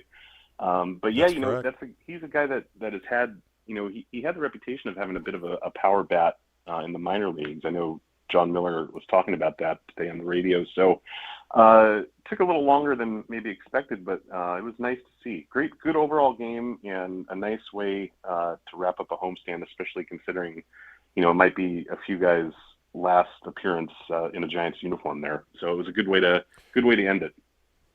Well, Dave, something happened in this homestand that, we haven't seen all year. It's called a stolen base. How about that? They have 46 stolen bases now. They're out of the cellar. They're 27th in Major League Baseball. The Dodgers have less, the Astros have less, and the Tigers are number 30. What's going on with the Roadrunners the Giants are throwing out there? I know. I mean, it's kind of it's really a lost art, and the Giants have never really been that speedy of a team anyway. So they've never really, they've been a station to station team more so than they've been a fast team. I mean, you can go back to Darren Lewis or Kenny Lofton in 2002, but they never really had, a speedy leadoff guy recently in recent years. So, it's kind of a lost art, and I know a lot of managers don't love stolen base attempts just because of what can happen. You know, I always think of Earl Weaver's classic rant about stealing bases, but you know, it's kind of nice to see them trying to make something happen on the base paths every now and again. Well, a couple players really hit the ball well. Of course, Luis Ariz hitting .331 now. He's the leader of the batting averages. He goes 4 for 5 with 2 RBIs. Heliot Ramos goes 4 for 5. Had a couple nice base hits going the opposite way. He gets 3 RBIs. If there's scouts in the stands watching both these players, they put a show on for him today. Oh, yeah. I was going to say, you know, two guys that probably have the most smoke around them as far as trade rumors go. To see them both perform that well was nice. You know, I think there's definitely, like you said, there's a market for both of them. Ramos might be a guy that gets you more back just because he has more years of control. But, yeah, they had, you know, good games today. That's what you want to see, especially if they really are shopping them. You know, it's always nice to see guys performing right before the trade deadline when teams start to get desperate. But, yeah, it was good to see. It was a good overall game. You know, they haven't had a lot of those this year. Just a well-played game from start to finish. Dave Tomer joining me on KNBR on a Wednesday night. You could read his work at SF Gate. Does a great job covering the Giants, writes some great articles. You know, one of the things that I'm watching a little battle here really with Grant McCray, and then you look at Gilbert, both left-handers, both young. They're both getting opportunities to play a little bit more. What have you seen out of both of them? Well, you know, I like McCray, and I liked him last year, and I thought that it seemed to completely fall out of favor this year. I don't, you know, you really didn't hear too much about him. I know he hasn't been healthy for a while, and he seems to make things happen when he gets a chance. I don't know that he's an everyday guy. I don't know that he's a guy that you can pencil in for 400, 500 at bats, but he seems like the kind of guy that can, you know, steal you a base, play defense, get a few clutch hits every now and again, a good platoon bat. And I think Gilbert is kind of the same thing. You know, he's been hitting a little bit better lately. We know he can't really hit lefties too well. He's a much better hitter against right-handed pitching. So, you know, there are two guys I think they're both trying to carve out the same niche. I don't think either of them are. That's what I was going to say are ticketed. Yeah, neither of them are ticketed for everyday play. But I don't think, you know, depending on who they trade coming up on Monday, you know, they're going to get a lot of at-bats and see, you know, it's an audition for next year. I think a lot of guys are going to be an audition for next year. So, but they've both been impressive in their own ways. You look at the catching position, and I kind of threw this out on the weekend. Is Buster Posey going to try to find a veteran catcher also? It seems like all these teams that are hunting players down, the catching position, they're all kind of snagging backup catchers, or some of them are young catchers. And now you look at Susac, you look at Kavanaugh, now you look at Rodriguez. I just don't know if Rodriguez is going to be a catcher in this lineup. He's more of a utility infielder, maybe an outfielder. Where do you see Rodriguez fit in this roster? Yeah, you know, you're right. I mean, catchers seem to be in demand everywhere for every trade going on right now. I think the Angels just traded Logan O'Hoppe to Texas. You know, and Texas just sent him down immediately. But you know, it's one of those things where it's a you know the value of the position, and the Giants knew what they were doing when they traded Patrick Bailey. They knew they had a lot of unproven guys behind the plate. And they wanted more offense, and that's understandable. I mean, Bailey does bring a lot with his glove and with his ability to call a game. But, you know, they moved on from that. And I think a veteran catcher is probably something they need. Like you said, I don't think Rodriguez, he doesn't seem to, he's kind of a guy without a position.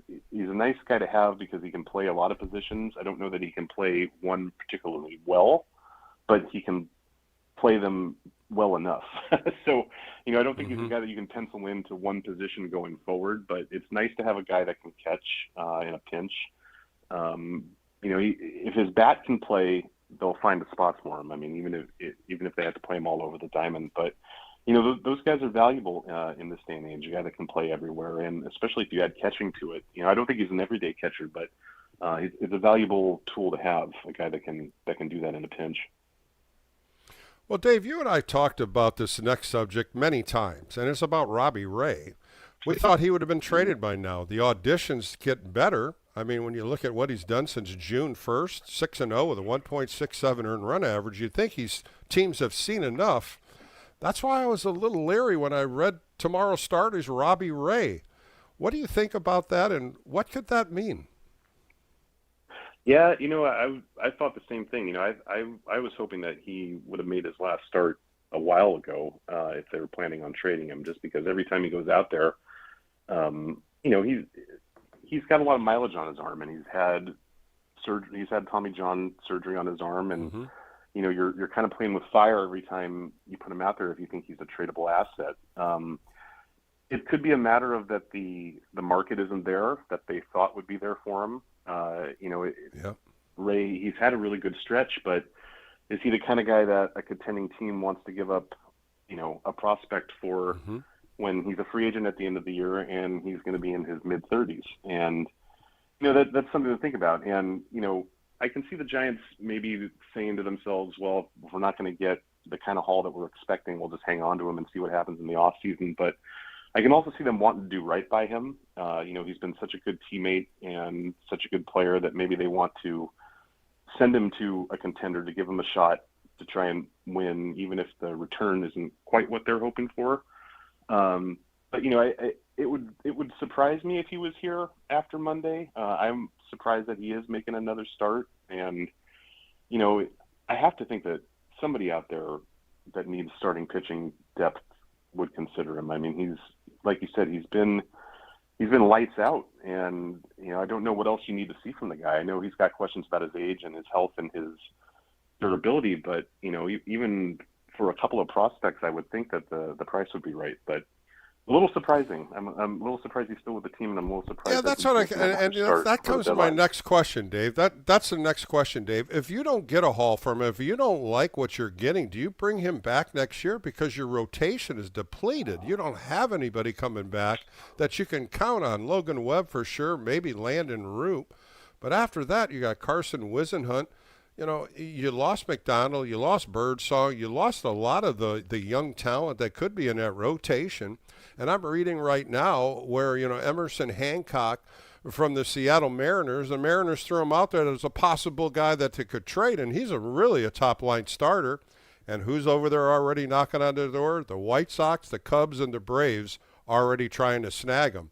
So you start looking at Robbie Ray, and you're like, is that many teams coming after him?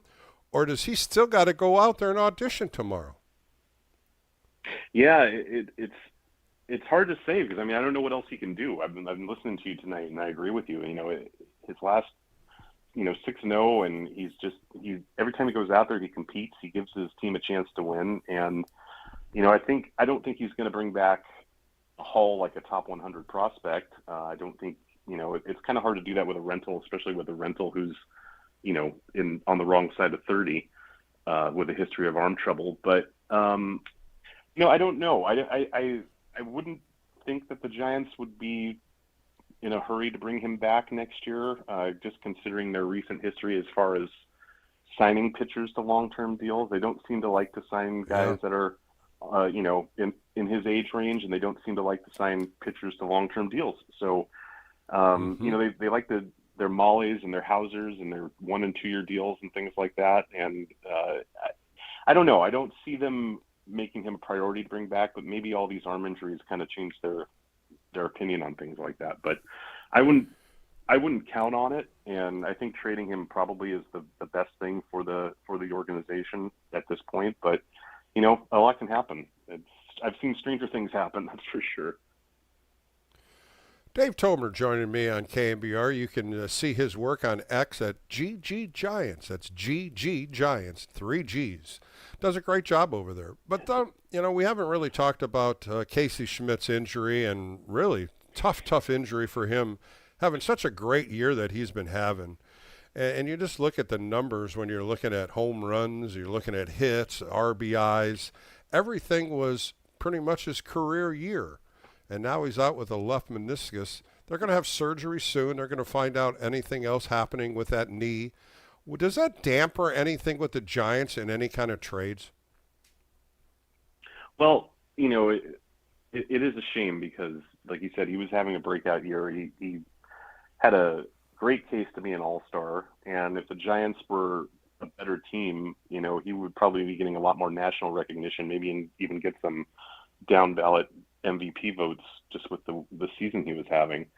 But it's another year for him lost to injury. He hasn't played over 100 games in any of his seasons yet, and he kind of gave you a glimpse of the kind of player he could be. But it's tough because they can't. I didn't think they were going to trade Chapman anyway. I think that would have been a really hard thing to do, considering his no trade clause and the fact that he only wants to go to a team that trains in Arizona. He doesn't really seem to have much motivation to accept a trade, really. So you have he's kind of a man without a position. He played some left field. He can play second base, which might tie into them trading Arise and having to open up a position for Schmidt next year. But I think, I don't know if it changes what they were going to do too much. I would have been interested to see if they would have listened to offers on Schmidt if they were really serious about getting as much as they can at this deadline.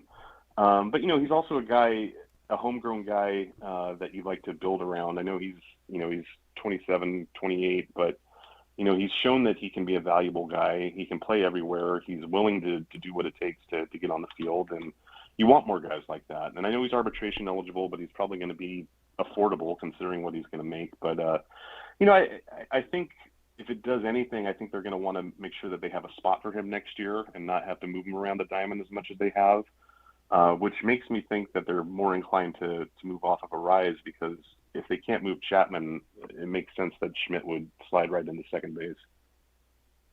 Dave Tomner joining me for a few more minutes on KNBR. I thought it was really cool with Jackson Flora at the ballpark today, and then he sat with Kruk and Kipe and John and Dave and both their booths, and talking to Kruk about some of the different pitch the pitch grips that he had. I thought that was pretty cool, and a couple great interviews. Of course, Alex Pavlovich had him tasting chicken sandwiches because he's a chicken sandwich freak.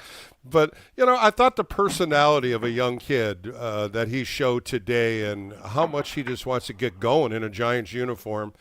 And how cool is it being a homegrown player wanting to come to the Giants? You get drafted by him in the first round. Everything was a storybook fantasy for him, and it came true. Yeah, how many guys over the years that have been homegrown guys have the Giants passed on in the draft? that have ended up, that's true. CC Sabathia and Aaron Judge and guys like that, and guys that were right in their backyard that they passed up on. So it was nice to see them kind of buck that trend. And pitching, their system was so starved for pitching that it was nice to see them kind of concentrate on that. And Fora, I think, was by all accounts the best college pitcher available. So it was nice to kind of see them stick with the board, and he's going to, hopefully he moves through the system pretty quickly. College arms, you kind of hope that they do, that they're a little more advanced than a high schooler would be. And hopefully we see him here in, a year or two. It would be fantastic, because, they've really had some really bad luck as far as the pitchers they've drafted over the years. They really haven't. It was such a strength for them for the dynasty years. It was really the backbone of everything was their homegrown pitching. And right, since Webb, they really haven't developed anyone that's really a frontline starter. So there's a lot riding on that pick. And man, what a great first impression. So if his pitching is anything like his personality, he's going to be a star. So a lot of excitement, and excited to see him start and see what he can do. Well, one of the questions that Alex asked him was, how do you throw 100 miles an hour? When could you do it? He said, it was my last start. And he says, I felt really good. I was letting it go, but the gun only went up to 99 miles an hour. And he said, my teammates were saying, no, you hit over 100. And then I guess at the end of the game, his coach went in and through TrackMan had him at 101. And he was like 101. Wow. Are you kidding me? As a pitcher, when I'm throwing, I was throwing 92, 93, and I was pretty elated by it. Could you imagine coming out of college throwing 100 and 101? And he's just growing into it. And that's what tells me how much more he has in his tank and how much he's going to learn how to pitch. And I'm so glad he's in the Giants organization. It's going to be fun to watch him. Yeah, absolutely. And, I think he's immediately their top pitching prospect and probably one of their top 3 prospects overall. So, it's exciting. Hopefully it's a throwback to the days when they couldn't miss on the pitchers they took with Kane, Lincecum, Bumgarner, guys like that. So a lot to live up to, but exciting to see him grow. Well, Dave, just like you and I, we'll be watching the ticker. We'll be watching X. We'll be watching every station in the MLB network about all the trades that are be going down. The dominoes started today with the Angels and the Rangers, and all we can do is watch and see what Buster Posey predicts and what he does. And we'll break it down, Dave. I appreciate your time tonight. Sounds good. Thanks, Bill. Looking forward to it. That was Dave Tobner. You can read his work at SF Gate. Coming up next, I sat down with Tony Gwynn Jr. Of course, he's been an announcer for the San Diego Padres on radio and TV for 9 years. Got a lot of information about what the Padres are going to do, and that's the next opponent the Giants are coming into. 4-game series starting tomorrow. So I sat down with Tony Gwynn Jr., and we're going to hear that conversation coming up next right here on KNBR, the Sports Leader.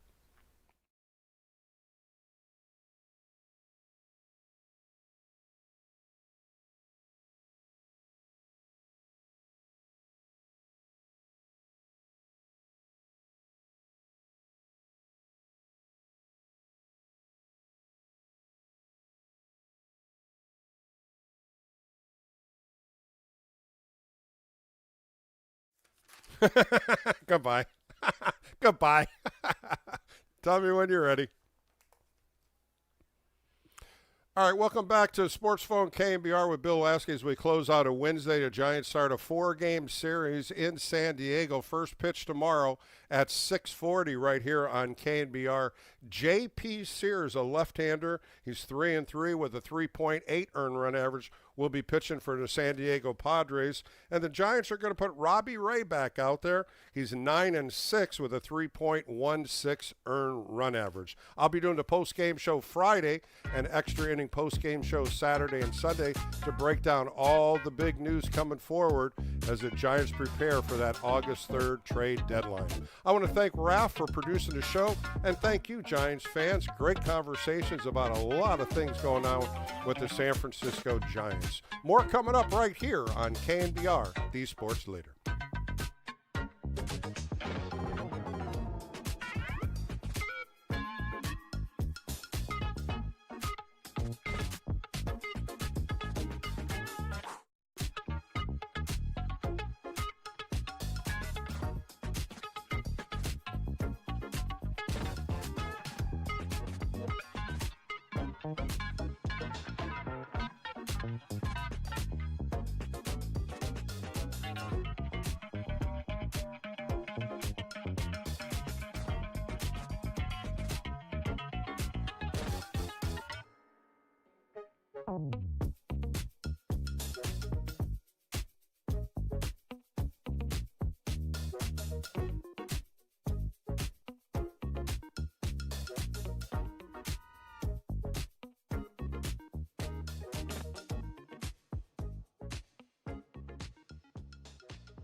Sound off on the sports leader. Sports Phone KNBR keeps rolling right here and on the all-new KNBR app. Welcome back to KNBR with Bill Lasky. I'm honored to have a guest on. He's been on the show many times. 9 years he's been a broadcaster with the San Diego Padres. Let's bring in Tony Gwynn Jr. Tony, how are you today? I'm well, Bill. How about yourself? I'm doing great. Thanks for joining me. I want to go back in time with you before you were a professional baseball player. You played at San Diego State from 2000 to 2003. You were there when your dad was a hitting coach, and then he became a manager, the head coach of the San Diego State team. Tell me a little bit about those couple of years. They were a great deal of fun, and probably the most time we ever got to spend together in a full calendar year. You know, prior to him, retiring, he was often playing baseball, obviously from April to September, and we would miss each other because our obviously playing the same sports seasons kind of ran at the same time, and so when he retired and took over as the hitting coach, it was a blast for me. I got to spend a lot of time with him. I got to have almost an everyday kind of presence in terms of learning, the art of hitting and just getting a chance to be around my pops for a while. And then obviously he took over in 2003, and it was one of the joys that him and I both got to share.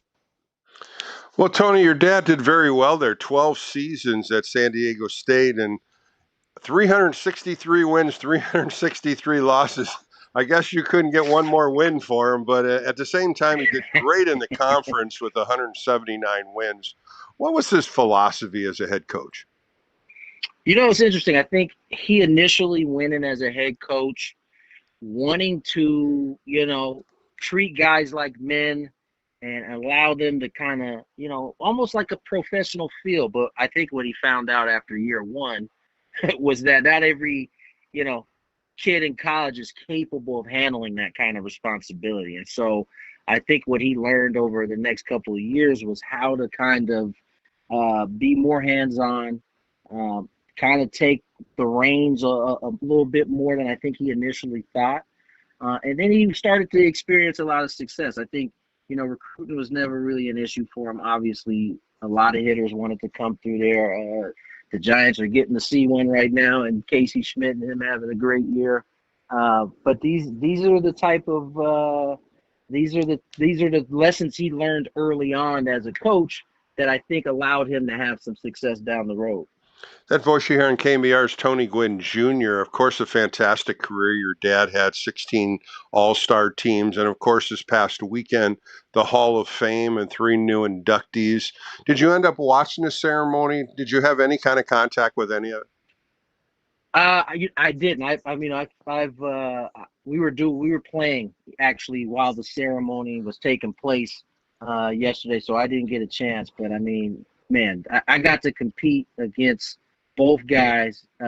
They were as amazing as advertised. I mean, in my opinion, Andrew was the greatest defensive center fielder there's ever been. I mean, he kind of combined the athleticism, the speed, the route running, and obviously he was a tremendous hitter and hit a bunch of home runs. So I think these guys this was a deserving class. It's kind of sad that it took as long as it did for both of the guys to get in, but they're certainly deserving, and always happy to see guys like that get in. Tony, let's go into the San Diego Padres a little bit. Of course, this weekend, a 4-game series with the San Francisco Giants, and they're right around 500. And this is the week, really, when are there going to be trades? Are they going to build a team or lose a couple pieces? Your thoughts going into this weekend? I think not only this weekend, but this week is going to be huge for the Padres. I think them sweeping the Marlins over the weekend puts them in a much better spot, puts A.J. Preller in a much better spot to kind of pick a direction. But I do think these 6 games, we're talking about the Rockies on Tuesday and Wednesday, and obviously you guys come in Thursday, Friday, Saturday, Sunday. Padres need to have, at the very least, I think, a 500 homestand. They went 500 on that long 10-game road trip, and somehow gain 2 games on the wild card, which is kind of hanging in the balance as well. It'll depend on what the teams around them are doing and how will they do this week. But I do think this is an important week for the Padres. Well, you started evaluating this lineup, and I started looking at team stats, and 232 team batting average, something really under average for the Padres. And then you look at a couple things that are working well, and the stolen bases, 106 or 109 stolen bases. That's number 2 out of 30 teams. Both those numbers don't even out, but what's going on with the offense?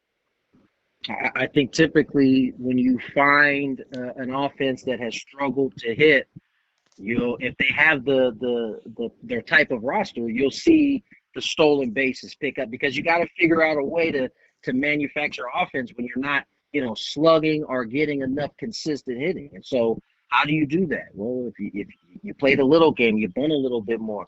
You have to try to move guys in scoring position, especially when you're struggling to get hits in that spot. So you got to try to make it easier. So you that's what you're seeing on the Padres side. They have underperformed offensively from a hitting standpoint, so they've had to kind of pick it up in other ways, and that's been one of the ways, is in the stolen bases, in the running the base as well.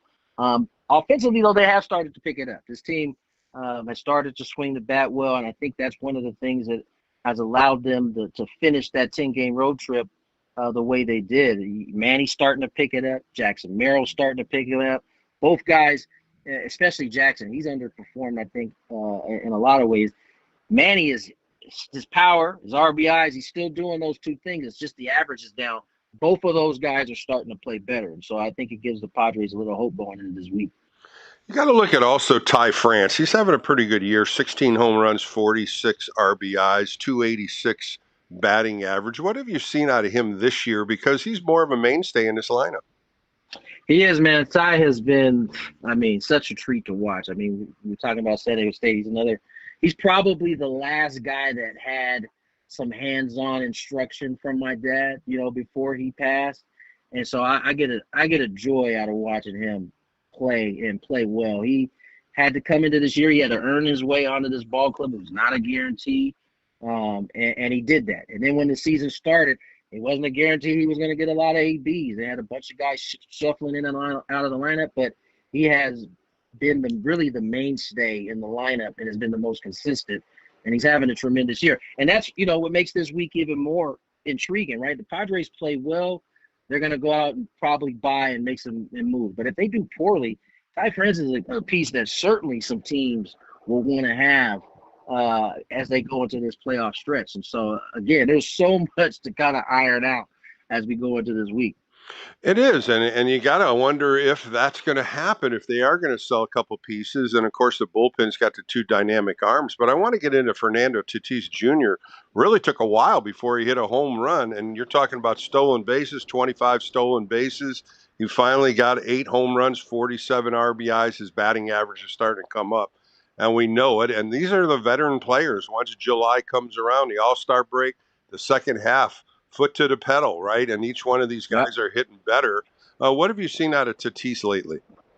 I think Toddy learned a lot about himself last year, kind of as the power went away and he had to figure out other ways to be helpful. That's come into handy this year. I think he stressed probably the first 2 months about not hitting a homer, but at some point he came to the understanding that, hey, if the power comes, it comes. At the very least, I'm going to go out here and put some good swings on it. And he has. He's hitting around 280 right now. The power stroke has started to pick up. I think he had 3 or 4 homers on this last road trip. And certainly moving in the right direction. I think from a swing standpoint, he's been good for about 2.5, 3 months. The power now is starting to show up. And, as I mentioned, Manny, Jackson, Ty, you get those 3 guys going. That's a part of the reason why they're only 500 right now. Is because those guys haven't been at the standard that they have set for themselves over time. And all of a sudden, the calendar gets ready to turn it to August. These guys are starting to come into their own, as you just mentioned. Tony, the defense is still good. They're solid. They're 4th in Major League Baseball with only 42 errors. And you start moving pieces around. You're starting to play some players at different positions, but yet the stability with the gloves and the throwing is still there. Tell me a little about the Padre defense, because, again, I look at this defense and they always seem to be in the top 5. They are. They catch it. Ryan Goins, who's the Padres, Ryan Goins and Nick Punto, who are both the Padres infield coaches. They get these guys to work, and these guys have bought into their credit. And listen, the one thing I can tell you, if you aren't hitting, you better be catching it. So you can stay in these ball games. And so they've had to do that, and they've done it well. I think Craig Stammen did a great job of kind of setting the tone early, moving guys around, getting them comfortable. Toddy played a ton of second base early on. He's not played as much here lately as Cronenworth has worked his way back from his concussion. And so what you have is a lot of good defenders, a lot of versatile defenders, and everybody's comfortable moving around. And so it's not a big deal when Toddy has to move from right to second base, and Crone has to move to first, and Sheets has to move to left. I mean, they do this. This is part of their identity, and I think it's helped them in a big way. Tony Gwynn Jr. jumping on with KNBR for a few more minutes. Let's look at the pitching, and the starting rotation's been inconsistent. I've been watching it pretty good, and you start thinking about long term. Are any of these arms possibly could be moved at the trade deadline? What have you seen out of this 5-man rotation? It would be tough to call it a legitimate 5-man rotation here as of late. Craig Stammen and his staff decided maybe in the Atlanta series that we came from that they were no longer going to give a lot of rope. If a starter, particularly Marquez, particularly Canning, particularly Vasquez, if those guys get into trouble, we're going to turn it into a bullpen day. And it's worked to perfection. I think the Tigers kind of did this in 24. I think they called it bullpen of chaos.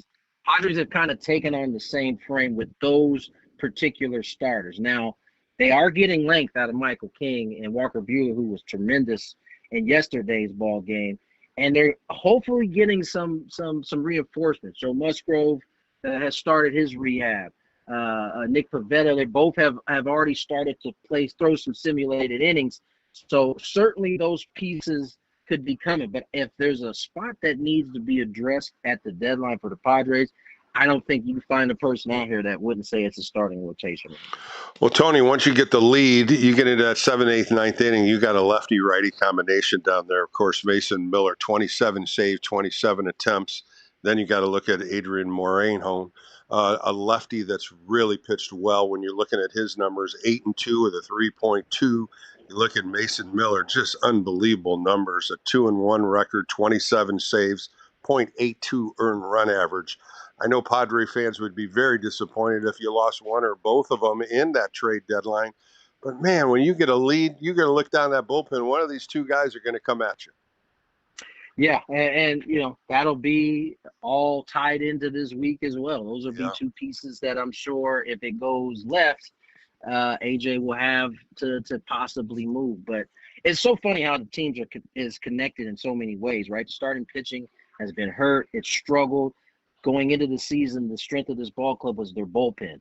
That has taken on the attrition of the injuries and the lack of production from the starting rotation. And you mentioned Morejon and you mentioned Miller. We didn't even get into Jason Adams or Jeremiah Estrada or David Morgan, who are all three on the IL right now, in part because of that attrition that has taken course over the season. So those guys are expected back as well. And so, again, I keep coming back to this week and how important it is.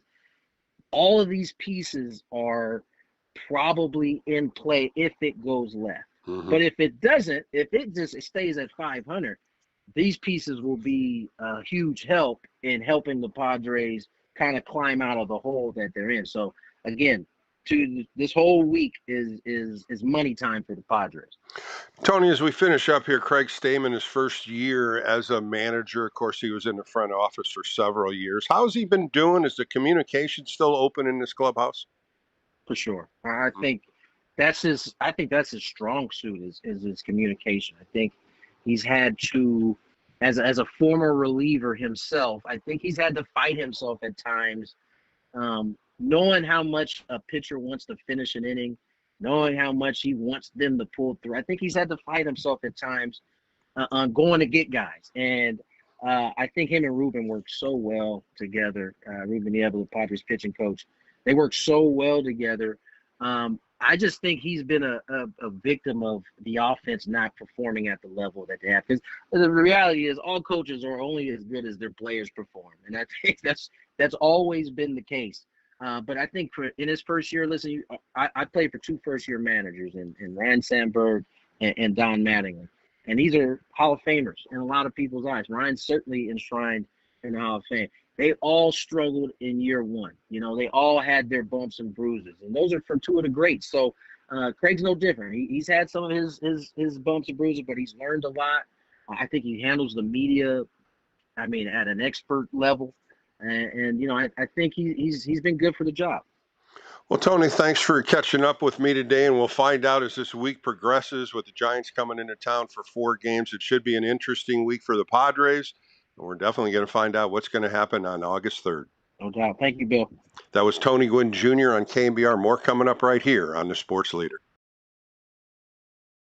Giants fans, the future is here. Bases loaded, 1 out. The pitch.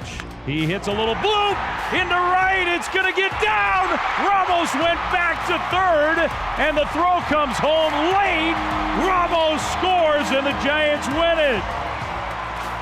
Rodriguez comes through with a base hit, and the Giants in 12 beat the Pirates 7-6. Hear it all right here on the Giants Radio Network. This is the flagship of Giants baseball. Double play! KNBR and KNBR FM San Francisco, the sports leader.